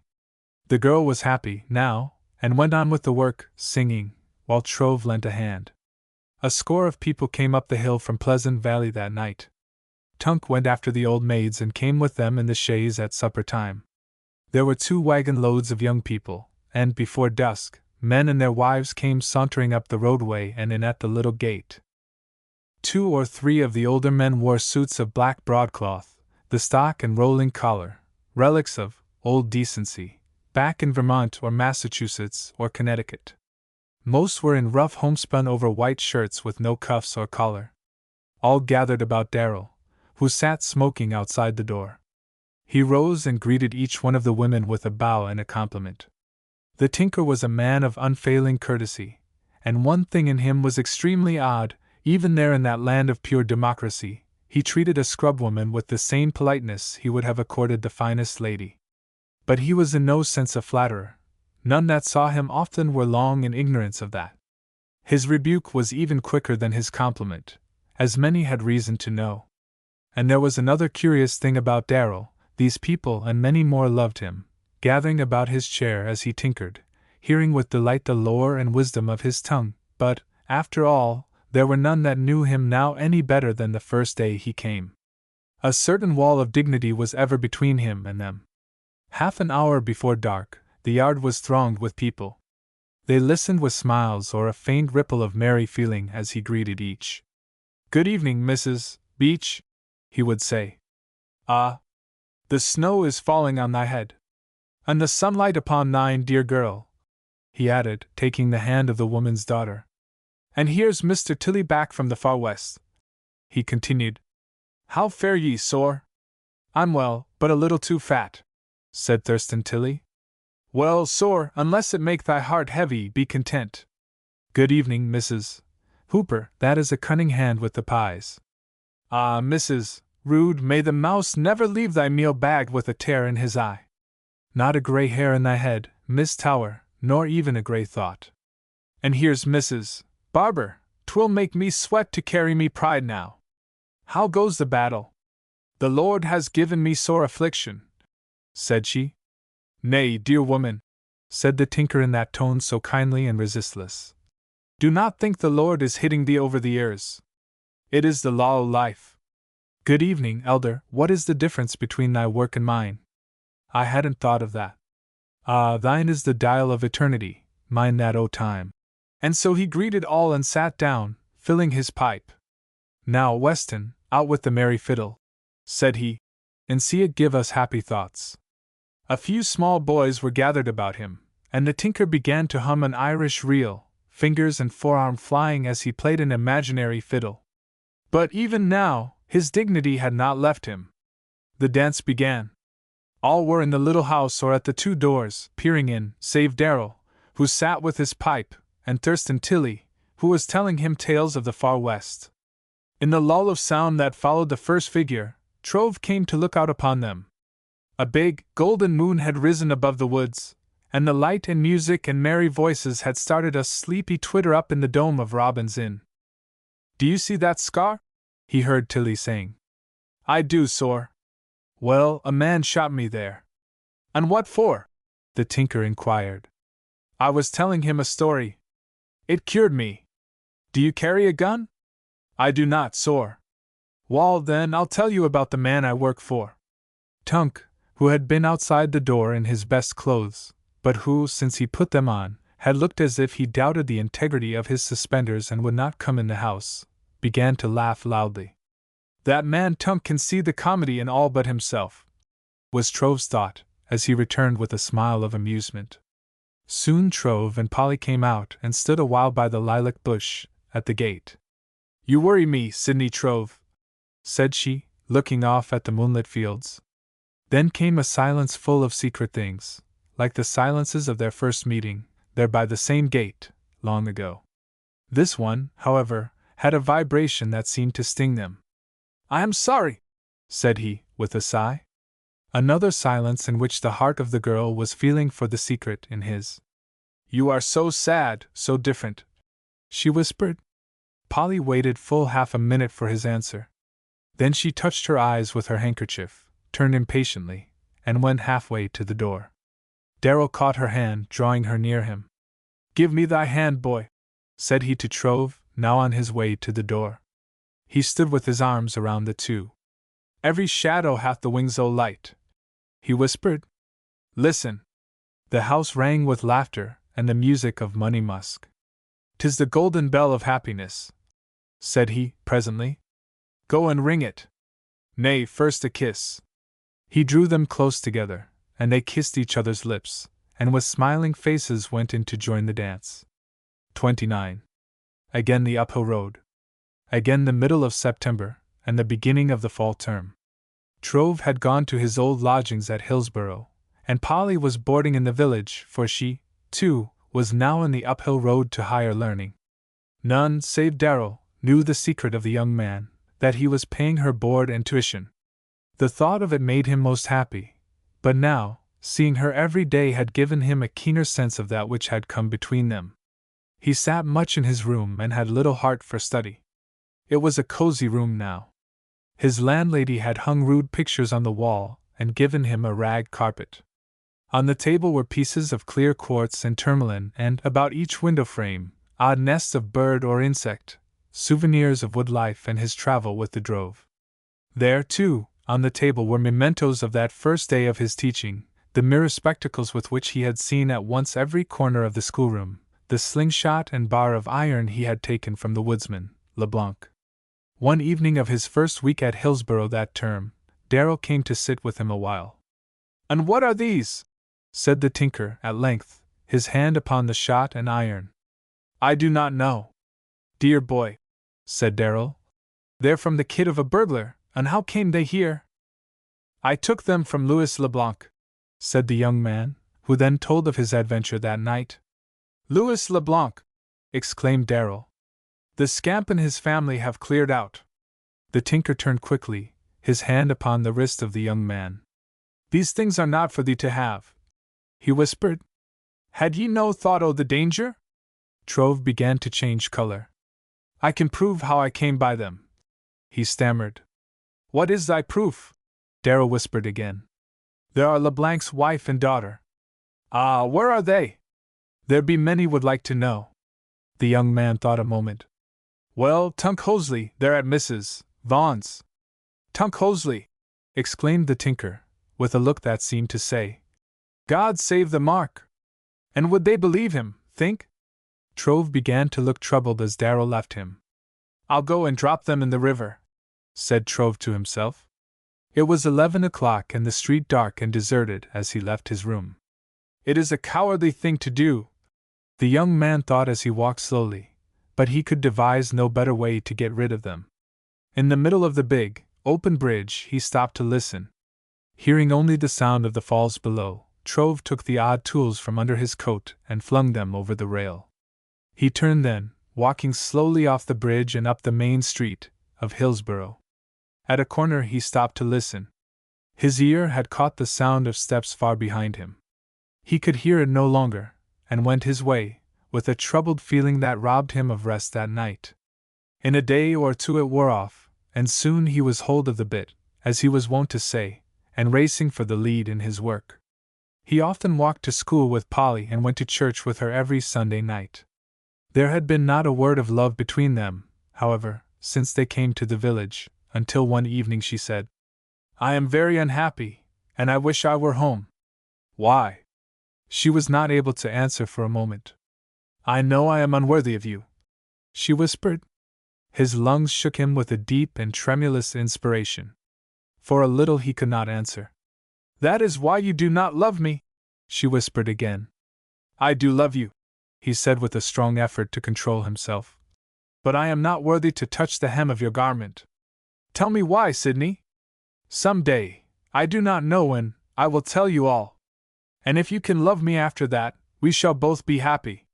"Tell me now," she urged. "I cannot," said he. "But if you only trust me, Polly, you shall know." "If you will not trust me," He paused, looking down at the snow path. "Good night," he added presently. They kissed and parted, each going to the company of bitter tears. As of old, Trove had many a friend, schoolfellows who came of an evening, now and then, for his help in some knotty problem. All saw a change in him. He had not the enthusiasm and good cheer of former days, and some ceased to visit him. Moreover, they were free to say that Trove was getting a big head. For one thing, he had become rather careless about his clothes, a new trait in him, for he had the gift of pride and the knack of neatness. A new student sought his acquaintance the very first week of the term, that rather foppish young man who got off the cars at Hillsborough the day of their first coming. He was from Buffalo, and, although 22 years of age, was preparing to enter college. His tales of the big city and his frank good fellowship made him a welcome guest. Soon he was known to all as Dick, his name being Richard Roberts. It was not long before Dick knew everybody and everybody knew Dick, including Polly, and thought him a fine fellow. Soon Trove came to know that when he was detained a little after school Dick went home with Polly. That gave him no concern, however, until Dick ceased to visit him, and he saw a change in the girl. One day, 2 letters came for Trove. They were in girlish penmanship and bore no signature, but stung him to the quick. "For heaven's sake, get a new hat," said one. "You are too handsome to neglect your clothes," said the other. As he read them, his cheeks were burning with his shame. He went for his hat and looked it over carefully. It was faded, and there was a little rent in the crown. His boots were tapped and mended, his trousers threadbare at the knee, and there were 2 patches on his coat. "I hadn't thought of it," said he, with a sigh. Then he went for a talk with Darrel. "Did you ever see a more shabby-looking creature?" he inquired, as Darrel came to meet him. "I am so ashamed of myself I'd like to go lie in your wood box while I talk to you. What hempen homespun have we swaggering here?" Darrel quoted in a rallying voice. "I'll tell you," Trove began. "Nay, first a roundel," said the tinker, as he began to shuffle his feet to the measure of an old fairy song. "If one were on his way to the gallows, you would make him laugh," said Trove, smiling. "And I could, so would I," said the old man. "A smile, boy, hath in it some relish o' salvation. Now, tell me, what is thy trouble?" "I'm going to leave school," said Trove. "And wherefore?" "I'm sick of this pinching poverty. Look at my clothes. I thought I could make them do, but I can't." He put the 2 notes in Darrel's hand. The tinker wiped his spectacles and then read them both. "Tut, tut, boy," said he, presently, with a very grave look. "Have ye forgotten the tatters that were as a badge of honor and success? Weeks ago I planned to find thee better garments, but on me word I had no heart for it. Nay, these old ones had become dear to me. I was proud o' them, aye boy, proud o' them. When I saw the first patch on thy coat, said I, it is the little ensign o' generosity. Then came another, and said I, that is for honor and true love, and these bare threads, there is no loom can weave the like o' them. Nay, boy," Darrel added, lifting an arm of the young man and kissing one of the patches. "Be not ashamed o' these, they're beautiful, aye, beautiful. They stand for the dollars ye gave Polly." Trove turned away, wiping his eyes. He looked down at his coat and trousers and began to wonder if he were, indeed, worthy to wear them. "I'm not good enough for them," said he, "but you've put new heart in me, and I shall not give up. I'll wear them as long as I can make them do, and girls can say what they please." "The magpies," said Darrel. "When they have a thought for every word they utter, Lord! There'll be then a second Sabbath in the week." Next evening Trove went to see Polly. As he was leaving, she held his hand in both of hers and looked down, blushing deeply, as if there were something she would say, had she only the courage. "What is it, Polly?" said he. Will you let me buy you a new hat?" said she, soberly, and hesitating much between words. He thought a moment, biting his lip. "I'd rather you wouldn't, Polly," said he, looking down at the faded hat. "I know it's shabby, but, after all, I'm fond o' the old thing. I love good clothes, but I can't afford them now." Then he bade her good night, and came away. XXX. Evidence. It was court week, and the grand jury was in session. There were many people in the streets of the Shire town. They moved with a slow foot, some giving their animation to squints of curiosity and shouts of recognition, some to profanity and plug tobacco. Squire Day and Colonel Judson were to argue the famous maple sugar case, and many causes of local celebrity were on the calendar. There were men with the watchful eye of the hunter, ever looking for surprises. They moved with caution, for here, indeed, were sights and perils greater than those of the timberland. Here were houses, merchants, lawyers, horse jockeys, whiskey, women. They knew the thickets and all the wild creatures that lived in them, but these things of the village were new and strange. They came out of the stores and, after expectorating, stood a moment with their hands in their pockets, took a long look to the right and a long look to the left and threw a glance into the sky, and then examined the immediate foreground. If satisfied, they began to move slowly one way or the other, and, meeting hunters presently, would ask, "Here fare your bounties?" "Here fare my bounties," another would say. Then they both took a long look around them. "Wished I was back to the shanty." "So do I." "Scares me. Too many houses and too many women folks. And if ye want to get a meal o' victuals, it costs ye 3 mush rats." Night and morning the tavern offices were full of smart-looking men, lawyers from every village in the county, who, having dropped the bitter scorn of the courtroom, now sat gossiping in a cloud of tobacco smoke, rent with thunder peals of laughter and lightning flashes of wit. Teams of farmer folk filled the sheds and were tied to hitching posts, up and down the main thoroughfare of the village. Every day rough-clad, brawny men led their little sons to the courthouse. "Do ye see that man with the spectacles and the bald head?" they had been wont to whisper, when seated in the courtroom. "That man twistin' his hair, that's Silas Wright, and that tall man that jest sot down, that's John L. Russell. Now I want ye to listen careful. Maybe you'll be a lawyer sometime, yourself, as big as any of 'em."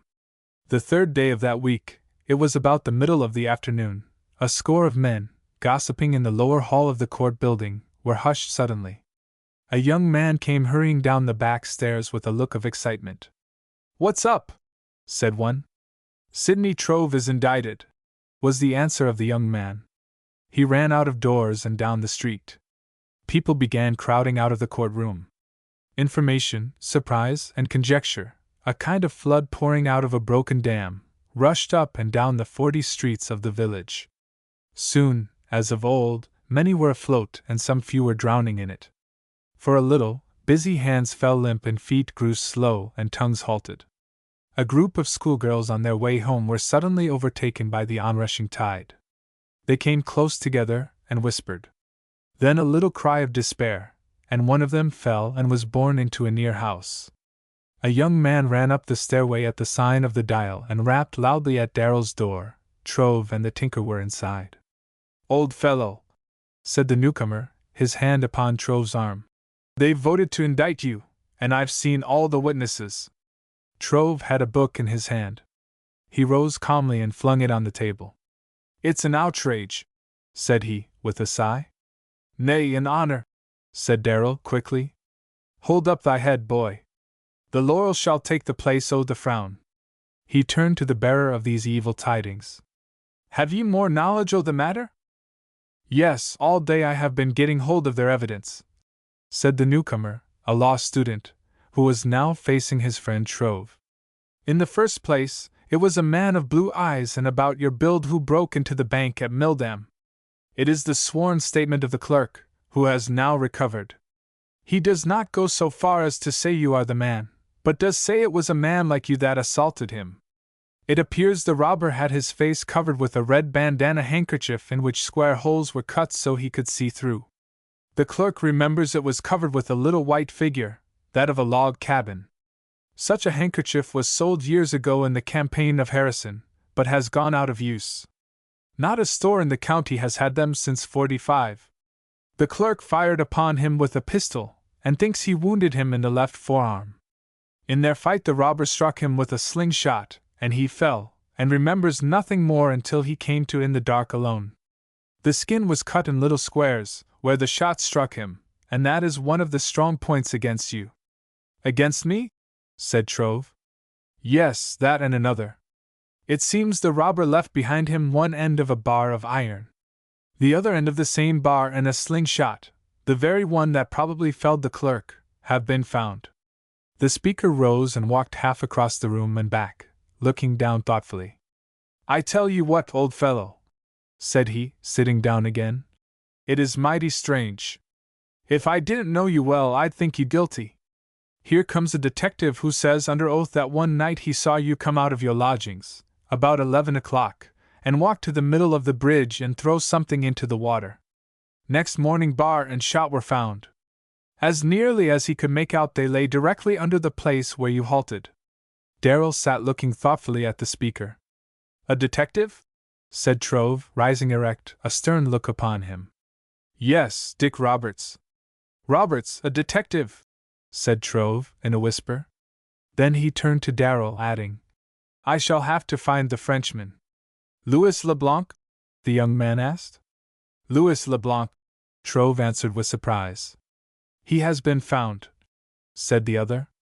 Then I shall be able to prove my point. He came to his home drunk one night and began to bully his family. I was boarding with the Mrs. Tower and went over and took the shot and iron from his hands and got him into bed. The woman begged me to bring them away. He declares that he never saw the shot or the iron. Darrel rose and drew his chair a bit nearer. Very well, but there's the wife, said he quickly. She will swear, too, that she never saw them. And how about the daughter? Trove inquired. Run away and nowhere to be found, was the answer of the other young man. I've told you bad news enough, but there's more, and you ought to know it all. Louis Leblanc is in Quebec, and he says that a clock tinker lent him money with which to leave the States. It was I, and God bring him to repentance, the poor beggar, said Darrel. He agreed to repay me within a fortnight and was in sore distress, but he ran away, and I got no word o' him. Well, the inference is that you, being a friend of the accused, were trying to help him. I'm caught in a web, said Trove, leaning forward, his head upon his hands. And Leblanc's wife is the spider. How about the money? Have they been able to identify it? In part, yes, there's one bill that puzzles them. It's that of an old bank in New York City that failed years ago and went out of business. Then a moment of silence, and that sound of the clocks, like footsteps of a passing caravan, some slow and heavy, some quick, as if impatient to be gone. Ye speeding seconds, said Darrel, as he crossed to the bench. Still thy noisy feet. Then he walked up and down, thinking. The friend of Sidney Trove put on his hat and stood by the door. Don't forget, said he, you have many friends, or I should not be able to tell you these things. Keep them to yourself and go to work. Of course you will be able to prove your innocence. I thank you with all my heart, said Trove. Aye, 'twas friendly, the old man remarked, taking the boy's hand. I have to put my trust in Tunk, the poor liar, said Trove, when they were alone. No, Darrel answered quickly. Were ye drowning, ye might as well lay hold of a straw. Trust in thy honor, it is enough. Let's go and see Polly, said the young man.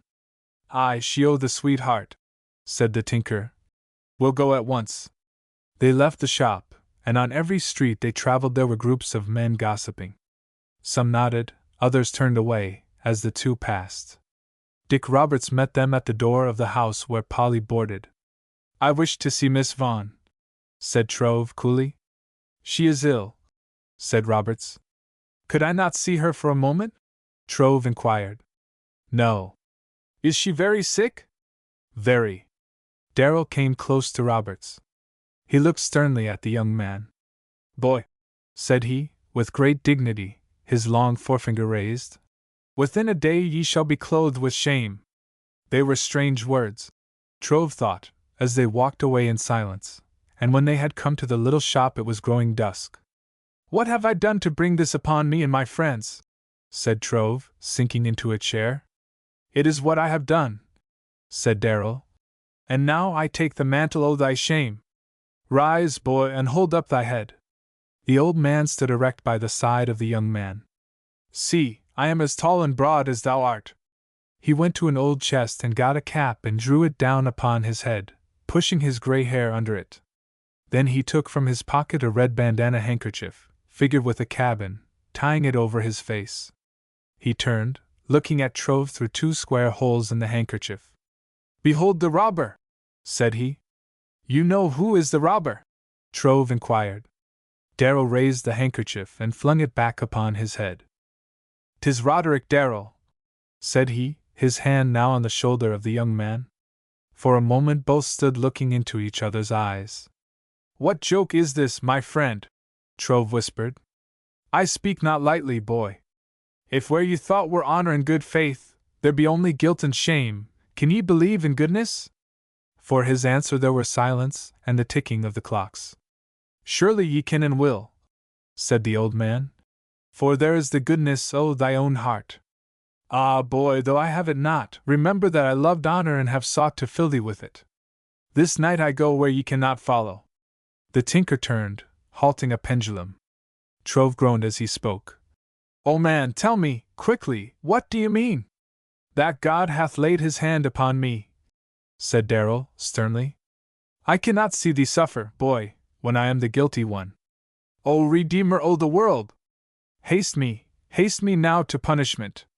The young man staggered, like one dazed by the shock of a blow, stepped backward, and partly fell on a lounge against the wall. Darrel came and bent over him. Trove sat leaning, his hand on the lounge, staring up at the tinker, his eyes dreadful and amazed. You will confess and go to prison?" he whispered. "Fair so," said the old man, stroking the boy's head. "Think not o' me. Where I go there be flowers, lovely flowers, and music and the bards and prophets. Though I go to punishment, still am I in the blessed isles. You are doing it to save me," Trove whispered, taking the hand of the old man. "I'll not permit it. I'll go to prison first. Am I so great a fool, think ye, as to claim an evil that is not mine? And would ye keep in me the burning o' remorse when I seek to quench it? I warn thee, meddle not with the business o' me soul. That is between the great God and me."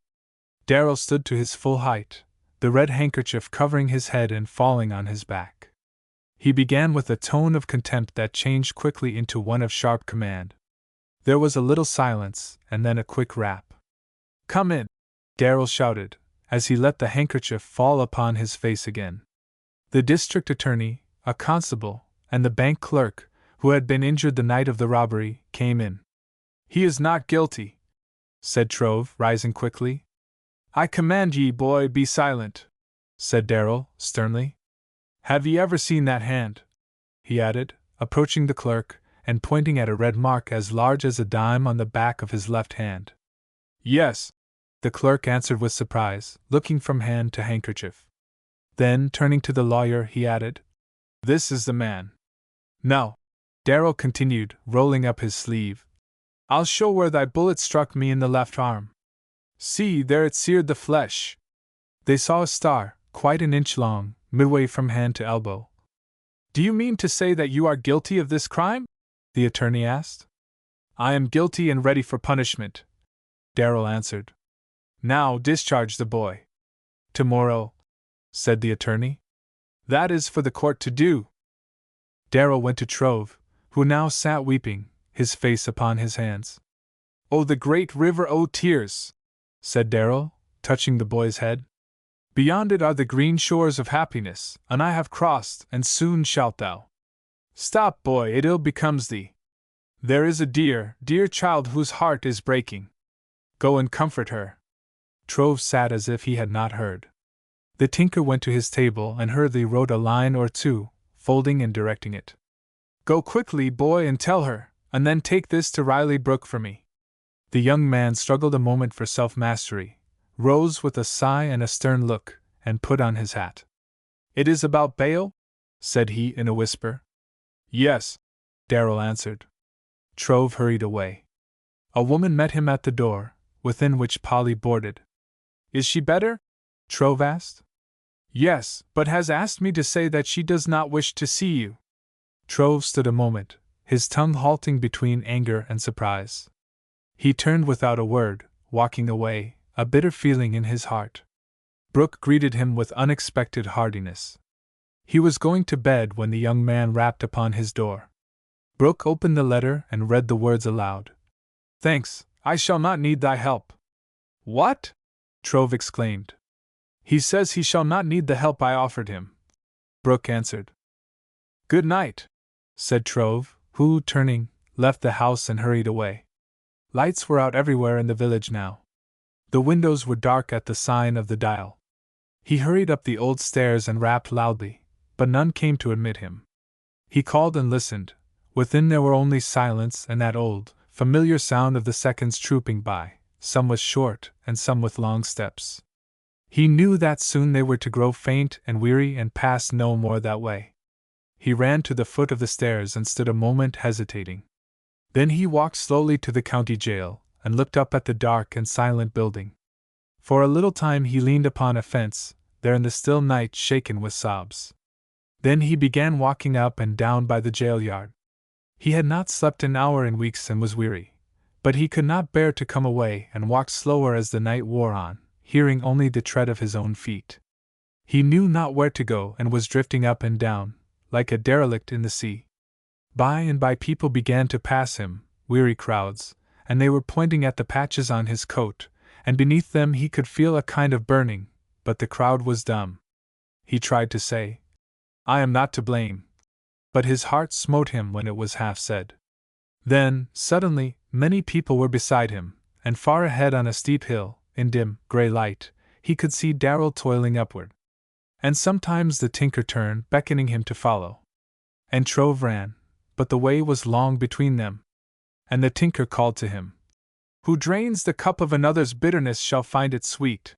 Quickly he was alone, groping for his path in black darkness, and presently coming down a stairway into the moonlit chamber of his inheritance. Then the men of the dark and a feeling of faintness and great surprise and a broad, blue field all about him and woods in the distance, and above the growing light of dawn. His bones were aching with illness and overwork, his feet sore. "I have been asleep," he said, rubbing his eyes, "and all night I have been walking." He was in the middle of a broad field. He went on slowly and soon fell of weakness and lay for a time with his eyes closed. He could hear the dull thunder of approaching hoofs, then he felt a silky muzzle touching his cheek and the tickle of a horse's mane. He looked up at the animal, feeling her face and neck. "You feel like Phyllis, but you are not Phyllis, you are all white," said the young man, as he patted her muzzle. He could hear other horses coming, and quickly she, that was bending over him, reared with an open mouth and drove them away. She returned again, her long mane falling on his face.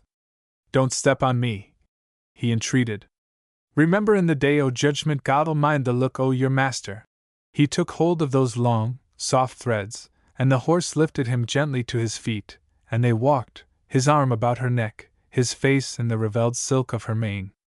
"I don't know whose horse you are, even, or where you are taking me," he said. They went down a long lane and came at length to a barway, and Trove crawled through. He saw near him a great white house, one he had never seen before, and a beautiful lady in the doorway. He turned toward her, and it seemed a long journey to the door, although he knew it was only a few paces.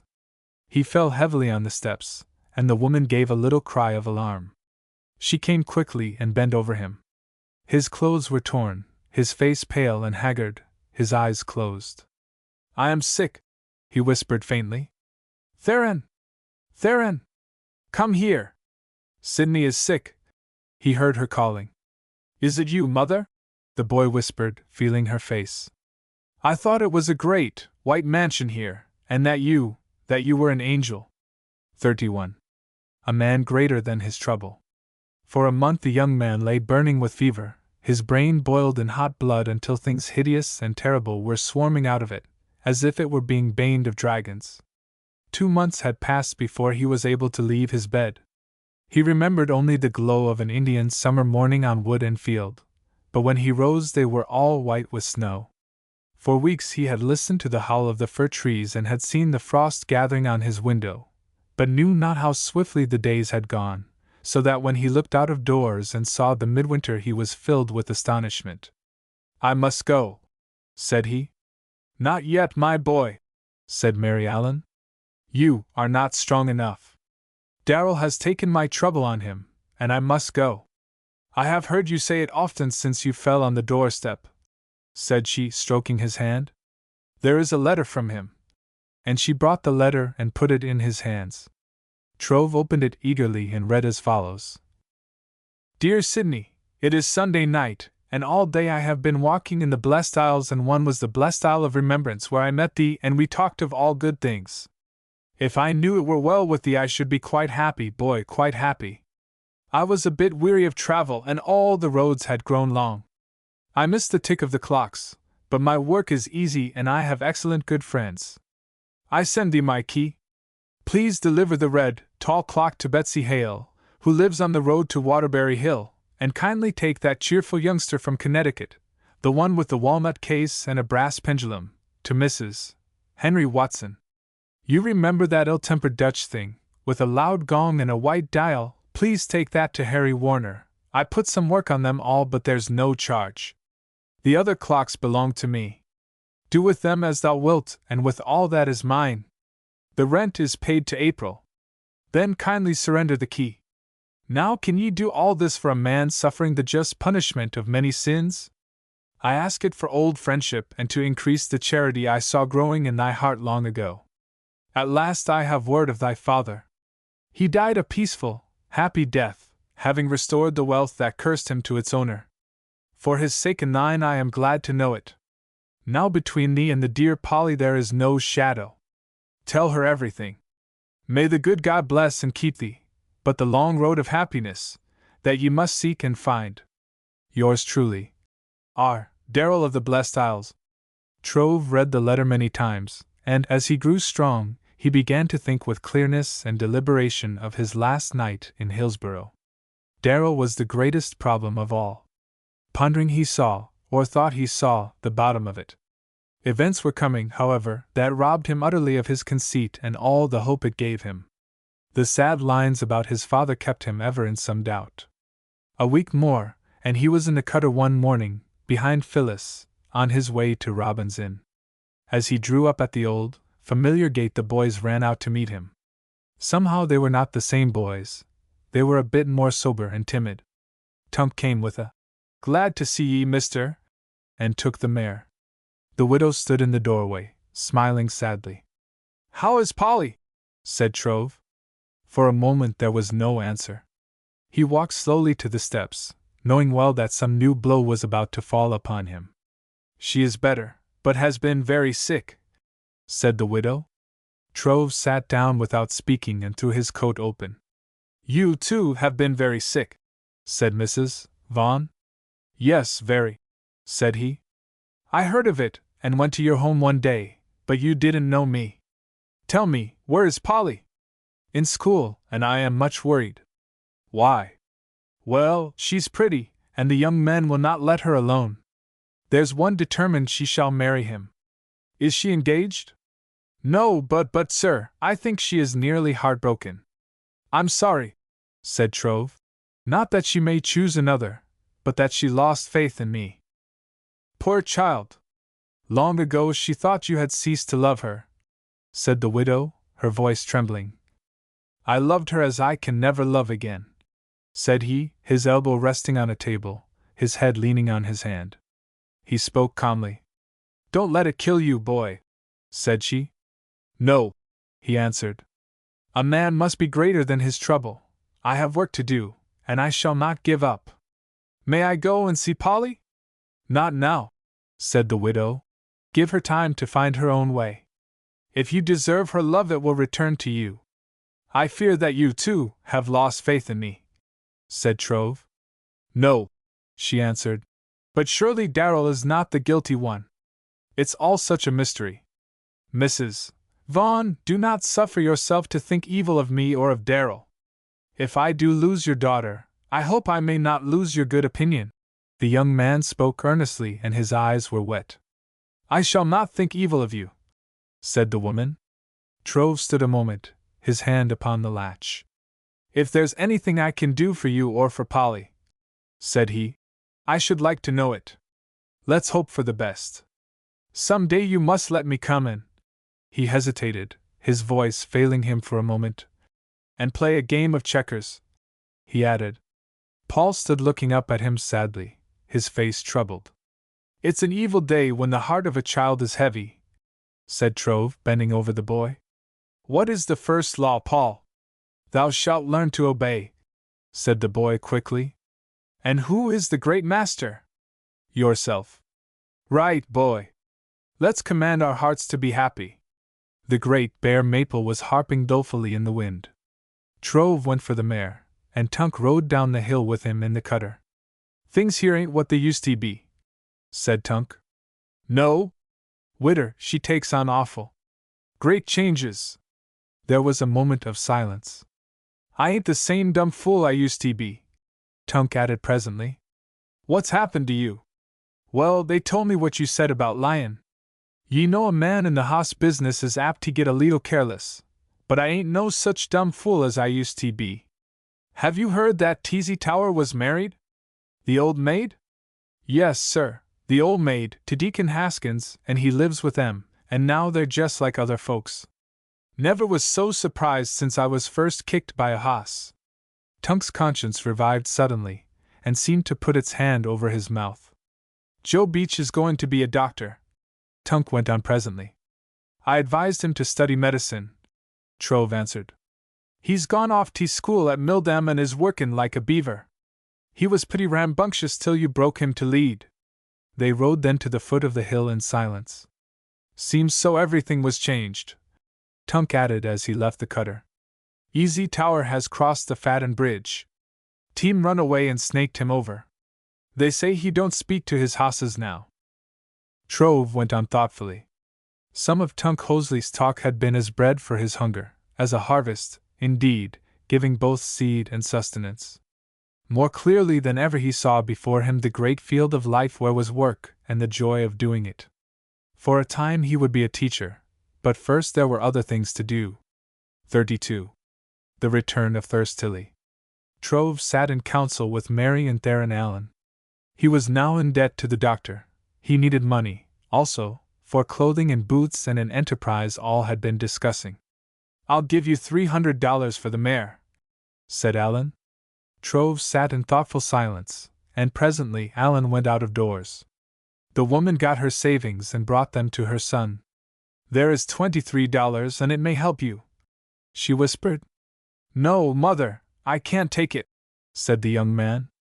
I owe you more now than I can ever pay. I shall have to sell the mare. It's a great trial to me, but I suppose honor is better than horses. Well, I've a surprise for you, said she, bringing a roll of cloth from the bedroom. Those two old maids spun the wool, and I wove it, and see, it's all been fulled. You're as good as gold, mother, and so are they. It's grand to wear in the country, but I'm going away and ought to have an extra good suit. I'd like to look as fine as any of the village boys, and they don't wear homespun. But I'll have plenty of use for it. Next day he walked to Jericho Mills and paid the doctor. He went on to Mildam, buying there a handsome new outfit of clothing. Then he called to see the president of the bank, that one which had set the dogs of the law on him. You know I put $3,000 in the Bank of Hillsborough, said Trove, when he sat facing the official. I took the money there, believing it to be mine. If, however, it is yours, I wish to turn it over to you. It is not our money, said the president. That bundle was sent here, and we investigated every bill, a great task, for there were some 300 of them. Many are old bills and to the issue of banks gone out of business. It's all a very curious problem. They would not have received this money, but they knew of the robbery and suspected you at once. Now we believe absolutely in your honor. I shall put that beyond all question, said Trove, rising. He took the cars to Hillsborough. There he went to the sign of the Dial and built a fire in its old stove. The clocks were now hushed. He found those Darrel had written of and delivered them. Returning, he began to wind the cherished clocks of the tinker, old ones he had gathered here and there in his wandering, and to start their pendulums. One of them, a tall clock in the corner with a calendar dial, had this legend on the inner side of its door: Halted in memory of a good man, its hands pointing to the moment of his death, its voice hushed in his honor. Trove shut the door of the old clock and hurried to the public attorney's office, where he got the address of LeBlanc. He met many who shook his hand warmly and gave him a pleasant word. He was in great fear of meeting Polly, and thought of what he should do and say if he came face to face with her. Among others he met the school principal. "Coming back to work?" the latter inquired. "No, sir, I've got to earn money. We need another teacher, and I'll recommend you." "I'm much obliged, but I couldn't come before the fall term," said Trove. "I'll try to keep the place for you," said his friend, as they parted. Trove came slowly down the street, thinking how happy he could be now, if Darrel were free and Polly had only trusted him. Near the sign of the Dial he met Thurston Tilley. "Back again?" Trove inquired. "Back again. Boss Gin up farmin'. Did he make his fortune?" "No, he had one give to him." "Come and tell me about it." Tilley followed Trove up the old stairway into the little shop. "Beg your pardon," said Thirst, turning as they sat down. "Are you armed?" "No," said Trove, smiling. "A man shot me once when I wa'n't doin' nothin' but tryin' to tell a story, and I don't take no chances. Do you remember my boss tellin' that night in the woods how he lost his money in the fire o' '35? "Yes." "Wall, I guess it had suthin' to do with that. One day the boss and me was out in the dooryard, and a stranger come along. 'You're John Thompson,' says he to the boss, 'and you're so-and-so,' says the boss. I don't exact how I remember the name he give." Tilley stopped to think. "Can you describe him?" Trove inquired. "He was a big man with white whiskers and hair, and he wore light breeches and a short, blue coat." Again the friend of Darrel, Trove thought. "Did you tell the tinker about your boss the night we were all at Robin's and last summer?" "I told him the whole story, and he pumped me dry. I'd answer him, and he'd holler very well, and shoot another question at me." "Well, Thirst, go on with your story." "Couldn't tell you jest what happened. They went off into the house. Next day the boss told me he wa'n't no longer a poor man and was going to sell his farm and leave for Californy. In a tavern near where we lived the stranger died sudden that night, and the funeral was at our house, and he was buried there in Iowa." Trove walked to the bench and stood a moment looking out of a window. "Strange," said he, returning presently with tearful eyes. "Do you remember the date?" "'Twas a Friday, 'bout the middle o' September." Trove turned, looking up at the brazen dial of the tall clock. It indicated 4:30 in the morning of September 19th. "Were there any with him when he died?" "Yes, the tavern keeper. It was some kind of a stroke, they told me." "And your boss, did he go to California?" Trove asked. "He sold the farm and went to California. I worked there a while, but the boss and me couldn't agree, and so I pulled up and trotted fair home." "To what part of California did Thompson go?" "Hadn't no idea where he would stick his stakes. He was going into the gold business." Trove sat busy with his own thoughts while Thurston Tilley, warming to new confidence, boiled over with enthusiasm for the far west. A school friend of the boy came, by and by, whereupon Tilley whistled on his thumb and hurried away.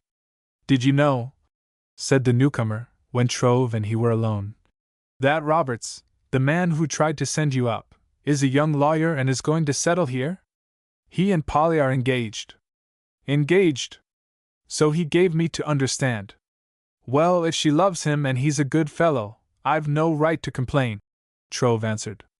"I don't believe that he's a good fellow," said the other. "Why do you say that?"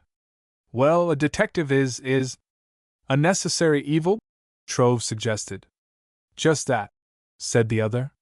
"He must pretend to be what he isn't, and well, a gentleman is not apt to sell himself for that purpose. Now he's trying to convince people that you knew as much about the crime as Darrel. In my opinion, he isn't honest.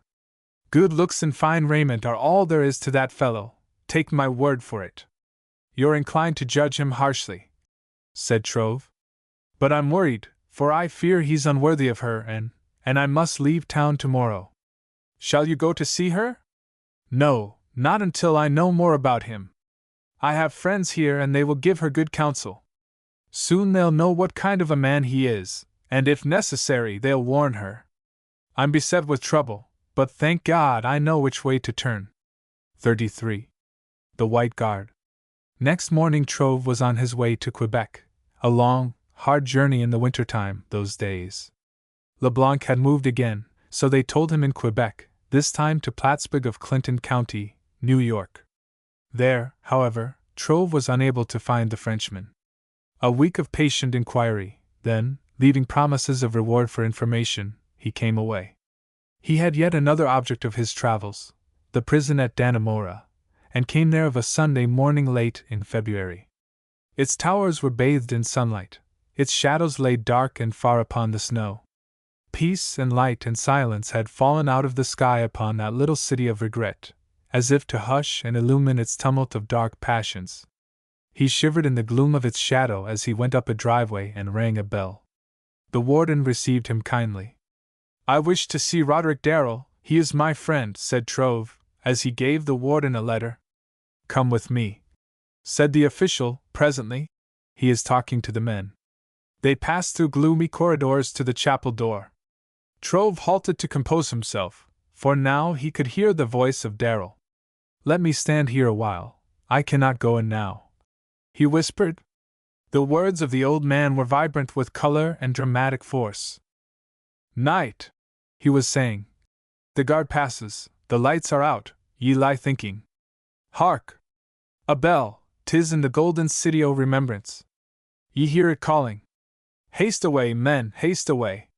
Ah, look, flowers by the roadside. In sunlight, and, just ahead, spires o' the city, and beneath them, oh! What is there beneath them ye go so many times to see? Who is this? Here is a man beside ye.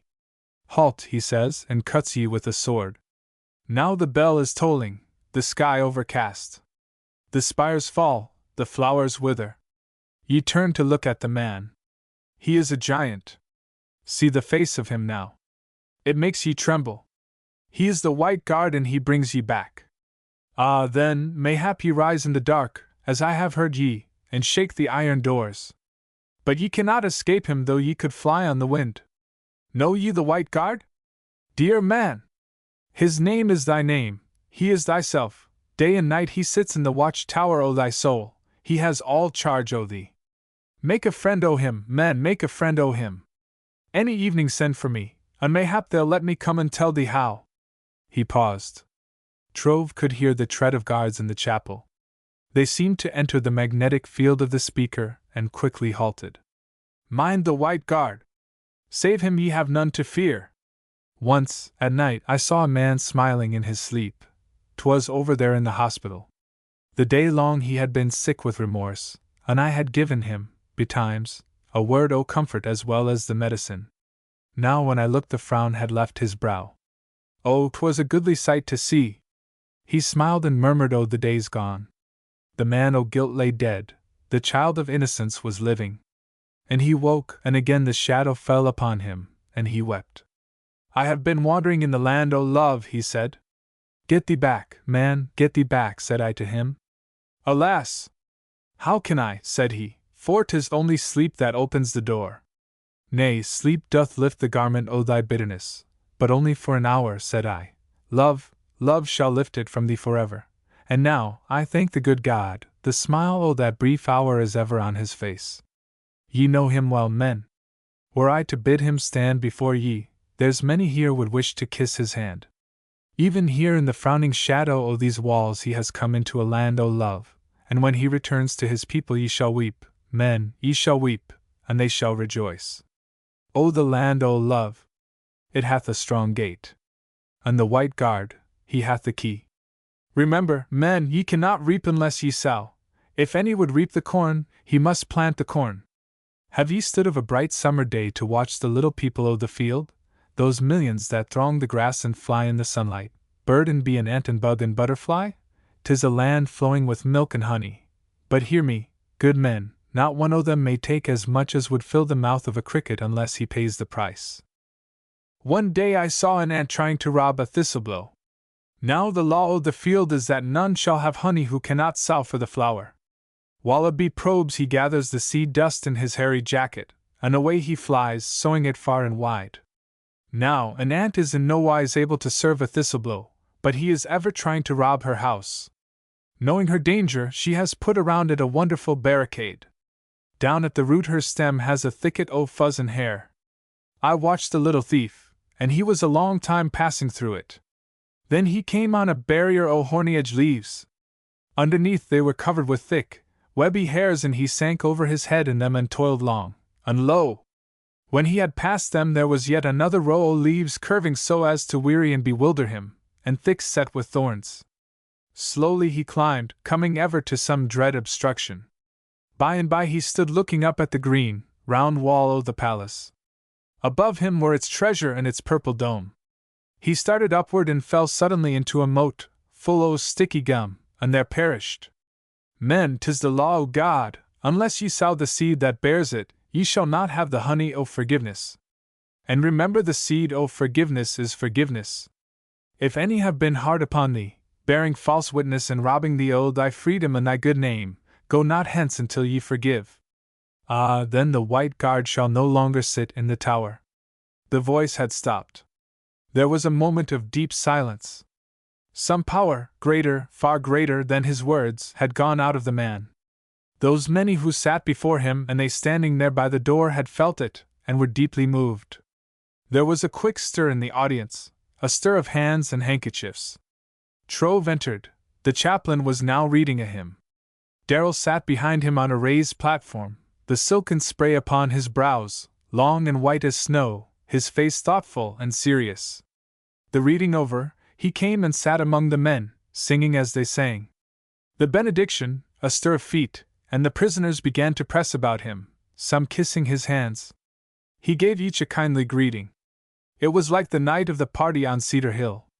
A moment more, and the crowd was filing away, some looking back curiously at Trove, who stood, his arms about the old man. "Courage, boy," the latter was saying. "I know it cuts thee like a sword, and would to God I could have spared thee even this.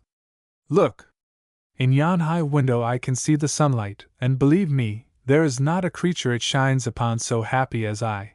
God love thee, boy, God love thee." He put his cheek upon that of the boy and stroked his hair gently. Then a little time of silence, and the storm had passed.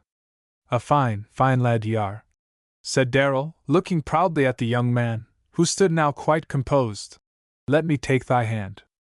Aye, 'tis a mighty arm ye have, and some day it will shake the towers." "You will both dine with me in my quarters at one," said the warden, presently. Trove turned with a look of surprise. "Thank ye, sir, and mind ye make room for wit and happiness," said the tinker. "Bring them along, they're always welcome at my table," the warden answered with a laugh. "Know ye not they're in prison now, for keeping bad company?" said Darrel as he turned. "At one, boy," he added, shaking the boy's hand. "Ah, then, good cheer and many a merry jest." Darrel left the room, waving his hand. Trove and the warden made their way to the prison office. "A wonderful man," said the latter as they went.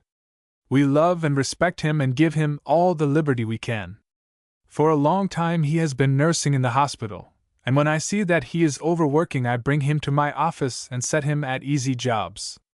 Darrel came presently, and they went to dinner. The tinker bowed politely to the warden's wife and led her to the table. "Good friends," said he, as they were sitting down, "there's an hour that is short o' minutes and yet holds a week o' pleasure. Who can tell me which hour it is?" "I never guessed a riddle," said the woman. "Marry, dear madam, 'tis the hour o' thy hospitality," said the old man. "When you are in it," she answered with good humor. "Fellow travelers on the road to heaven," said Darrel, raising his glass. "St. Peter is fond of a smiling face. And when you see him you'll make a jest," were the words of the warden. "For I believe he is a lover o' good company," said Darrel. The warden's wife remarked then that she had enjoyed his talk in the chapel. "I'm a new form o' punishment," said Darrel, soberly. "But they all enjoy it," she answered. "I'm not so rough as the ministers. They use fire and the fume o' sulphur. And the men go to sleep." "Aye, the cruel master makes a thick hide," said Darrel quickly. So nature puts her hand between the whip and the horse, and sleep between cruelty and the congregation. Nature is kind, was the remark of the warden. And shows the intent o' the Almighty, said Darrel. There are 2 words. In them are all the sermons. And what are they? The woman asked. Fear, Darrel answered thoughtfully. That is one o' them. He paused to sip his tea. And the other is? Love. There was half a moment of silence. Here's life to love and death to fear, the tinker added, draining his cup. Aye, madam, fill again, 'tis memorable tea. The woman refilled his cup. Many a time I've sat at meat and thought, oh, that mine enemy could taste thy tea. But this, dear lady, this beverage is for a friend. So the dinner went on, others talking only to encourage the tongue of Darrel. Trove, well as he knew the old man, had been surprised by his fortitude. Far from being broken, the spirit in him was happy, masterful, triumphant. He had work to do and was earning that high reward of happiness, to him the best thing under heaven. The dinner over, all rose, and Darrel bowed politely to the warden's wife. Then he quoted, Like as the waves make toward the pebbled shore, so do our minutes hasten to their end. Dear madam, they do hasten but to come as well as to go. Thanks and au revoir. Darrel and Trove went away with the warden, who bade them sit a while in his office. Tinker and young man were there talking until the day was gone. The warden sat apart, reading. Now and again they whispered earnestly, as if they were not agreed, Darrel shaking his forefinger and his head. Trove came away as the dark fell, a sad and thoughtful look upon him. 34. More evidence. Trove went to the inn at Dannemora that evening. He left Darrel and there found a letter. It said that LeBlanc was living near St. Albans. Posted in Plattsburgh and signed, Henry Hope. The letter gave no hint of bad faith, and with all haste he went to the place it named. He was there a fortnight seeking the Frenchman, but getting no word of him, and then came a new letter from the man Hope. It said now that LeBlanc had moved on to Middlebury. Trove went there, spent the last of his money, and sat one day in the tavern office, considering what to do, for now, after weeks of wandering, he was, it seemed, no nearer the man he sought. He had soon reached a thought of some value.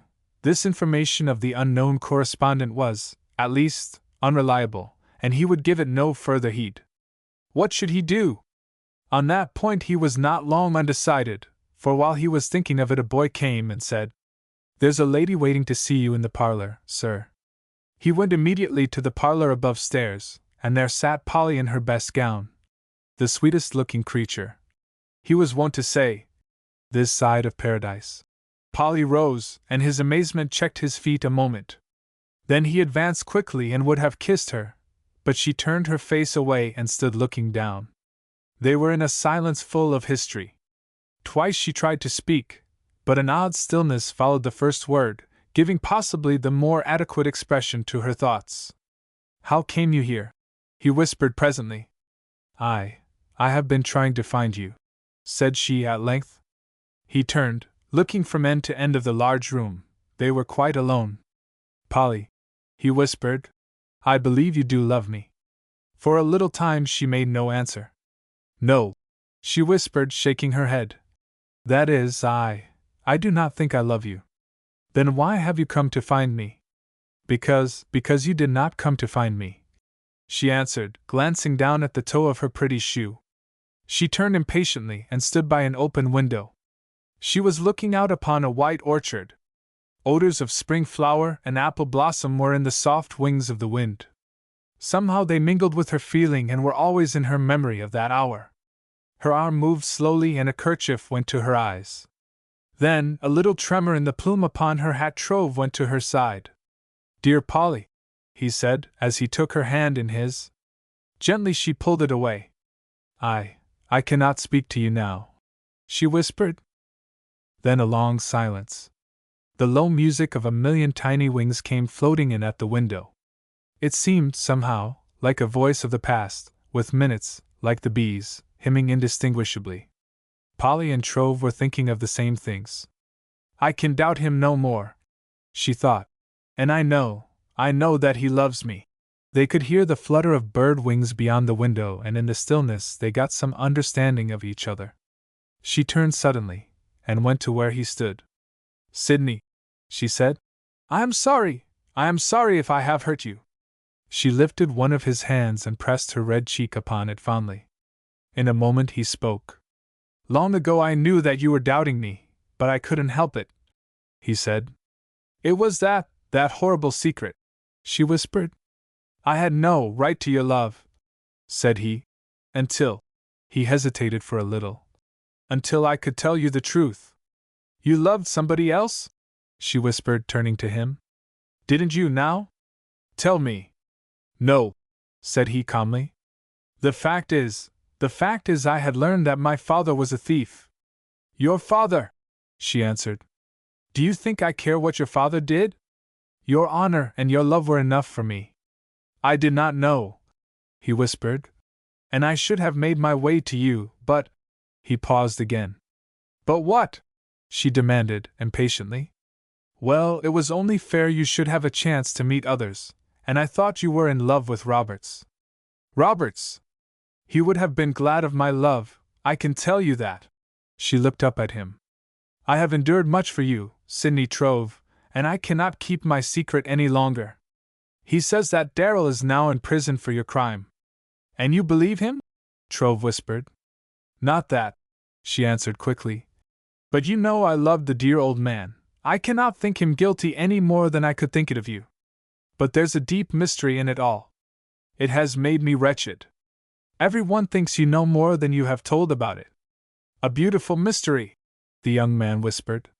"He thought I should be convicted. Who wouldn't? I think he loved me, so that he took the shame and the suffering and the prison to save me. He would have died for you," she answered. "But, Sidney, it was dreadful to let them take him away. Couldn't you have done something? Something, dear Polly? And I with a foot in the grave? Where did you go that night?" "I do not know, but in the morning I found myself in our great pasture and was ill. Some instinct led me home, and, as usual, I had gone across lots." Then he told the story of that day and night and the illness that followed. "I, too, was ill," said Polly, "and I thought you were cruel not to come to me. When I began to go out of doors they told me you were low with fever. Then I got ready to go to you, and that very day I saw you pass the door. I thought surely you would come to see me, but you went away." Polly's lips were trembling, and she covered her eyes a moment with her handkerchief. "I feared to be unwelcome," said he. "You and everyone, except my mother, was determined that I should marry Roberts," Polly went on. "He has been urgent, but you, Sidney, you wouldn't have me. You have done everything you could to help him. Now I've found you, and I'm going to tell you all, and you've got to listen to me. He has proof, he says, that you are guilty of another crime, and he says you are now a fugitive trying to escape arrest." A little silence followed, in which Trove was thinking of the Hope letters and of Robert's claim that he was engaged to Polly. "You have been wrapped in mysteries long enough.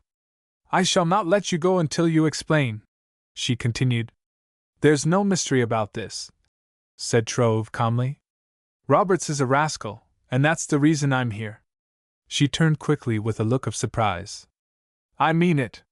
He knows I am guilty of no crime, but he does know that I am looking for Louis Leblanc, and he has fooled me with lying letters to keep me out of the way and win you with his guile." A serious look came into the eyes of Polly. "You are looking for Louis Leblanc?" she whispered. "Yes, it is the first move in a plan to free Darrel, for I am sure that Leblanc committed the crime. I shall know soon after I meet him." "How?"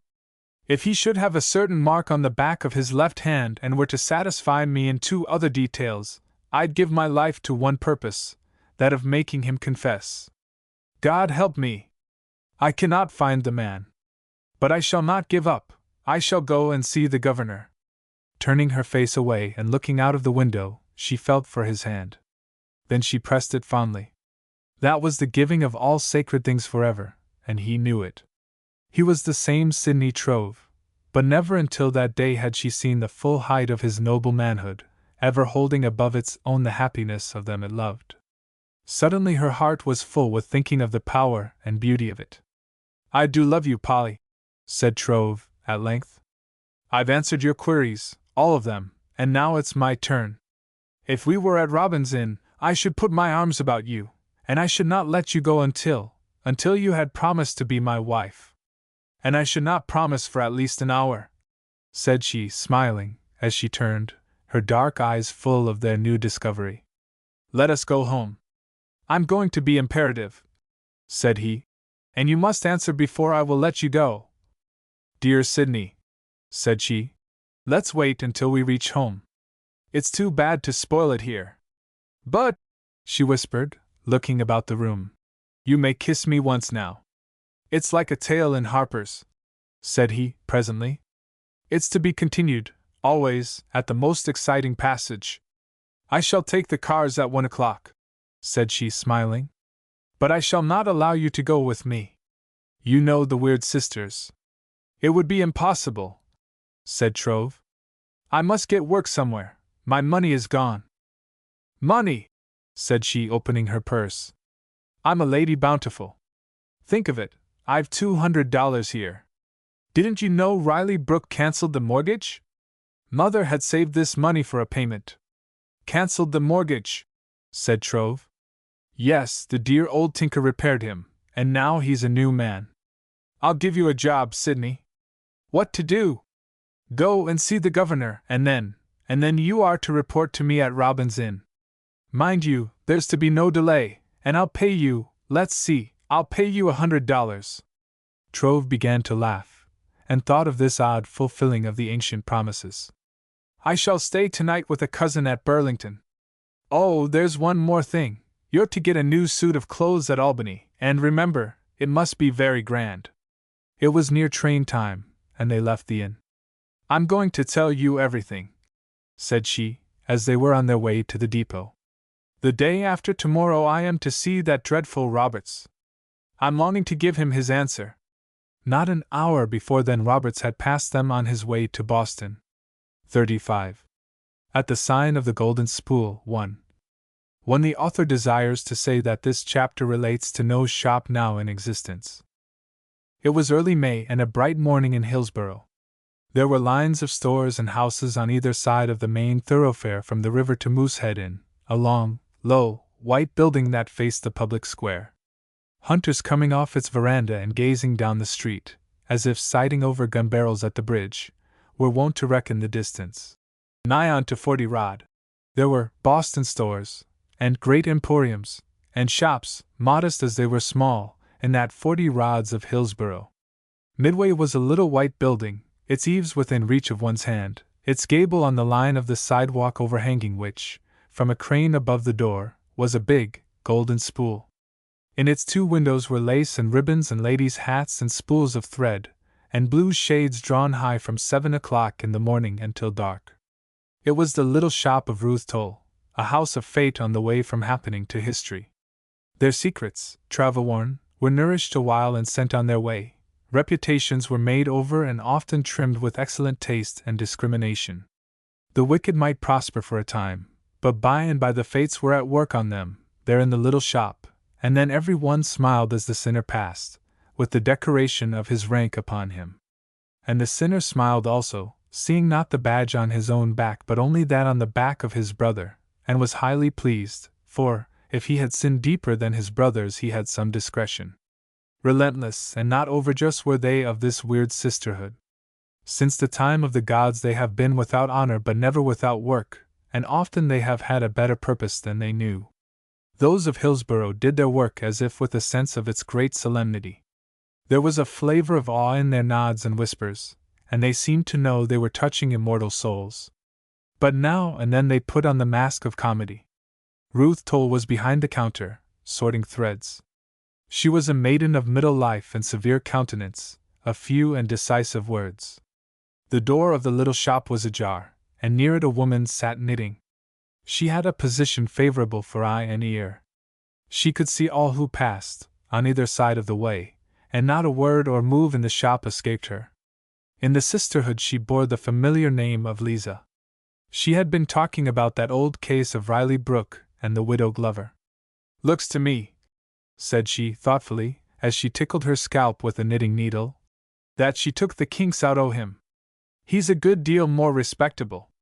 Like a panther with his teeth pulled, said a woman who stood by the counter, buying a spool of thread. Ain't you heard how they made up? Land sakes, no, said the sister Lisa, hurriedly finishing a stitch and then halting her fingers to pull the yarn. The shopkeeper began rolling ribbons with a look of indifference. She never took part in the gossip and, although she loved to hear it, had, mostly, the air of one without ears. Well, that old tinker gave 'em both a good talking to, said the customer. He brings 'em face to face, and he says to him, says he, in the day o' the judgment God'll mind the look o' your wife, and then he says the same to her. Singular man, said the comely sister Lisa, who now resumed her knitting. He never robbed that bank either, any more 'an I did. Men ain't apt to claim a sin that don't belong to 'em, that's my opinion. He did it to shield another. Sidney Trove? Was the half-whispered query of the sister Lisa. Trove, no, said the other, quickly. It was that old man with a gray beard who never spoke to anybody and used to visit the tinker. She was interrupted by a newcomer, a stout woman of middle age who fluttered in, breathing heavily, under a look of pallor and agitation. "Shhh," said she, lifting a large hand. She sank upon a chair, fanning herself. She said nothing for a little, as if to give the recording angel a chance to dip her pen. The customer, who was now counting a box of beads, turned quickly, and she that was called Lisa dropped her knitting. "What is it, Bet, for mercy's sake?" said the latter. "Have you heard the news?" said she that was called Bet. "Land sakes, no," said both the others. Then followed a moment of suspense, during which the newcomer sat biting her underlip, a merry smile in her face. She was like a child dallying with a red plum. "You're too provoking," said the sister Lisa, impatiently. "Why do you keep us hanging by the eyebrows?" She pulled her yarn with some violence, and the ball dropped to the floor, rolling half across it. "Shhh," said the dear sister Bet again. Another woman had stopped by the door. Then a scornful whisper from the sister Lisa. "It's that horrible Kate Treader." "Mercy! Is she coming in?" She came in. Long since she had ceased to enjoy credit or confidence at the little shop. "Nice day," said she. The sister Lisa moved impatiently and picked up her work. This untimely entrance had left her hanging by the eyebrows, and red with anxiety. She gave the newcomer a sweeping glance, sighed, and said, "Yes." The sister Bet grew serious and began tapping the floor with her toe. "I've been clear round the square," said Mrs. Treader, "and I guess I'll sit a while. I ain't done a thing today, and I don't believe I'll try till after dinner. Miss Toll, you may give me another yard o' that red silk ribbon." She sat by the counter, and Miss Toll sniffed a little and began to measure the ribbon. She was deeply if secretly offended by this intrusion. "What's the news?" said the newcomer, turning to the sister Bet.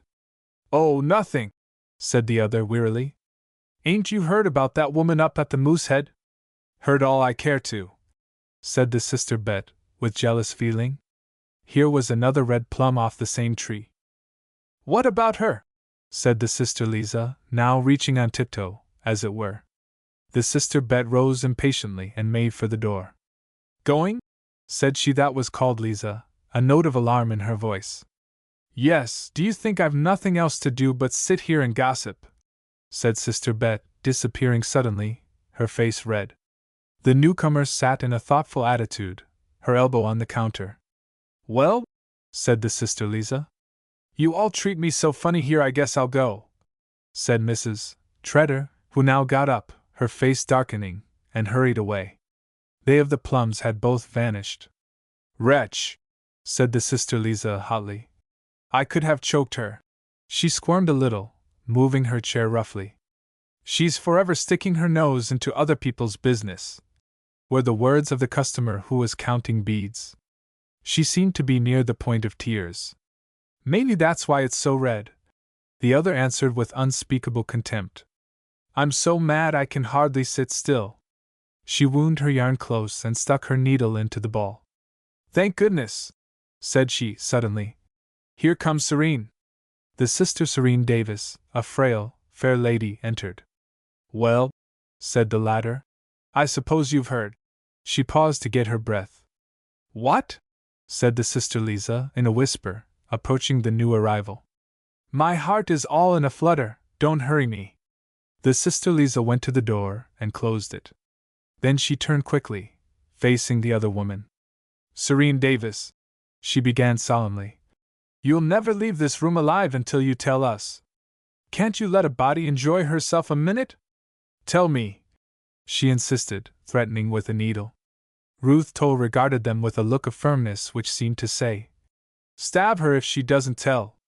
"Well," said the Sister Serene, "you know that stylish young widow that came a while ago to the Moosehead, the one that wore the splendid black silk the night o' the ball?"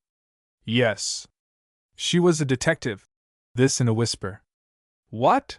said the other two, awesomely. "A detective." Then a quick movement of chairs and a pulling of yarn.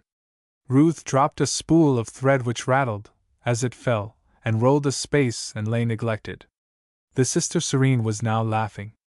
"It's ridiculous," she remarked. "Go on," said the others, and one of them added, "Land sakes! Don't stop now." "Well, she got sick the other day and sent for a lawyer, and who do you suppose it was?"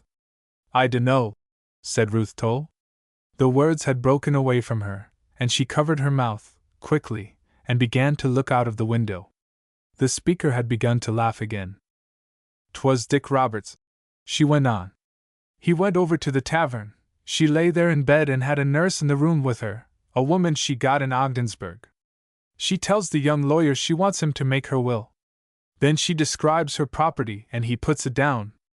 There was a palace in Wales and a castle on the Rhine and pearls and diamonds and £50,000 in a foreign bank, and I don't know what all.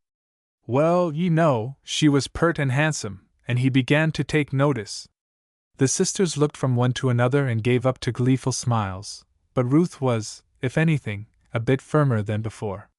"Next day he brought her some flowers, and she began to get better. Then he took her out to ride. One night about 10 o'clock the nurse comes into the room sudden-like, and finds him on his knees before the widow, kissing her dress and talking all kinds o' nonsense." "Here! Stop a minute," said the Sister Lisa, who had now dropped her knitting and begun to fan herself. "You take my breath away." The details were too important for hasty consideration. "Makin' love?" said she with the beads thoughtfully. "I should think likely," said the other, whereupon the three began to laugh again. Their merriment over, through smiles they gave each other looks of dreamy reflection. "Now go on," said the Sister Lisa, leaning forward, her chin upon her hands. "There he knelt, kissing her dress," the narrator continued. "Why didn't he kiss her face? Because she wouldn't let him, I suppose." "Oh," said the others, nodding their heads thoughtfully. "When the nurse came," the Sister Serene continued, "the widow went to a desk and wrote a letter and brought it to Dick. Then says the widow, says she, 'You take this to my uncle in Boston. If you can make him give his consent, I'd be glad to see you again.' Dick, he rushed off that very evening and took the cars at Madrid. What do you suppose the letter said?" The Sister Serene began to shake with laughter. "What?" was the eager demand of the two sisters. "Well, the widow told the nurse, and she told Mary Jones, and Mary told me. The letter was kind o' short, and about like this. Pardon me for introducing a scamp by the name of Roberts. He's engaged to a very sweet young lady and has the impudence to make love to me. I wish to get him out of this town for a while, and can't think of any better way. Don't use him too roughly. He was a detective once himself." Well, in a couple of days the widow got a telegraph message from her uncle, and what do you suppose it said? The Sister Serene covered her face and began to quiver. The other two were leaning toward her, smiling, their mouths open. "What was it?" said the Sister Lisa. "Kicked him downstairs," the narrator quoted. "Why?" the two whispered. "Good enough for him." It was the verdict of the little shopkeeper, sharply spoken, as she went on with her work. "So I say." This from the other three, who were now quite serious. "He'd better not come back here," said the Sister Lisa. "He never will, probably." "Who employed the widow?" Nobody knows, said the Sister Serene. Before she left town she had a check cashed, and it come from Riley Brook. Some think Martha Vaughn herself knows all about it. SHHH. There goes Sidney Trove. Ain't he splendid looking? Said she with the beads. Ruth Toll had opened the door, and they were now observing the street and those who were passing in it. One of these days there'll be some tall love-making up there at the Widow Vaughn's, said she. That was called Liza. Like to be behind the door. This from her with the beads. I wouldn't, said the Sister Serene. No, you wouldn't. I'd rather be up next to the young man. A merry laugh, and then a sigh from the Sister Liza, who looked a bit dreamy and began to tickle her head with a knitting needle. What are you sighing for? Said she with the beads. Oh, well, said the other, yawning. It makes me think o' the time when I was a girl. Look! There's Jean Brulett. It was a quick whisper. They gathered close and began to shake their heads and frown. Now, indeed, they were as the fates of old. Look at her clothes, another whispered. They're better than I can wear. I'd like to know where she gets the money. Then a look from one to the other, a look of fateful import, soon to travel far, and loose 100 tongues. That moment the bowl was broken, but the weird sisters knew not the truth. She that was called Liza put up her knitting and rose from her chair. There's work waiting for me at home, said she. Quilting? No, I'm working on a shroud. 36. The law's approval. Trove had come to Hillsborough that very hour he passed the golden spool. In him a touch of dignity had sobered the careless eye of youth. He was, indeed, a comely young man, his attire fashionable, his form erect. Soon he was on the familiar road to Robin's Inn. There was now a sprinkle of yellow in the green valley, wings of azure and of grey in the sunlight, a scatter of song in the silence. High on distant hills, here and there, was a little bank of snow. These few dusty rags were all that remained of the great robe of winter. Men were sowing and planting. In the air was an odor of the harrowed earth, and up in the hills a shout of greeting came out of field or garden as Trove went by. It was a walk to remember, and when he had come near the far side of Pleasant Valley he could see Polly waving her hand to him at the edge of the maple grove. Supper is waiting, said she merrily, as she came to meet him. There's blueberries, and biscuit, and lots of nice things. I'm hungry, said Bea. But first, dear, let us enjoy love and kisses. Then by the lonely road he held her close to him, and each could feel the heartbeat of the other, and for quite a moment speech would have been most idle and inadequate. Now the promise, Polly, said he soon. I go not another step until I have your promise to be my wife. You do not think I'd let one treat me that way unless I expected to marry him, do you?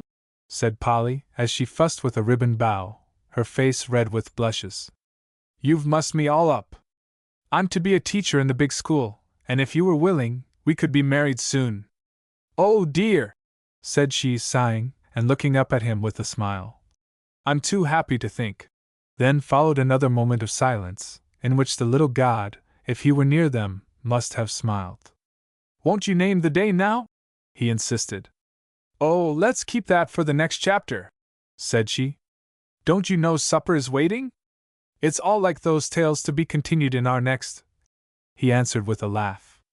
Then they walked slowly up the long hill, arm in arm. How very grand you look, said she, proudly. Did you see the governor? Yes, but he can do nothing now. It's the only cloud in the sky. Dear old man, said Polly. We'll find a way to help him. But he wouldn't thank us for help, there's the truth of it, said Trove quickly. He's happy and content. Here is a letter that came today. Dear Sidney, he writes, think of all I have said to thee, and, if ye remember well, boy, it will bear thee up. Were I, indeed, as ye believe, drinking the cup o' bitterness for thy sake, know ye not the law will make it sweet for me?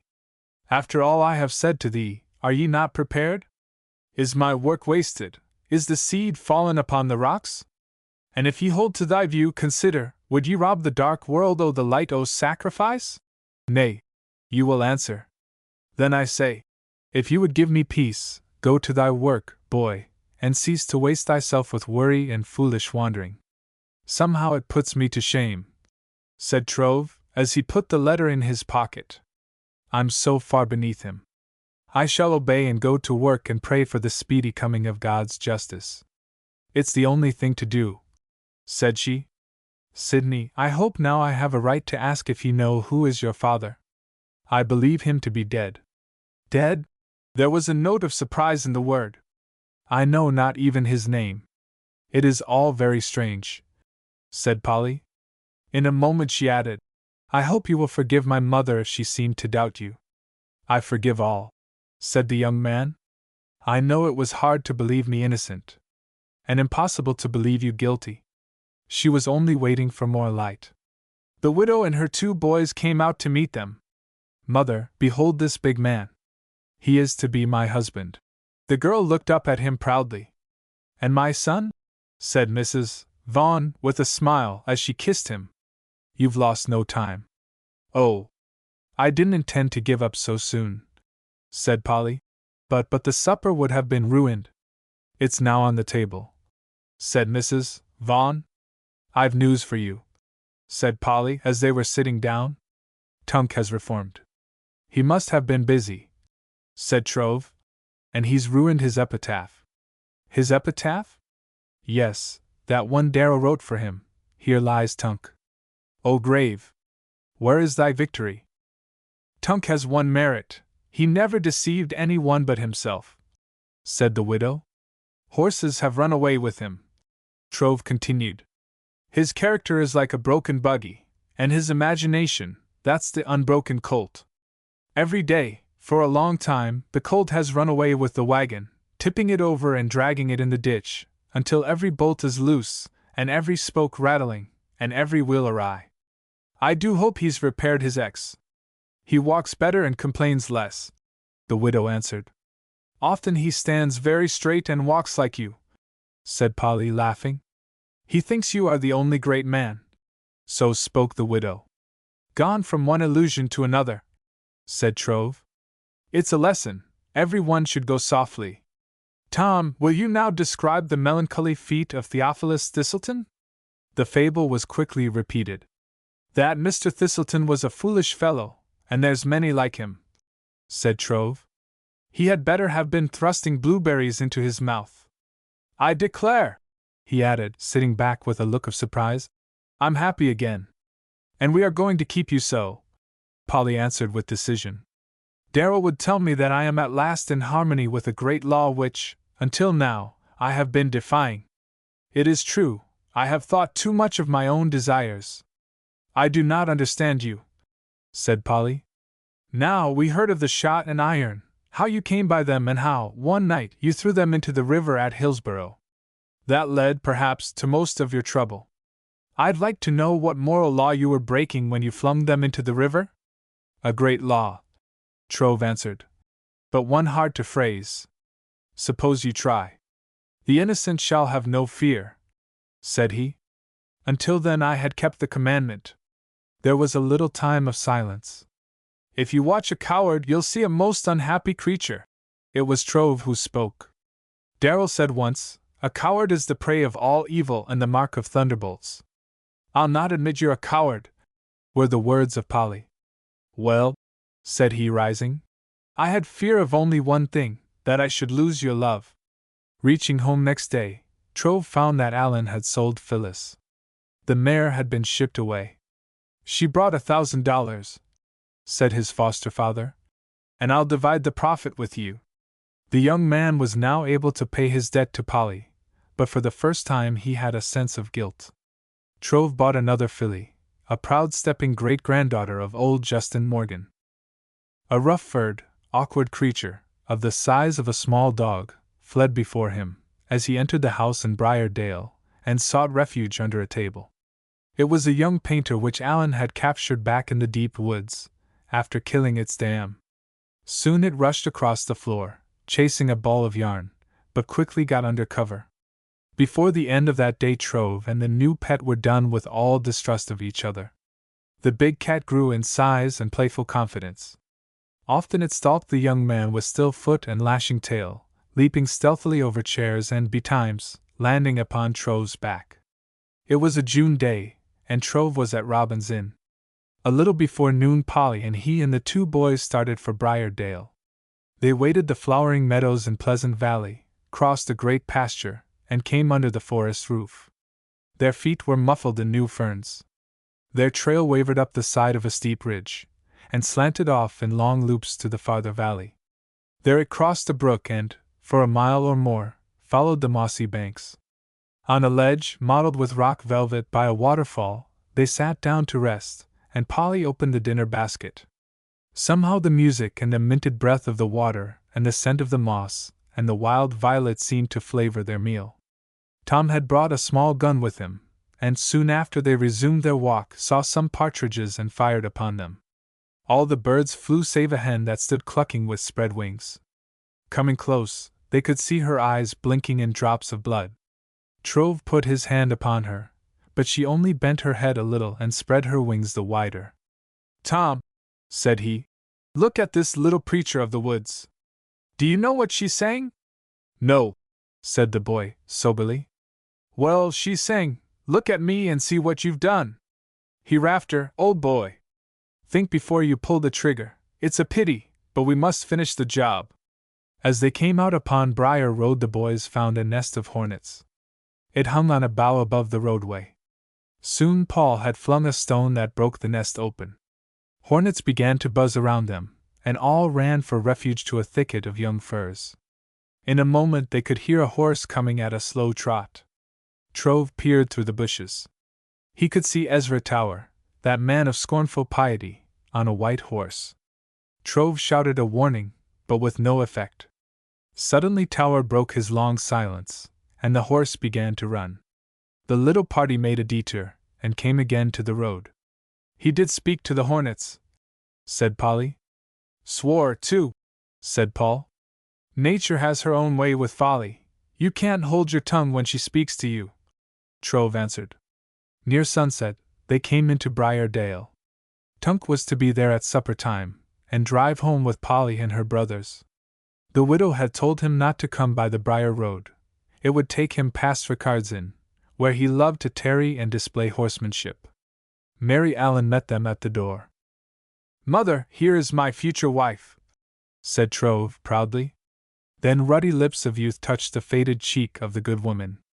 "We shall be married in September," said Trove, tossing his hat in the air. "We're going to have a grand time, and mind you, Mother, no more hard work for you." "Where is Tige?" Tige was the young painter. "I don't know," said Mary Allen. "He's up in a tree somewhere, maybe. Come in, all of you, supper's ready." While they were eating, Trove heard a sound of wheels, and went to the door. Tunk had arrived. He had a lump, the size of an apple, on his forehead, another on his chin. As Trove approached him, he spat over a front wheel, and sat looking down sadly. "Tunk, what's the matter?" "Kicked," said he, with growing sadness. "A horse?"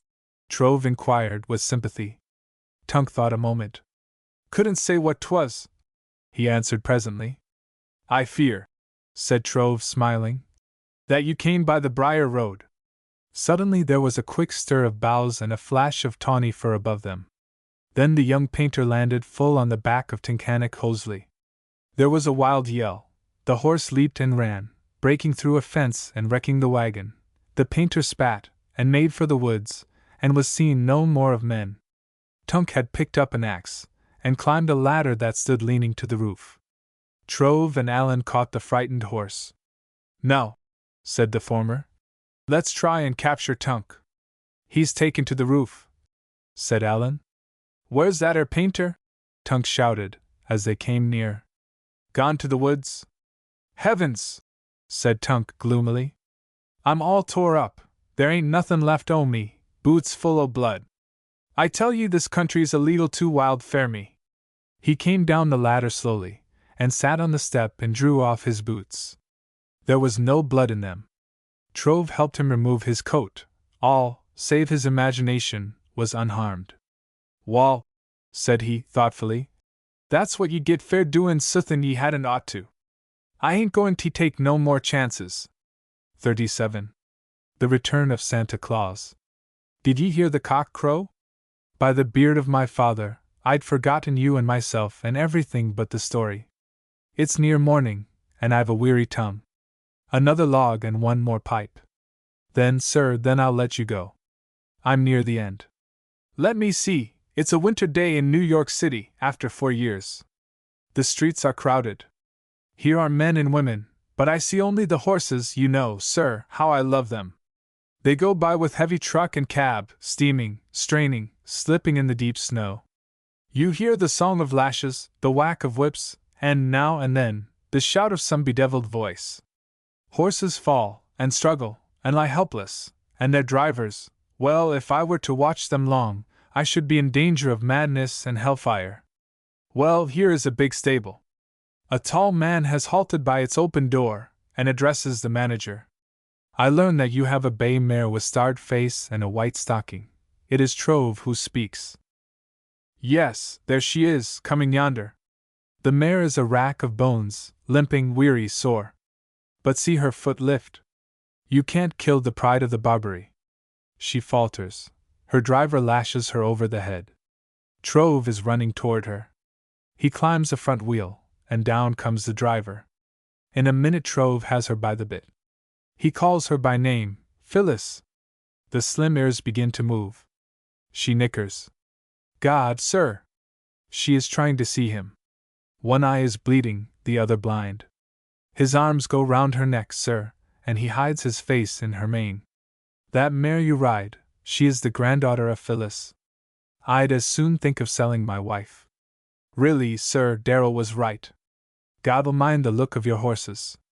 So spake an old man sitting in the firelight. Since they sat down, the short hand of the clock had nearly circled the dial. There was a little pause. He did love a horse, that old man of the hills. Trove went home with the mare. He continued. She recovered the sight of one eye, and had a box stall and the brook pasture, you know, that one by the beech grove. He got home the day before Christmas.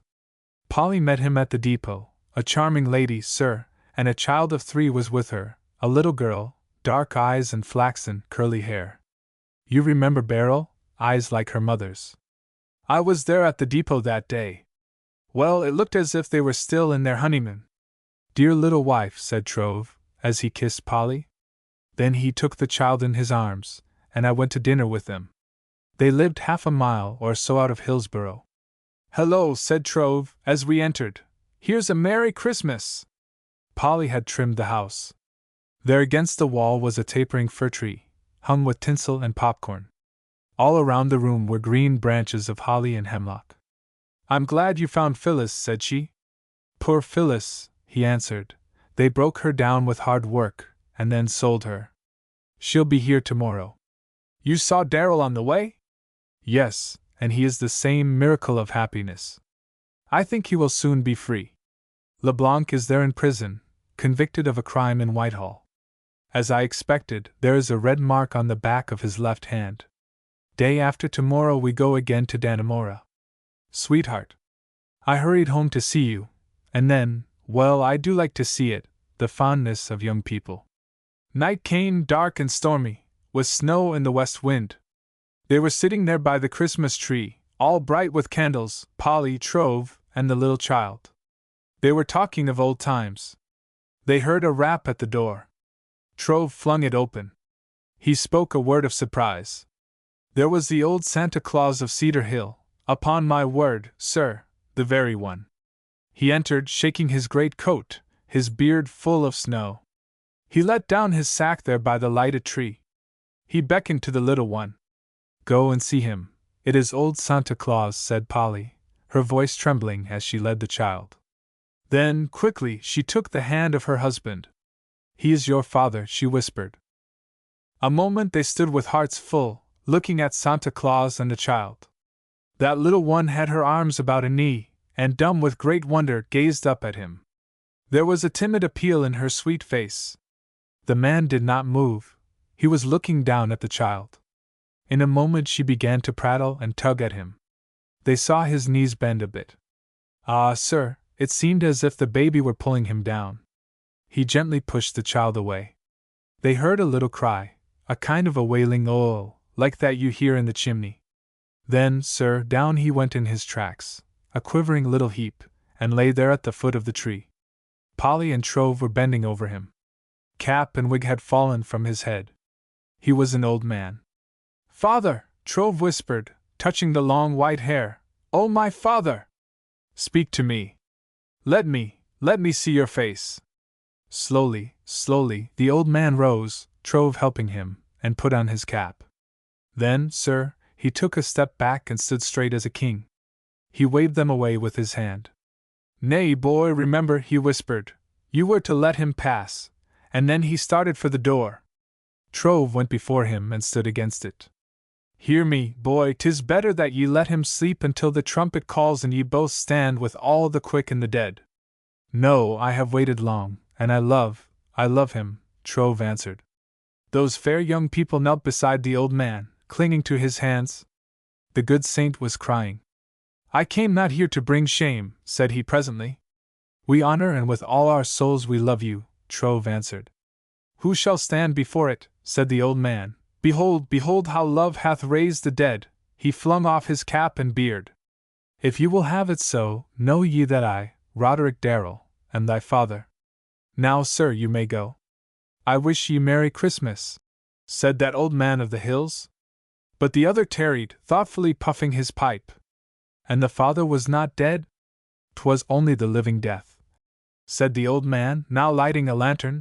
"You know that grave in a poem of Sidney Trove. It has neither sod nor stone, it has neither dust nor bone. He planned to be as one dead to the world. And the other man of mystery, who was he?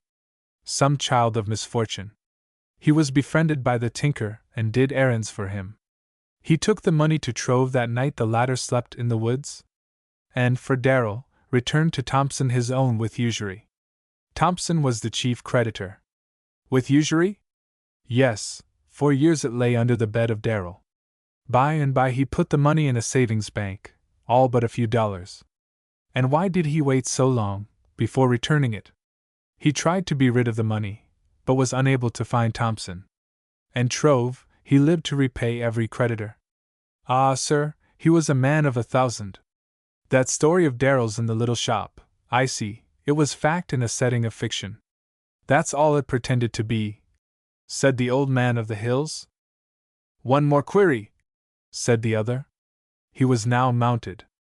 "I know Darrel went to prison for the sake of the boy, but did someone set him free?" "His own character. LeBlanc came to love him, like the other prisoners, and, sir, he confessed. I declare, it's daylight now, and here I am with the lantern. Goodbye, and Merry Christmas!" The other rode away, slowly, looking back at the dim glow of the lantern, which now, indeed, was like a symbol of the past. Eben Holden. A Tale of the North Country. By Irving Bacheller. Bound in red silk cloth, decorative cover, gilt top, rough edges. Size 5 by 7 3/4 price, $1.50. The most popular book in America. Within 8 months after publication, it had reached its 250th,000. The most American of recent novels, it has indeed been hailed as the long-looked-for American novel. William Dean Howells says of it, "I have read Eben Holden with a great joy in its truth and freshness. You have got into your book a kind of life not in literature before, and you have got it there simply and frankly. It is as pure as water and as good as bread." Edmund Clarence Stedman says of it, "It is a forest-scented, fresh-aired, bracing, and wholly American story of country and town life." Deary and I. By Irving Bacheller, author of Eben Holden. 7 drawings by F. C. Yohn. Red silk cloth, illustrated cover, gilt top, rough edges. Size 5 1/4 x 7 3/4 price, $1.50. 160th,000. The London Times says, "Mr. Bacheller is admirable alike in his scenes of peace and war. He paints the silent woods in the fall of the year with the rich golden glow of the Indian summer. He is eloquently poetical in the lonely watcher's contemplation of thousands of twinkling stars reflected from the broad bosom of the St. Lawrence, and he is grimly humorous in some of his dramatic episodes. Nor does anything in Crane's Red Badge of Courage bring home to us more forcibly the horrors of war than the between decks and the cockpit of a crippled ship swept from stem to stern by the British broadsides in an action brought a entrance on Lake Erie. Candlelight. Being Sundry Tales and Thoughts in Verse. By Irving Bacheller, author of Eben Holden and Deary and I. 6 illustrations by prominent illustrators. Decorative cover, gilt top, rough edges. Price, $1.25 net. Mr. Bacheller's poems in a book very handsome in the points of typography, binding, and illustration is made up of a collection of verse ranging from dramatic incidents of peace and war to lovely idyllic pictures and verse read on academic occasions. The whole collection is marked by virility, simplicity of manner, and genuine strength and feeling. It will be widely welcomed by lovers of good poetry and the admirers of Mr. Bacheller's famous books of fiction. End of Project Gutenberg's Darrel of the Blessed Isles, by Irving Bacheller.